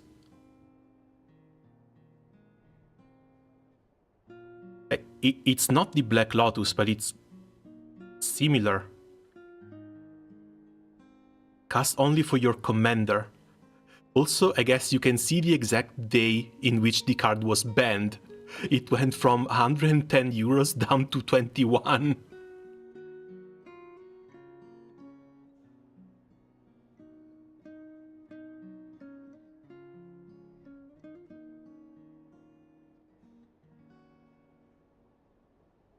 Still, Commander is a bit of a new mechanic. I don't think I've seen it yet. 500年後のナタがアビスと戦える力を持つためには、次のエンジンが滅びた各部族を復興させる必要があった。そして部族が復興すれば人々は再び集まり、その部族の大霊も力を取り戻すこと Still, ができる。100 euros for one card, and usually in Magic you want at least 2 or 4. That's insanity. 完全に復興した証として大霊は一人の英雄を選ぶ。それは部族が戦争の準備を終えたことを意味する。まさに500年前、偉大なる英雄たちが私のもとに集まった時と同じようにな。つまり私がその英雄ってことですか？ああ、君が持つ古名は500年前に龍戦の衆を代表していた戦士と同じものだ。その意味は団結。八神の国での冒険を経たことで、君はきっとこの古名の意味を完全に理解したことだろう。ってことは、お前は最初から大霊が誰を選ぶのか知ってたのか？そうだ。当初の計画であれば、私が蘇った頃には全ての部族が復興を遂げているはずだった。しかし、Also, hold 事態 on. が起きた。 She gets to basically choose the people that accompany her. And I think she's chosen a cast of pure girls. 6人の英雄は確かに500年前の6つの古名を手にしていたが、計画に関する情 Like, 報を there 誰 might も be 受け継いでいな kinage かったのだ。 somewhere, but not in this room. その原因は同じく八神の国の汚染にある。聖火と大霊間の疎通が阻まれてしまっていたためだ。反言の歌でカチーナを連れ戻せなかったのもそれ。ああ、これもアビスの策略の一つだ。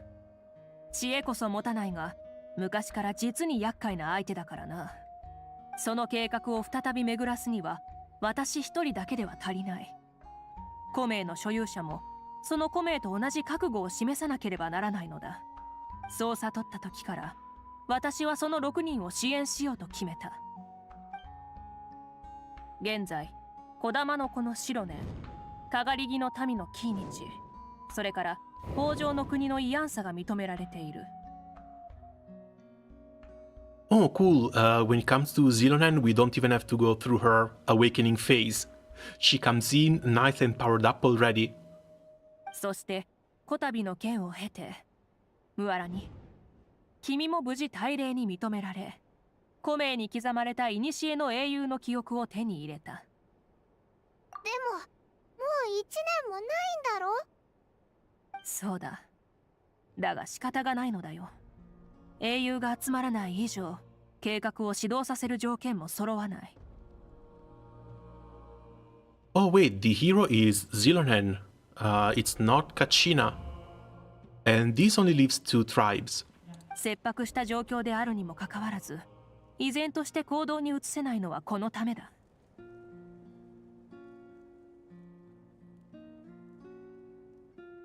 エンジン様はそれをご存知だったのに、どうして私に教えてくださらなかったんですか？ I mean, one should definitely be Sitali, ずっと早 but い the と other 思い one ますが。 cannot be Orlon. They wouldn't release Orlon as a 4-star if he was one of the awakened ones. 確かにそうかもしれないが、逆効果になる可能性も否めない。先に己の使命を知ってしまえば、潜在能力を引き出せなくなる恐れがある。カチーナの救出を例にしよう。君を突き動かしていたのは誰かに与えられた使命などではなく、君自身の強い意志であってほしかったのだ。つまり残りの2人が誰なのかもエンジン様は教えるつもりがないということですね。I mean, Chaska might be one, ああ、 but if it's really Chaska and Sitali, that leaves 事前にプレッシャーを与えても邪魔にしかなら that ない leaves だろう。 Ben 10 as the only guy in the entire group of heroes.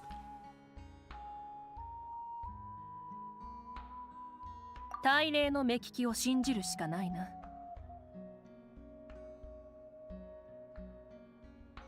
Capitano? No, it can't be Capitano.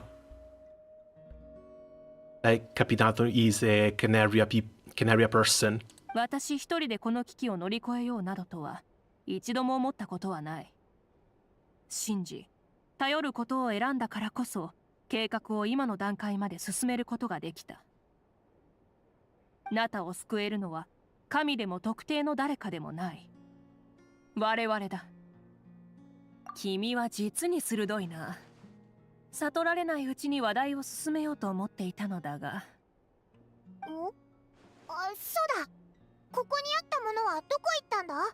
君たちが八神の国から無事帰還できるよう完全に力を失った私には何かしら手段が必要だった。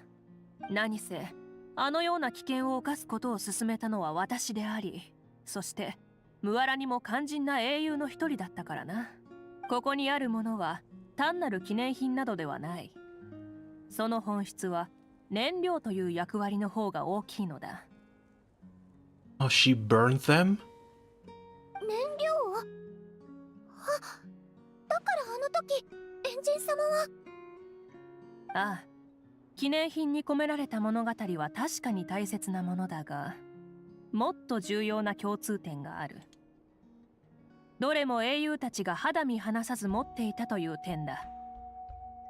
そういったものには持ち主が戦っていた時の核蓄の炎がいくらか宿っている。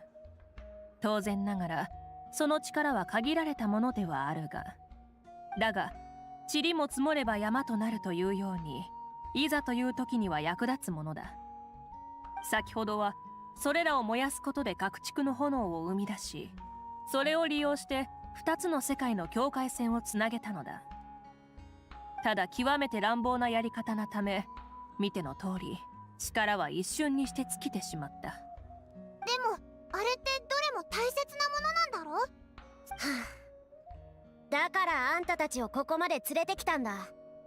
エンジン様に極力使わせたくない力だってことをみんなに知ってもらいたかったからな。エンジン様、本当に申し訳ありません。私のことは気にするな。それに大霊のトーテムポールを救ってくれたのは幸いとも言える。でな、もしそうなれば児玉の子に災いがすぐにでも降りかかっていた。英雄たちがここにあるものを私や他のエンジンに託した時、彼らはそれがナタを救う力となることを望んでいたはずだ。あれらのものが最終的にナタの英雄たちを救ったと知れば、きっと皆喜ぶだろう。それでもやっぱり胸のあたりがチクチクします。そう感じる必要はない。前に話した時間の話はまだ覚えているか？我々は何かを失ったわけではないのだ。過去の人々や物語はただ形を変えて、 I think Marika is the only sane Archon so far.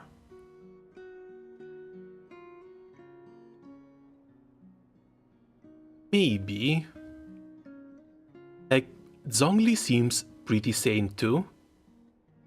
Nahida went through some trauma, but I think she's fine as well. それでも負い目を感じるのであれば、その胸の痛みをバ Venti is a little bit ナタ too のため dumb. に戦うといい。 Like, you've got to appreciate Venti's love for freedom and for his people, but at the same time, Venti is a little bit too dumb.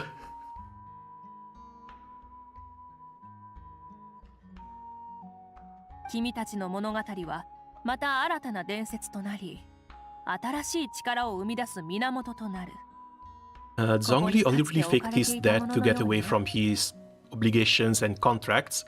Now he's basically a civilian. But I'm pretty sure everyone in Liyue still recognizes him and is just playing along. そういうことなら酒でも振る舞ってく Raiden れ is ればい absolutely い。 not normal. カチーナが無事に帰ってきたことを祝う宴 Locked を開 inside くつ for もりだ。 500 years, leaving a 余 puppet 順 to 者の戦 control 争 her の own 凱旋を dominion. 祝うとしよう。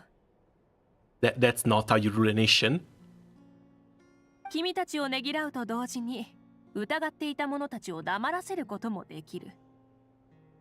And at this point, when it comes to the Hydro Archon, what can we even say? Because Hydro Archon right now is just New Villette. Furina managed to sacrifice her divine part to save her people, while her human form is basically just living her life now as a movie director of all things. ナタに危機が迫ってることを知ったのに楽しめるでしょうか。そう思うな。焦りは判断を鈍らせるだけだ。いかなる時も平常心を保っておくといい。さあ、行くといい。私もすぐ向かおう。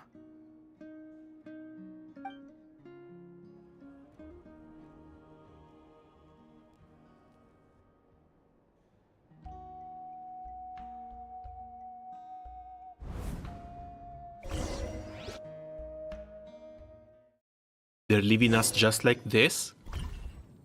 With an image of a meditating Himeko? Of course not.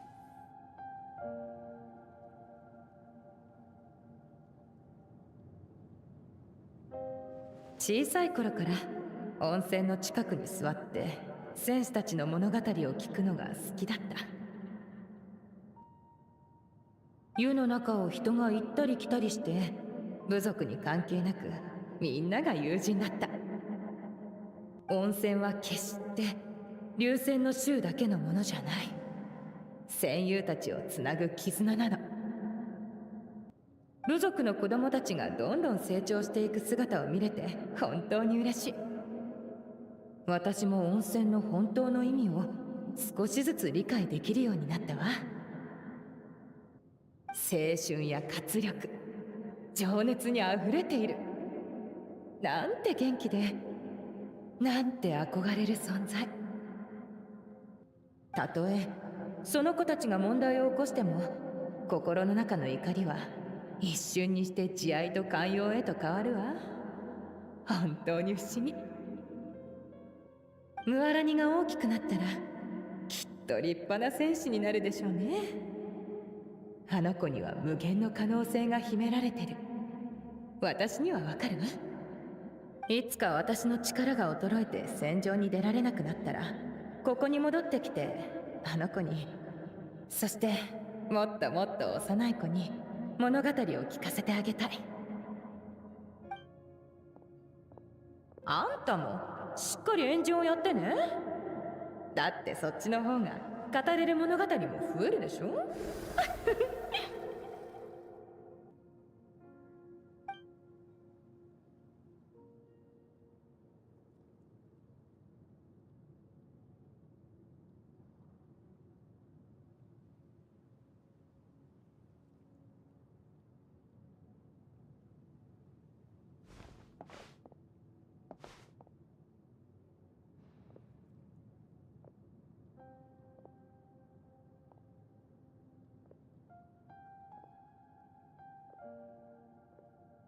空は暗く、部族は散り散りの中、遠い未来の勝利を約束されるとはな。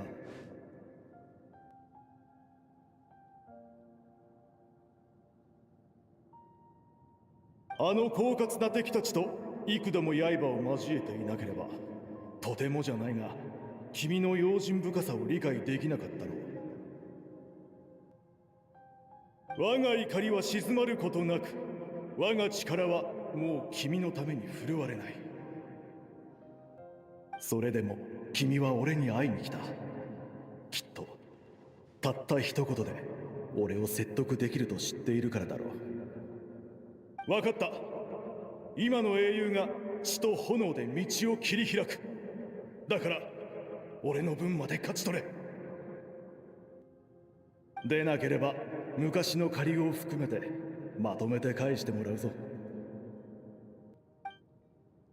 ナタのために。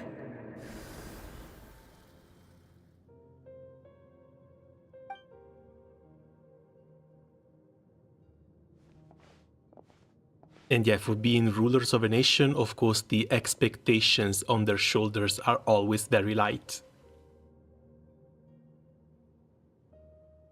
つまり、お姉ちゃんは500年後の未来に行って、 They even have a model for... Oh no, this must be the mom. ってことだよね。I almost thought this was younger Himeko because it's shorter. This must be Himeko's mom. じゃあ今のお姉ちゃんはどうなるの？お姉ちゃんの人生はこれでおしまいってこと？それを聞いても答えられないでしょ。もう決まったことなら私たちは全力で支えてあげないと。安心してちょうだい。部族復興のために私たちも全ての力を捧げるわ。私たちはみんなナタの未来のために身を粉にしてる。ただ存在する時間が違うってだけよ。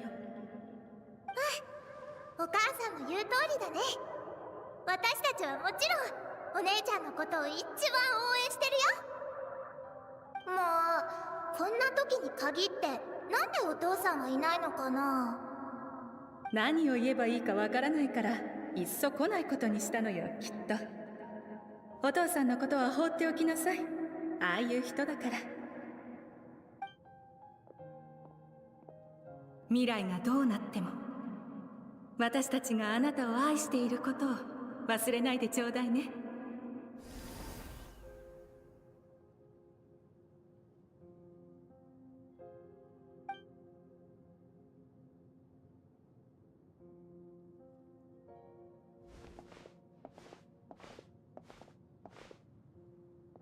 探しに行くからね。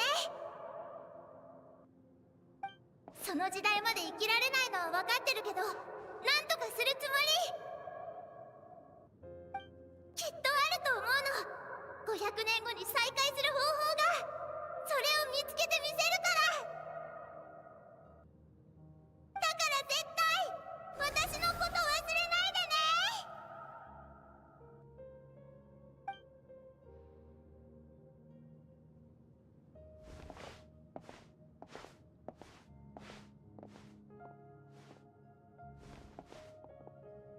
エンジン様がそうおっしゃるのなら全身全霊をもって支援いたしましょう。子供たちもこのような美しい太陽が見られますように。ナタのために。我々は一人で戦ったりしない。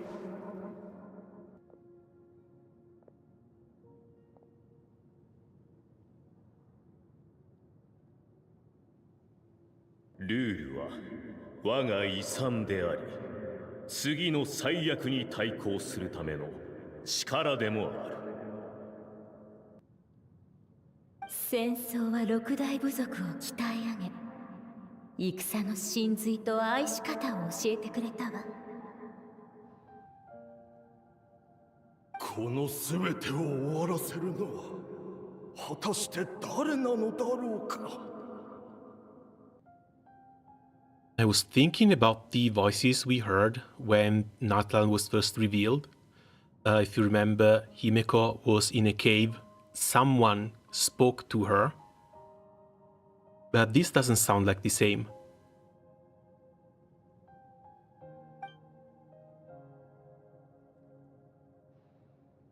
我々は記憶と伝説を受け継ぎ、太陽と風と共に育ち、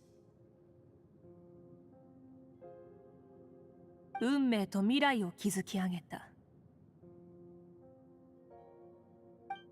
これらすべてナタの炎、ナタの血である。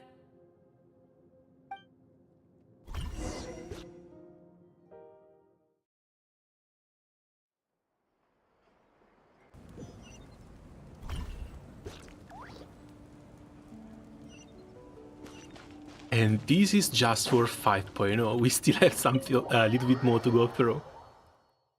Furina living on macarons and sleeping until noon.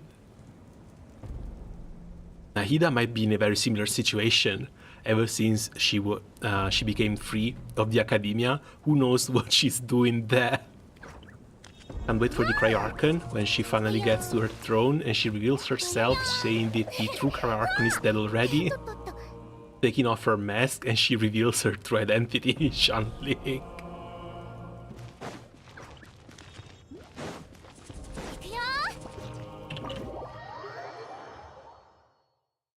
Wait, when it comes to the Fatui, speaking about Archons, How many Fatuis are we missing? Because some of them should be enemies. A few more should become allies.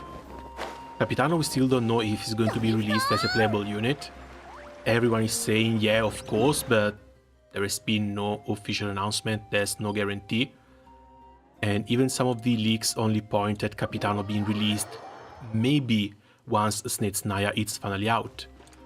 But then there's like Columbina and Pierrot, which we have no idea if they're ever coming out.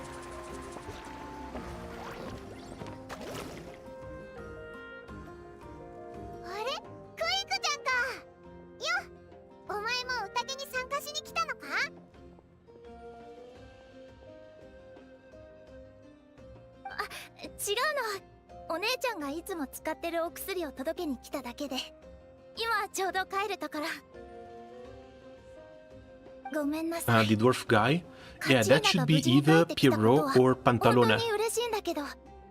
Sandrone too, right.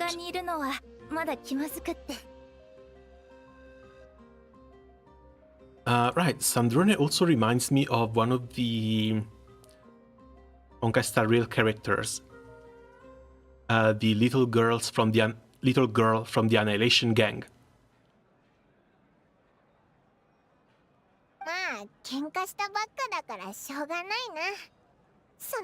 Also, there were rumors about Signora being resurrected.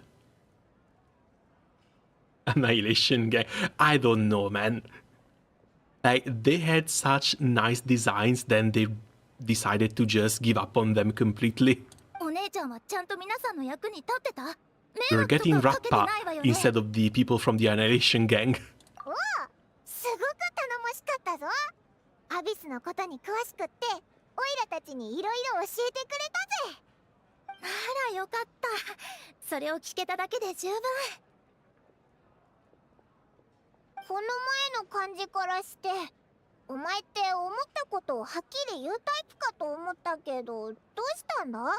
I mean, we were travelers, we're now basically just interwoven with the entire plotline.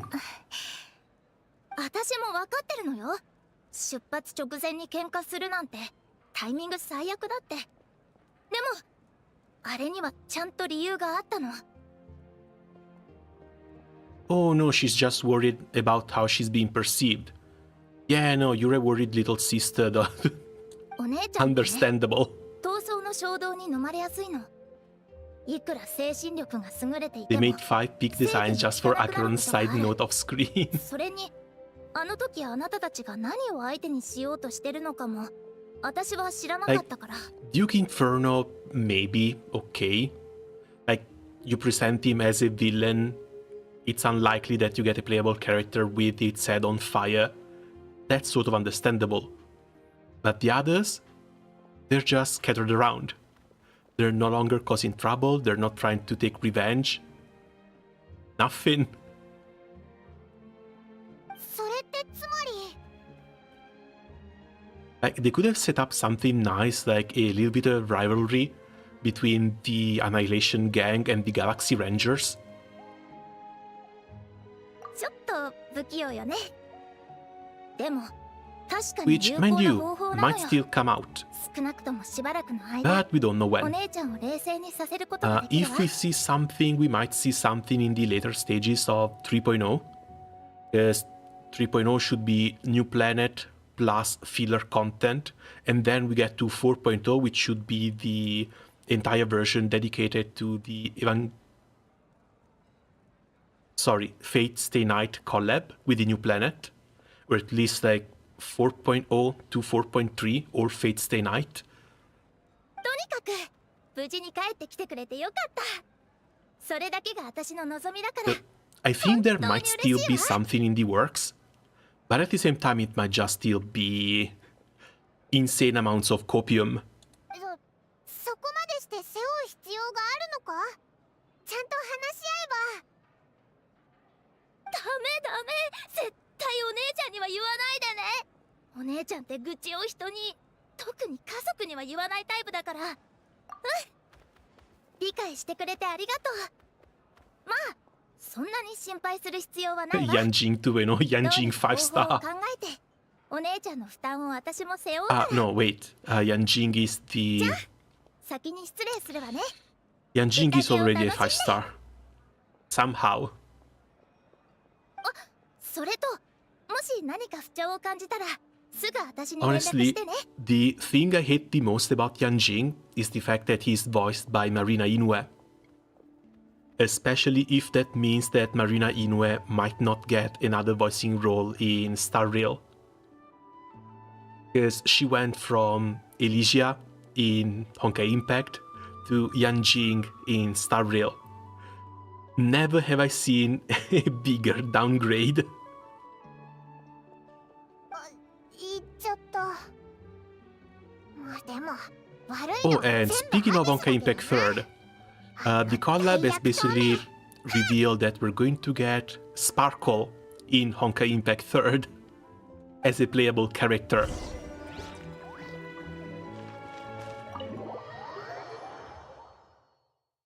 That one is still a little bit far off when it comes to global,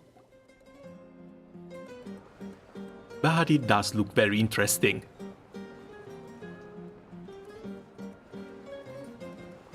Wait, what? Bro, what? さあ、最高の祝福と熱烈な拍手を部族の若き勇士カチーナへ。Wait, what, Elysia? Yeah, Yanjing is voiced by Elysia. おお。よくやったわ、カチーナ。みんなありがとう。嬉しい。私もやっと活躍できたよ。カチーナはやるやつだって分かってたぜ。若くて将来有望で、きっとこれからも大活躍間違いなしだ。何言ってよこれ。お前が最初にチームを抜けたんだろ。この後帰ってからどうな And るか分か again, って I るな。 really hope that that VA role does not preclude her from yet another character in Star Rail. Because the moment I hear Marina Inoue going, "Hi," I'm dead. I'm completely dead. My wallet is opening on its own, all the money is flying out. 外で怪我をした軽傷者にたまたま出くわしてさ、手当てしたんだよ。そしたら Sparkle's a good choice. Apparently, Sparkle is time traveling to cause trouble in the Honkai Impact 3rd development team. だがその結果、 She's running around messing with scripts, and she's messing with the very script in which they kill Himeko for the first time. Only that way knows what they're cooking over there. 君が預順者の戦争に出て最高の栄誉を But 勝ち取るなん the て想像 writer してなかっ that's たもの。 handling the the Honkai Impact 3rd and Star Rail collab is the same writer that led Penacony. 試合の前夜に酔い So つぶれて you 当日 know 遅刻したの。 they are cooking だか something. らそのまま資格を取り消されちゃってね。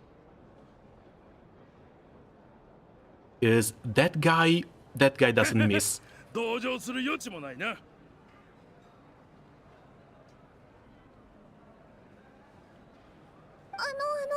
バカルおじさん、そこまで言わなくても。ちょっといいかな。私からみんなに話したいことがあるんだ。こうして再びここに帰ってこれたのは友達のみんなと、そしてエンジン様のおかげ。本当にありがとう。旅人さんとその仲間のパイモンちゃんは2人とも凄腕で、もし帰化聖夜の巡礼に参加できたら間違いなく一二を争うレベルなんだ。そんな2人が私に学びの機会をくれるって約束してくれた。だから私はこれからもっともっと成長するはず。そして友達のムアラニちゃん、チャスカお姉さん、キーニチお兄さん、イアンサお姉さんも旅人さんとパイモンちゃんと力を合わせて私をヤガミの国から連れ戻してくれた。そんなみんなも歓声を浴びるべき英雄だと思うんだ。だから拍手を旅人さんたちにも送ってくれないかな。お願い。よっしゃ。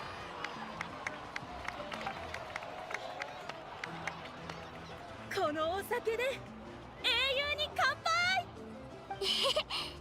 カチーナちゃん、英雄になる準備はできた？正直言うと、こんなにもてはやされる日が来るなんて思ってもなかったから実感が湧かないな。こうして英雄になったわけだし、次はチャンピオンの連覇を目指さないとな。もうからかわないでよ。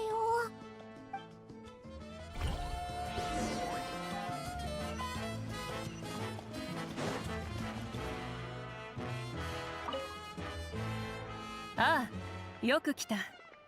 君たち2人のために特別にフルーツジュースを Okay, 用意してある。 this one should be the last piece of dialogue now, shouldn't it? その顔、まだ聞きたいことがあるようだな。違うか。 Threat is currently over. All they need to do is set us up for the next patch, which comes out in 2 days. Isn't your plan a little convoluted? Why didn't you get the heroes of the past to join you in this age? 彼らには彼らの人生があるからだ。500年前の人々にナタが滅びるかもしれない。だから肉親や最愛の人を捨て、時間の終点まで行けというのは酷なことだ。考えてみてくれ。この世の万物には終わりがある。だが我々は寿命に縛られているがために時間という尺度を想像しがたい。例を挙げよう。太陽が数百万年後に燃え尽きてしまう。だから今からそれを救いに行こう。そのようなことを聞いても馬鹿げていると思うだろう。 On one side, I understand what she's saying. On the other side, we are 1 year until the destruction of Natlan, and 2 of the new heroes still have to wake up. この責任を共に負うことを彼らに強いることはできない。加えてどの時代にも英雄は存在する。もちろんこの時代も例外ではない。ゆえ当然それは私にも当てはまる。だが私が立案した計画だ。最後まで責任を取るのが筋だろう。あ、思い出した。お前の部屋にあった絵、あれってまさか500年前の家族を描いたものだったのか？ああ、その通りだ。だからあの時妹がその後どうなったかを聞かれても曖昧な答えしか返せなかったのだ。過去の断片をつなぎ合わせることでかろうじてあの子が建築家と芸術家になったことを知ることができた。かがり木の民の復興ではあの子が多くの建造物を設計して建てたらしい。無論今やそのどれもが跡形もなく消えてしまっているがな。 And this sounds a bit weird because they're building buildings out of stone. For them to not be around in 500 years? I don't know. We've had stuff in here for like 2000 years at this point. Even if they're not all well maintained. I think her sister might still have something to her name, だが even after それで 500も years. 立派なことだ。誇りに思っている。どうやら君たちは失うことに対して暗い感情を抱きやすいようだ。その点についてはとうに覚悟を決めている。これは戦争であり、戦争に別れはつきものだ。アビスに飲まれた人々に比べれば私は十分恵まれているだろう。私は神の名を背負っている。そしてこの肩には数えきれないほど多くの人の期待がのしかかっているのだ。故に運命の終点へとたどり着かなければならない。そこ And で待っている that's ものが something I wanted to 何 ask. であろうと。 If you are already aware of そ fate. うだな。この計画の結果ももう決まってるのかもしれない。ああ、分かっている。だがそれがどうしたという？時間がどのように存在するかの話は覚えているか？過去、現在、未来は同時に存在し、どれも等しく重要だ。未来で待ち受けているものが破滅であろうと、目の前の全てを救わなくてもいい理由にはならない。そして人間は運命を知ることができないからこそ常に全力で臨める。ここが正念場だ。我々にはまだ2人の英雄が足りていない。いや、正確には3人か。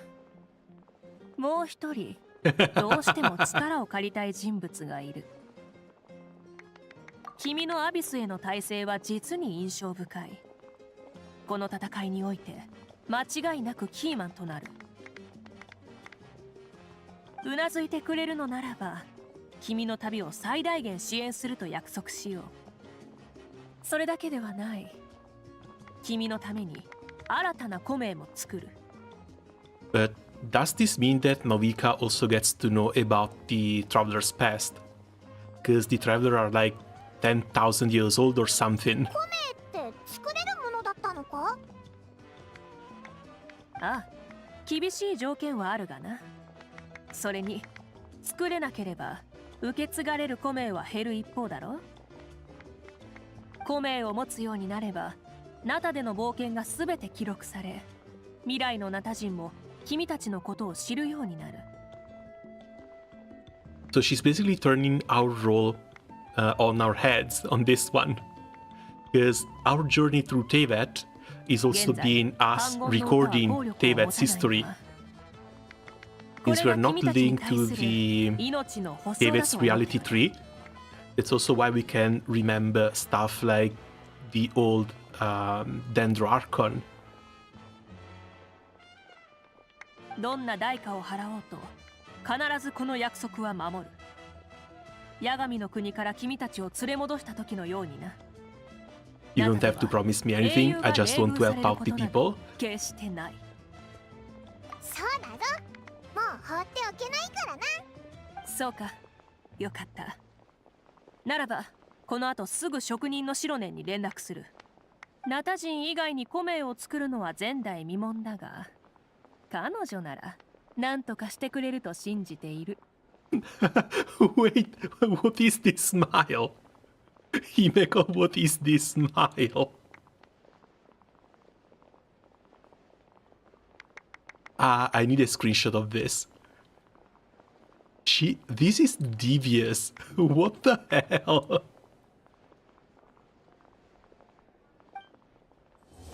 That's the face she makes when she talks about Xilonen?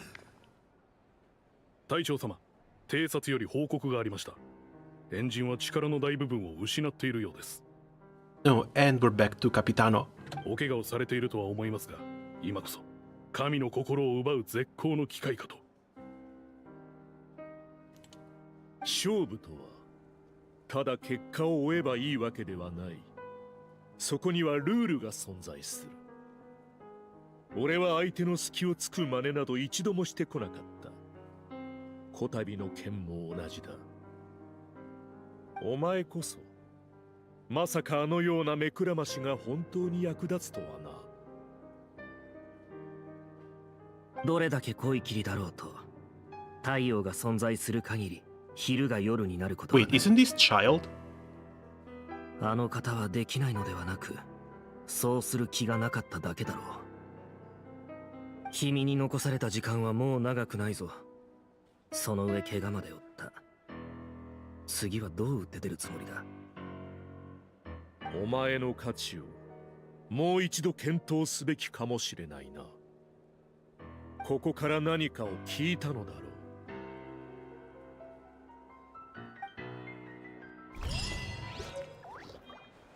Also, if they ever make Capitano playable, he has to have a completely black face. He needs to keep on the helmet, and he needs to have a completely blacked out face. It would be way too weird otherwise. Also, finally they're leaving the NPCs around. Surely Movika is not going to disappear from here until the next version. Okay, what do we have left? The missions, should have done everything.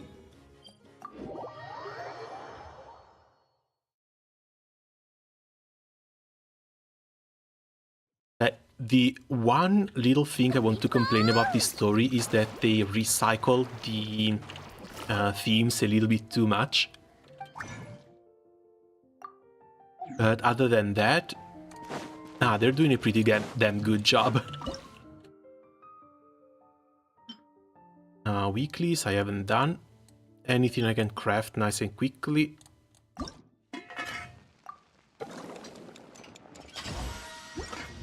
You mean manually?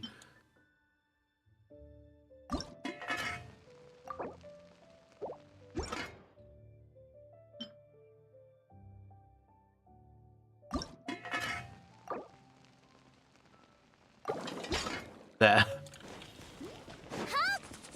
出発。星とし無事今日の依頼を達成。 No, he's gonna be a twink. 星と深淵を Well, to be honest, they don't really have nice muscular characters, at least when it comes to the playable ones. They only have these models for the blacksmiths. Either these or Briotsli. I hear Briotsli is a little bit more... Briotsli has a little bit more meat on his bones compared to a lot of the other NPCs.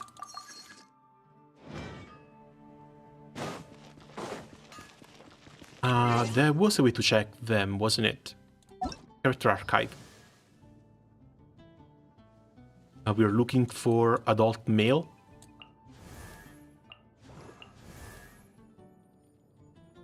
Yeah, nah,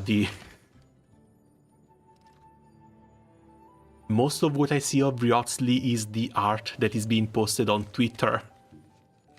The art posted on Twitter make him basically double as wide as he is right here. Because yeah, he's got the shoulder pads, but this is basically the same body. At least it's different from the adult male twink. But not by much.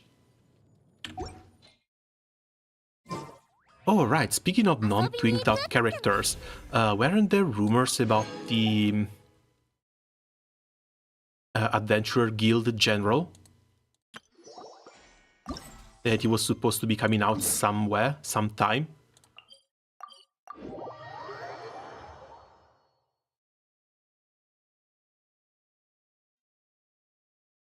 He would need to be built like Mountain from Arknights to work properly.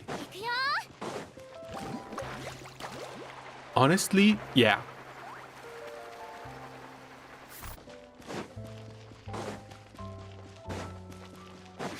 But at least when it comes to Genshin, it looks like Hoyo lost their 2 or 3 different character models. And they just tend to stick to that. The missions have been pretty taxing. As a thoughtful, capable guide, Paimon's duty is to help you relax, so guess where this is? It says Damovit Purveyor on the side right here. This is no ordinary store, this is a place where hardworking laborers relax by spending money. A gambling house? A casino? Recently launched a buy one get one free promotion with all the customers welcome to take part. My loss if you buy, your loss if you don't. Double the goods for every purchase sounds like a great deal, no matter how you slice it. It always feels like there's something missing in Paimon's day if she doesn't spend some more here. So today you're coming here together to fill that gap. Oh god, Paimon became a gambling addict.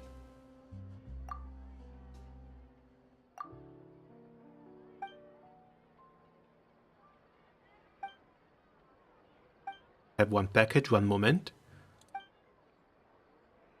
As you unwrap the package together, you realize that it contains 2 photo albums. Taken so many pictures so far, now we've got a spot to put them. Doesn't mean that Paimon hasn't ever whipped it out. She's taken quite a few pictures of you while you weren't even looking. You know, let me see them.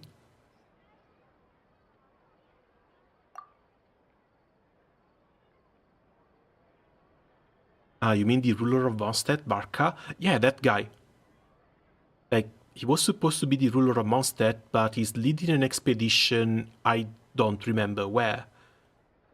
There were rumors that Barca was supposed to be made playable, and he should have the body type of the guy at the forge. I remember seeing artworks too, but then the rumors just disappeared into nothingness. That one's a little thin, but it can fit a whole bunch of photos anyway. We've been on so many places and taken so many photos for others, but not really for ourselves. Paimon thought it would be nice if we could keep a few more memories for ourselves, so she bought these 2 albums. Buy one, get one free deal, it's one for each of us. You've gotta start using it right away, alright? You can take pictures of places we've been to, maybe relive some past memories as well. By the way, when I use Paimon's camera to take some photos, you never used it before, right?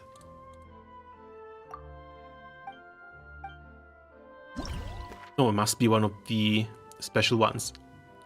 Our journey began in Mondstadt with Amber, and Amber was the first Knight of Favonius that we met. She accompanied us from the Whispering Woods to the city of Mondstadt itself. With the guidance of the winds, we visited many places, from the Knights of Favonius to the Storm Terror's lair. Sword 1517 in the designated area. Oh, it's one of these ones. Varka fan art.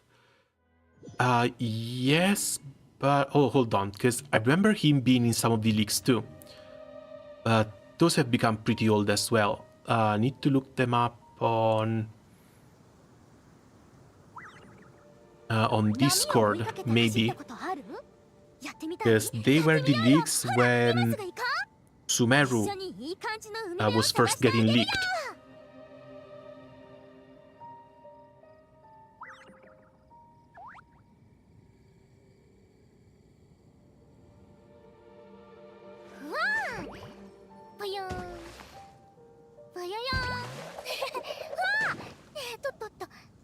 See, search in spoilers.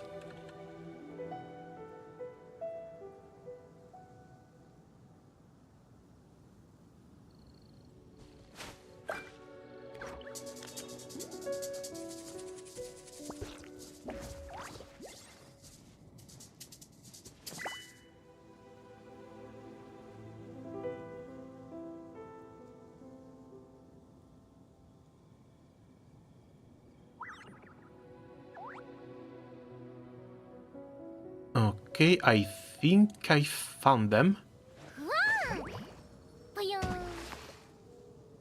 Okay, there.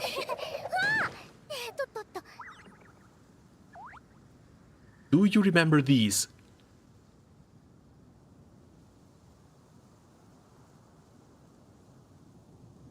Like the old leaks for Ito? I think Sethos got some parts of this design, but not really. Do you remember her? What happened to her? Where did she end up to? She got completely memory hold. I think there's maybe one account on Twitter who's like daily this girl, but I don't think they even post. This one disappeared completely. Here we've got Guizong, and her 2 was supposed to become yet another playable unit. We don't even know if we're going to see her released maybe in a similar fashion as Club Retainer. These were old Nahida concept art. This one must have been dumped somewhere. Honestly, the hair like this looks horrible. I'm glad this didn't become a thing. Chevros is here. Chevros already had her design leaked already. This is Vyotsli, just an even edgier version with more red rather than brown.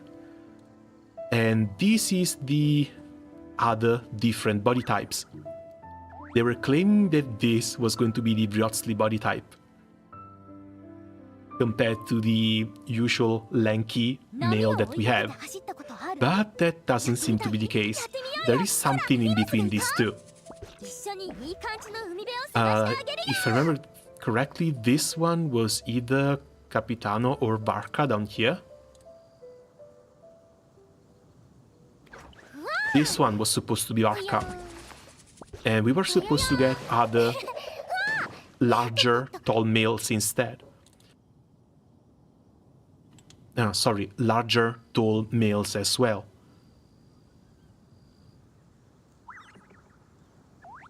Gallagher? Oh, right, they sent it straight to Starrel instead. Male Diona, still nowhere to be seen. This one probably just concept art, never made it past the development stage. And then 4K Focalors. Back in the day, we didn't even know she was going to be called Furina. She was actually Focalors.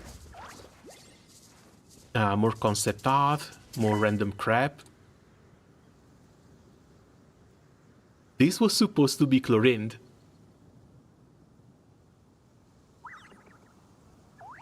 It's honestly crazy the amount of stuff that got left behind.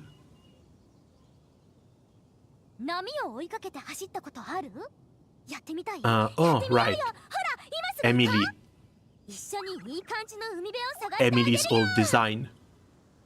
This one hurts. This one actually freaking hurts.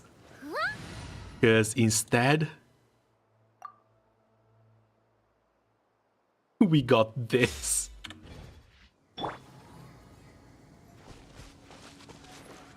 Now, honestly, her design has been growing on me a little, but it's still one of the designs I like the least in the entire game.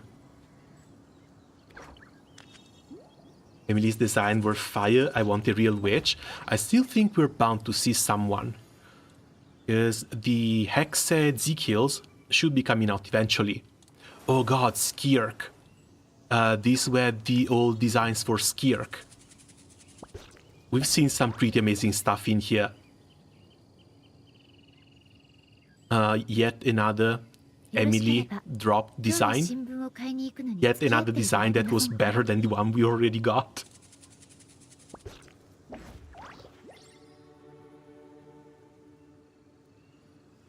Yeah, this is like old concept art from 2023. Last year. A little bit over last year.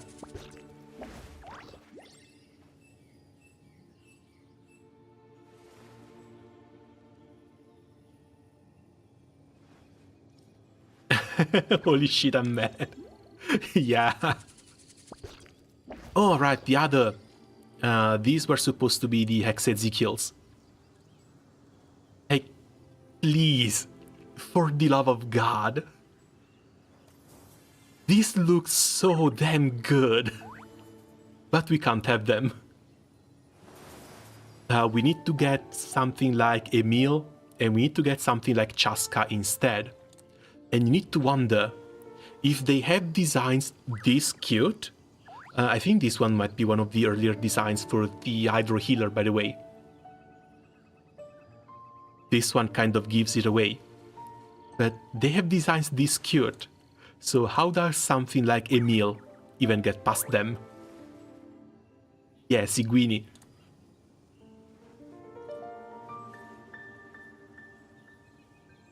Alright, this one was another one that was completely left behind too. I think this one might actually have been one of the old designs for Sethos. The resemblance is kind of there, but then they changed the character. And here's the full Fatui lineup. Too good for Genshin, we'll need to wait for friends in HSR. Oh no, they actually had her. Old Seguini designs.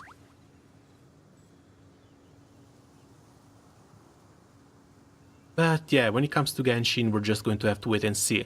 I still think we might see Guizhong. I still think this one is somewhere in the pipeline, ready to be released, but not yet. And then we have the Fatui family. Please tell me you're high resolution. You're not high resolution. Oh, this is not the same person. But I'm pretty sure they're going to share the same body type. I forgot Setos is actually a unit. I have no idea when it was even released. But yeah, Sandrone here with the huge robot. Where is it? Where is it? Pictures, Star Rail. Please tell me I have them saved.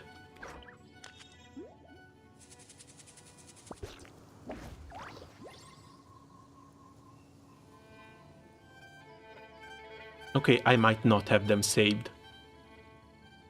And I don't even know which name to search for. I am an asshole. I saved one, and I saved two. I didn't save the third one. Damn it.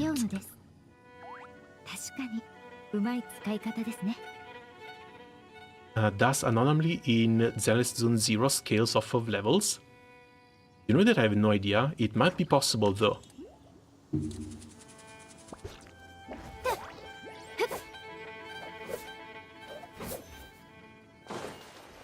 Okay, so we said sword user during the evening. And we probably need to equip the special camera as well. There we go.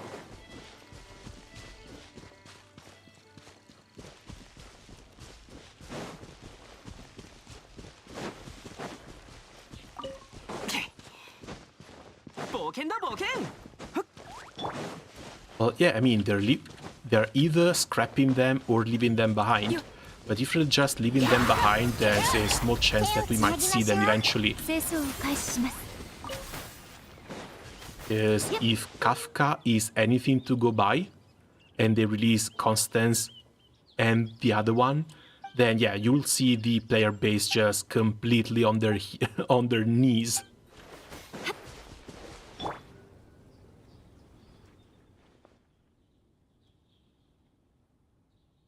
Fancy meeting you in the Whispering Woods again. What are the odds?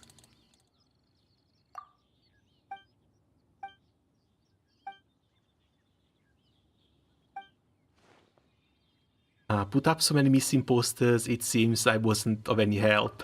It's fine.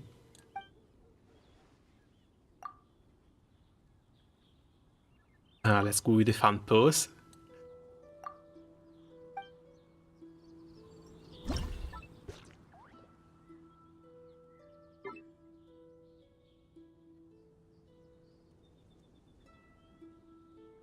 Wait, hold on a second. There's someone ruining the picture.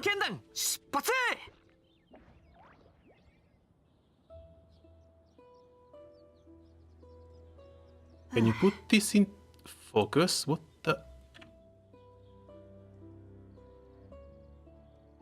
Okay.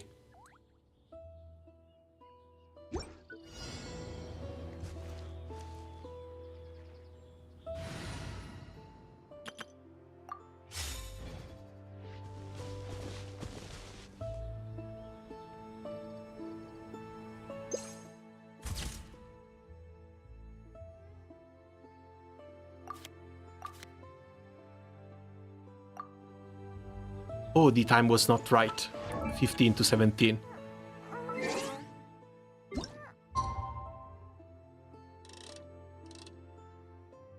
We are leaving poor Ember here, stuck in the same pose for 3 hours waiting for us.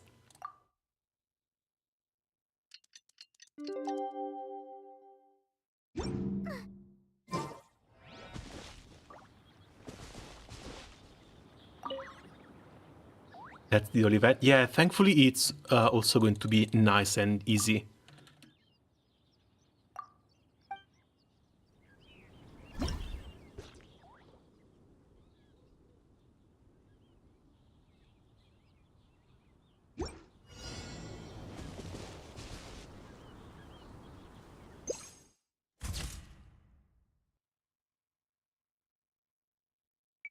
Okay, that's everything. See you, little one. We're going to the second spot.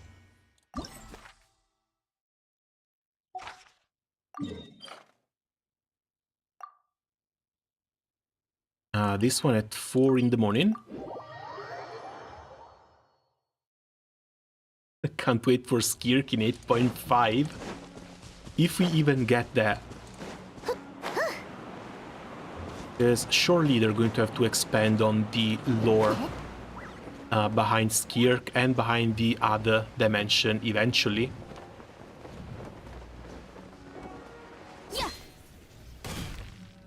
Because you can't just drop an interdimensional whale as well as the entirety of the quantum realm on us and not expect anything out of it. Remember, 4 in the morning.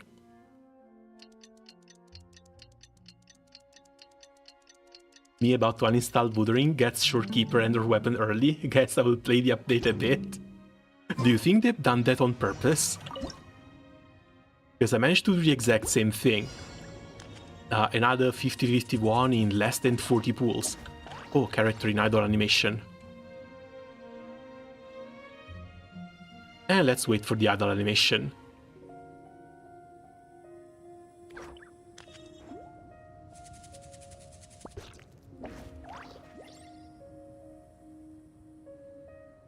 But yeah, when it comes to the character design and character models, Wuthering Wave is blowing it absolutely out of the park. They're doing a really fantastic job.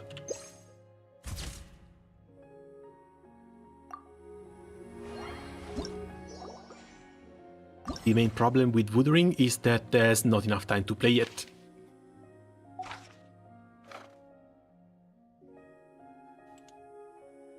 After passing one shun in atop a giant tree and the shallows of the Guli plains, we arrive at the Liyue Harbor. We had an acquaintance in Liyue, Xilonen, head chef of the One Meal restaurant.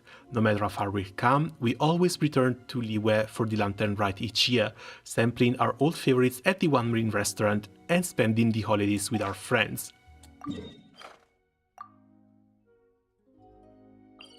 Polearm, so I guess this one wants us to take pictures with Xilonen.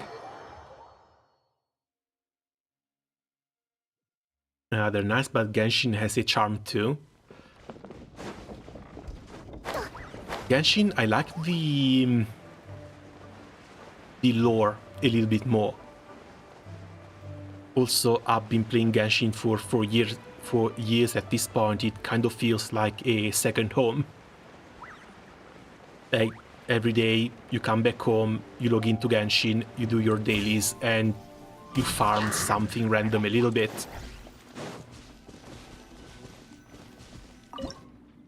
Oh, we can still take the picture. We are not taking damage now, are we?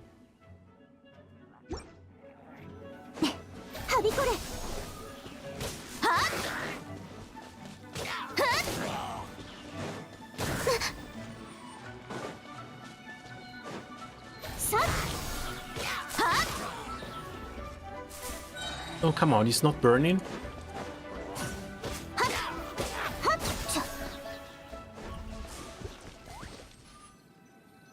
We said polearm.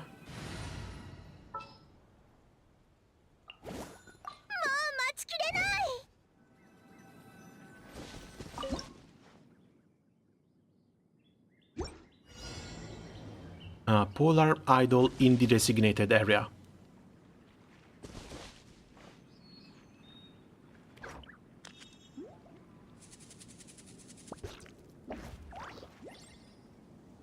Why must it always be in an idle post though? Also, oh. We were not in the designated area, but like half an hair.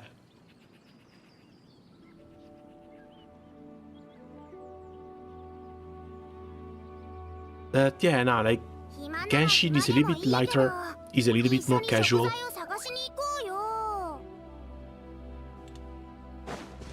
And I still think they've done a pretty good job with the game, which is why I'm still stuck to it. I do have my criticism about it, but it's not such heavy criticism that precludes me from playing the game. Mostly, I want to see some things change in order to make the game a little bit better, a little bit more enjoyable.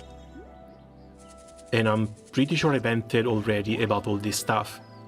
Like having the characters actually out, having the traveler actually speak.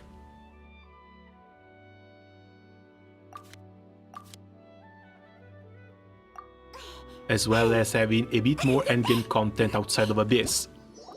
It is taking them 4 years to fix a few of these things, but at least they're starting to work on it.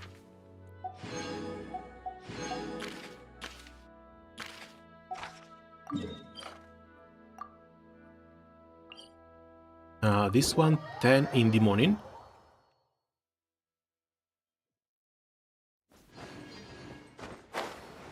Next, I would love to see them do some dungeons properly. Because they used to do them, and I kind of miss them. Instead of giving up on those, they could have just reused some content. Because honestly, they have a crap ton of stuff that they could recycle and they're not. Like every single dungeon that you do once through a character story, all those assets could easily be reused for more content. As well as all the domains that there used to be that you did once for content and then never again.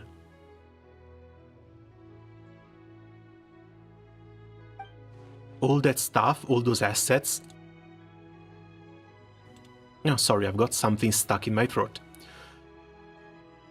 All that stuff, all those assets are just locked behind content that you no longer play. It could all be recycled for more content and even more like regular content.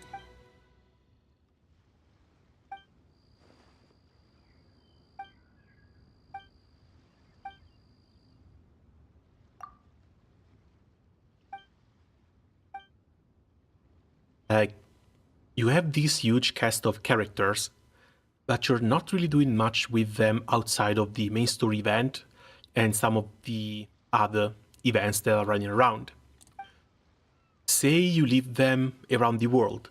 First, it makes the world feel actually more lived in, and second, you can tack some extra missions on top of them, like special weekly companion missions that maybe you can only do like 5 missions a week, and the companion that these missions are linked to are random.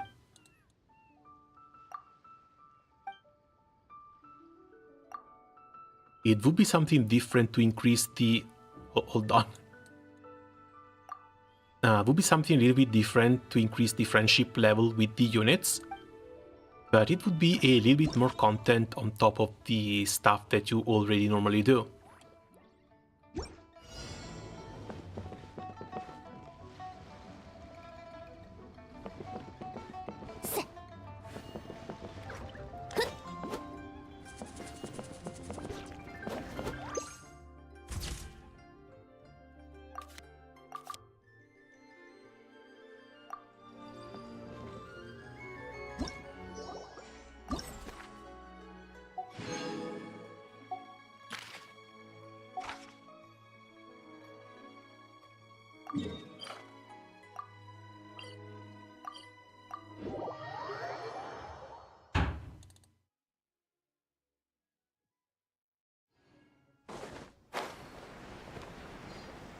Hopefully we're still on time with this one.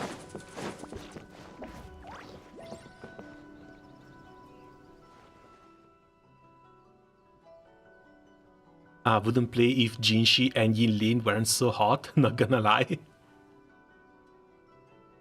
Well, they have to do something to draw people in, and having hot characters, unlike what the entire Western gaming industry would lead you to believe, is exactly it.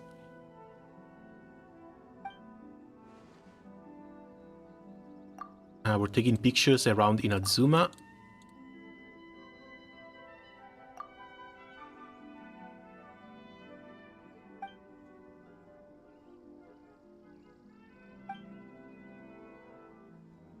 Oh, he's been traveling as well. He's been to Liwe. To build differences in living habits, most fascinating. You're at real level of learning.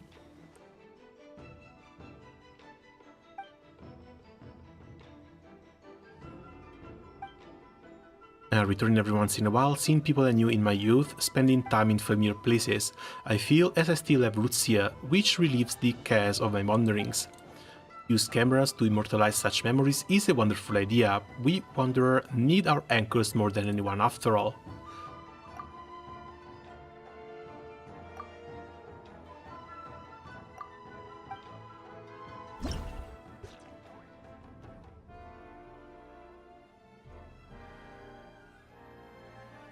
Would this be too much?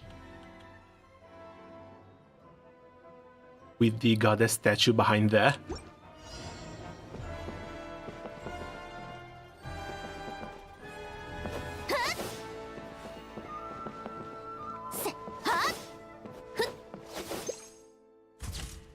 Oh no, the time is not right. This was an accident. I didn't mean to do this. I swear.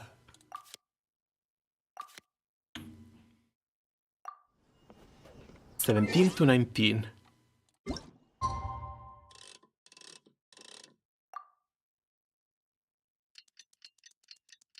Yeah, what made me play the cop, what made me play ZZZ was the cop as duo.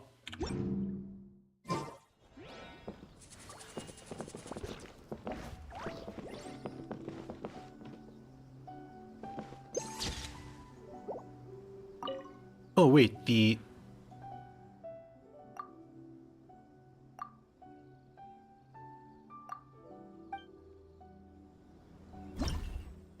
Okay, no, it didn't bug out.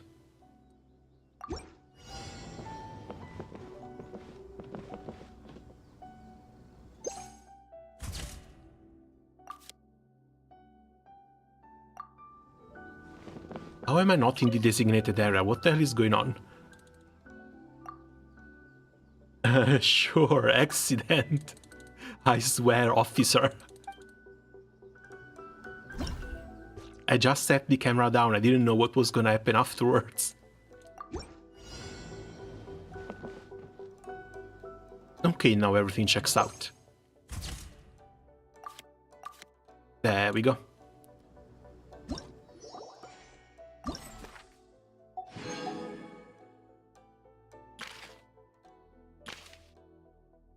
Nation of Lightning is far away across the sea. It can be only reached by boat. We meet Kazuha, a native Inazuman traveling with a fleet who's been wandering the world just like us, and together discuss many things concerning Inazuma. We heard about the Grand Kami Shrine, fortune slips, and how popular they are among believers. We sometimes go draw a sleeper to ourselves, when we're feeling lucky, of course. Power of Electro, using normal attack in a designated area.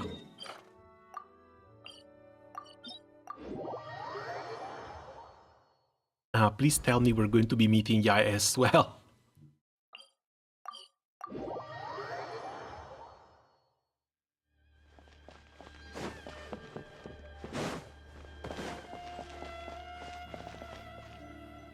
Oh, that's too bad.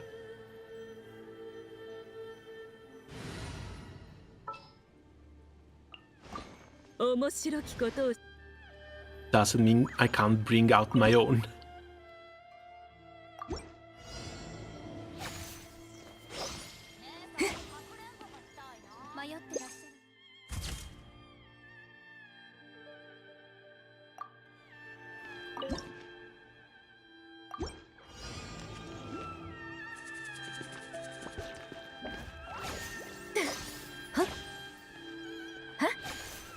Yeah.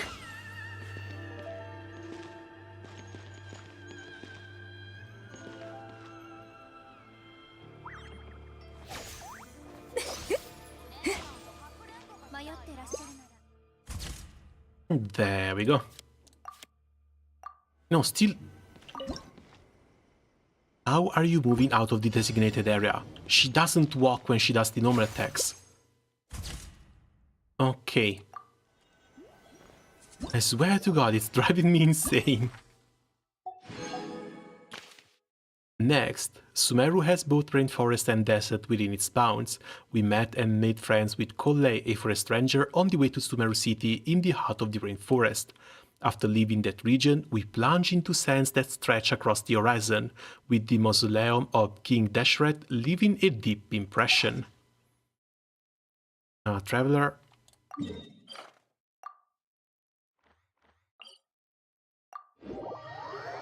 Okay, so first picture is going to be with Kollei.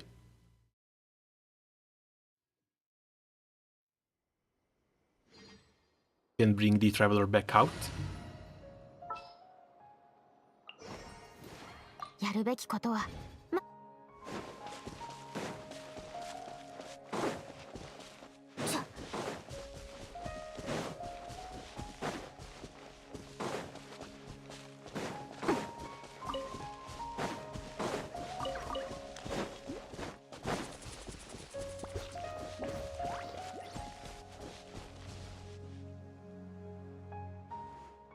It's you, what's the plan today? We're just here to take some pictures of Sumeru City. True academia researchers often come here to snap a few shots of the city. Most who do are from Vahumana and Kashewar, apparently to study urban infrastructure and architectural history or something like that. I'm not a student yet, I can't attend the classes, but Master has introduced some of the basics of the research to me. You want me to take the selection exam? I doubt I would pass even the first round of the written test. I wish I could reach the level of a researcher, of course, but that is still a dream at the moment. You'll make it someday.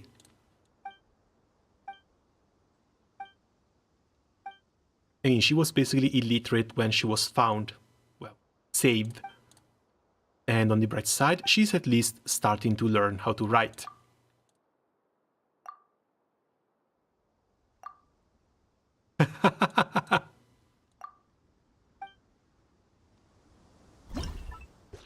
Wait, did they add these poses to the character poses themselves?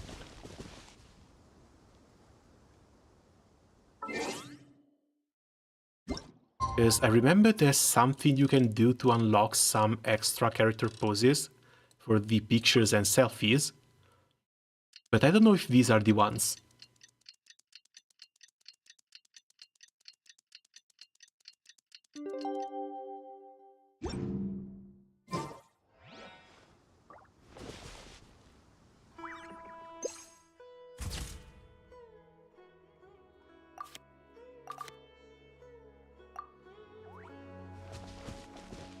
Hold on a second, because now I'm curious.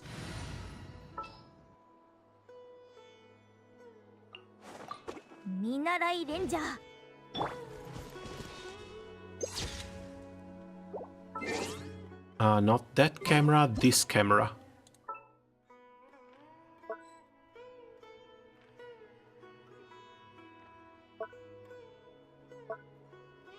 Definitely not this one. There's one you can unlock from the Imaginarium Theater. You can't use them for the event, which is a shame.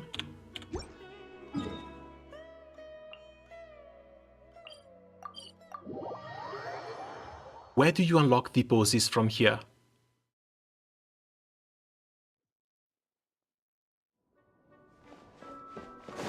Because this one you use for the trail effects.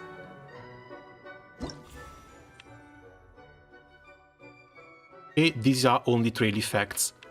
Managed to get 2. Next one is likely going to go to Chi-Chi, but I need Chi-Chi up to level 90 for it. Wolfie, where's Wolfie?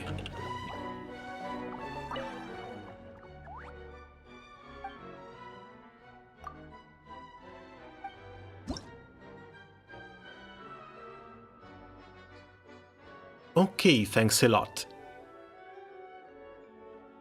9 and... Oh. They only cost 1. I unlocked 3 so far. Oh yeah, it is. You do get the poses. You get 1. Ember. How do you not get embers? Yoimiya, of course, Yoimiya.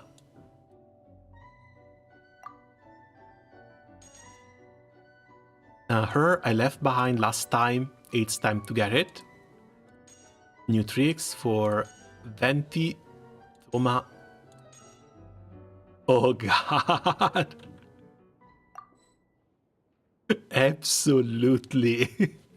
My blonde queen. Navia looks fantastic. And it also looks like these are all the female units. The other ones either I don't have or don't care about. So I guess we're waiting for the new tricks for next season. Still, thank you for telling me, because I had completely forgotten these were a thing.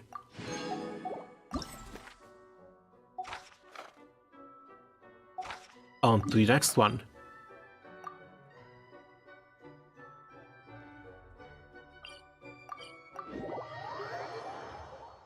Left Raiden behind. Well, yeah, but you have an excuse to leave Raiden behind. You don't have Raiden. But for me, that was not an option. Raiden Mei, voiced by Sawashiro Miyuki, that was never an option for me. This one said Polearm.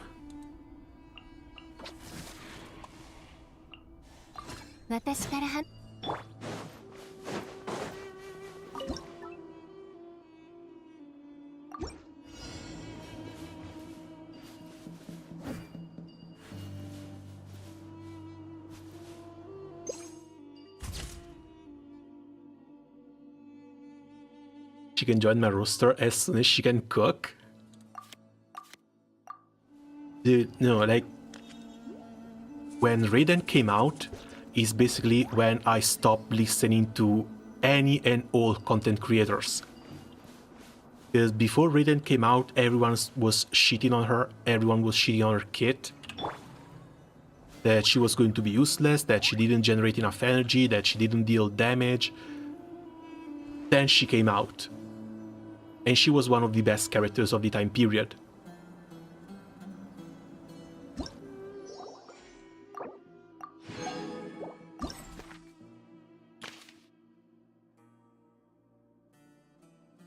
And from that point onward, I'm just... if I like a character, I pull for them. If they deal damage, good. If they don't deal damage, it's a few wasted rolls. What can you do? But I'm never letting anyone influence me ever again. After passing through a port built into a waterfall, we finally entered Fontaine, the nation of Hydra. The magician's assistant, Lynette, put up a grand performance for us at the opera Epic class, and we became tacit friends in the process. The romanticism that flows through the court of Fontaine streets on an ocean breeze will stay in our memories forever.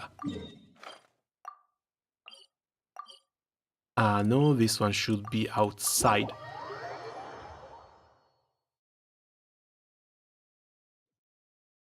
My friends hype her up so much, I just simply didn't like her character and story. Well, story, yeah, a little bit I can understand. Yeah, she's basically just a shut-in who left a Roomba to govern Inazuma.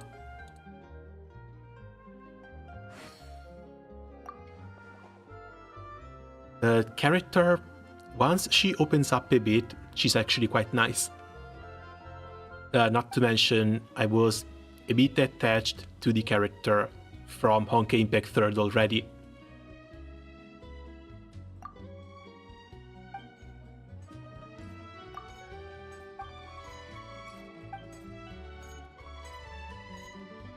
We need a model more.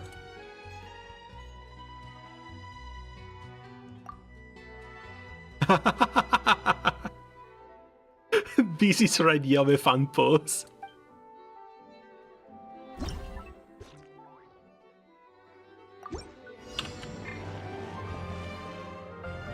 This is the most awkward thing I've ever seen. This is killing me. Jesus. 2 to 6 in the morning.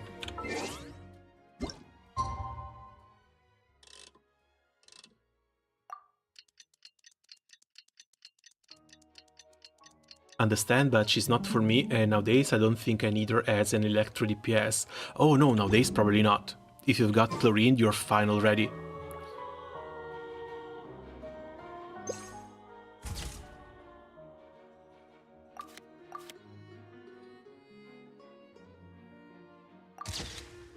Like even here. Just giving her this side eye. As in, what the hell are you doing? I like this so damn much. Okay, moving on.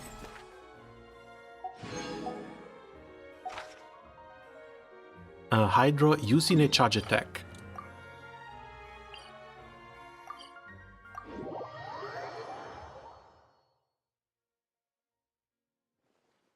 For this theater, I just borrowed one of 10 C2 Raidens. But here's the thing, mine isn't even C2, and she has always been doing more than fine. Whenever I run Raiden National, the team-wide damage has always been perfectly fine for Abyss. Haven't tried them recently, so maybe the extra HP in Abyss might have changed something. But I'm pretty sure like C0 Raiden with the... where is she? Like C0 with the Primordial Jade. She's always been doing more than fine. Stat-wise, she's also not really that crazy. 74, 187, 174.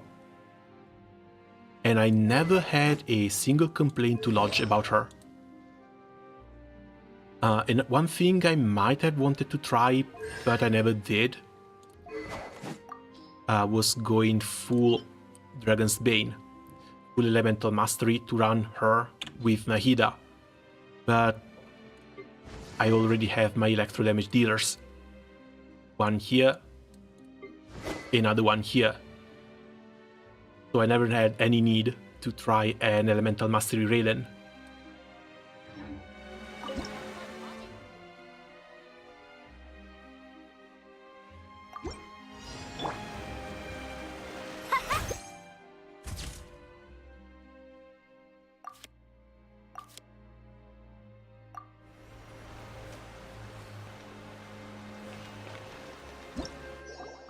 Okay, one more done. The further we've gone, the more I've realized how vast and lovely this world is. Our adventure continues and new horizons await our exploration. Wait, isn't this it? Wasn't this supposed to be Natlan?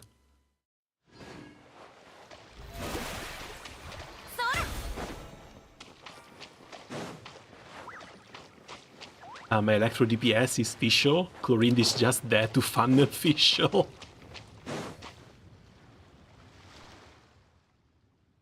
Oh cool, we're taking a picture with Paimon. Many places since then, time really flies, huh? Just thinking about it makes Paimon kind of emotional. She could write a poem now. Go ahead. Past David, for afar we have traveled, yet not seen your full breath. And the Thoth is gone. Literally 3 neurons. And they were running at full power. The end is closer to where we started.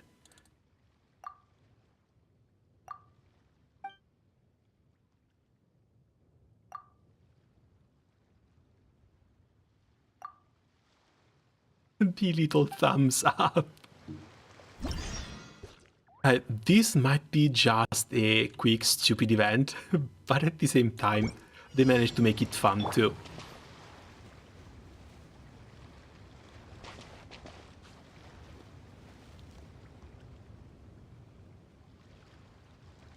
Come on with the idle animation.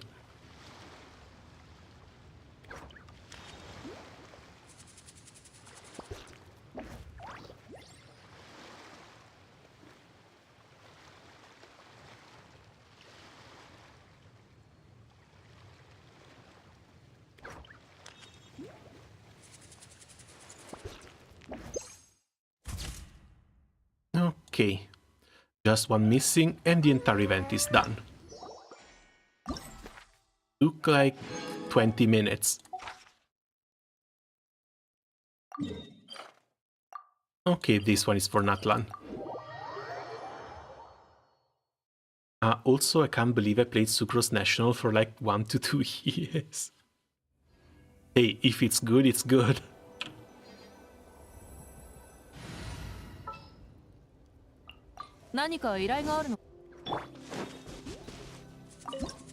Now, someone is going to be a bit out of their element. But still, that's the event done.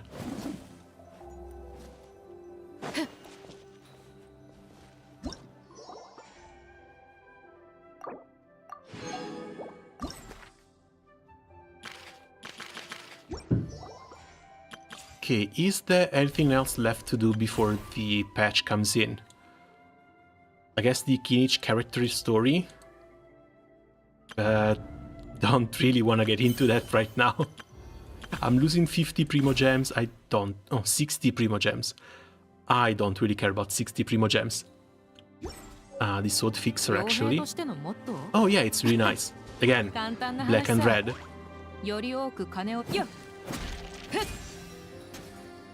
It's either this or the Grave Sword. Gravestone. This one looks really good too. But I do need the stats from this one. I fixed her up a little bit. 70, 180, 180. Sadly, she cannot function without the stats. Unless you just want to use her for the skill. And the resistance interruption. Because this one is on Severed Fate. She needs 180 recharge. Otherwise, she's not bursting. And this is also true in the Emily team I use her in. Again, really glad this thing came out. Because made me use Dihya. I can actually bring Dihya into a base in a team that's not complete dog shit. But still, it's 9, well, 15 past 9. I should probably call it quits and go eat something. So I guess that's going to be it for me for the moment. We'll see each other in a couple of days for Xilonen. Yet another Choco Cat. Hopefully she's not going to completely strip me of my pools. But for now, yeah, I'm going to call it here. As always, thanks a lot for coming by, really appreciating the company and comments, and see you guys around soon. Ciao!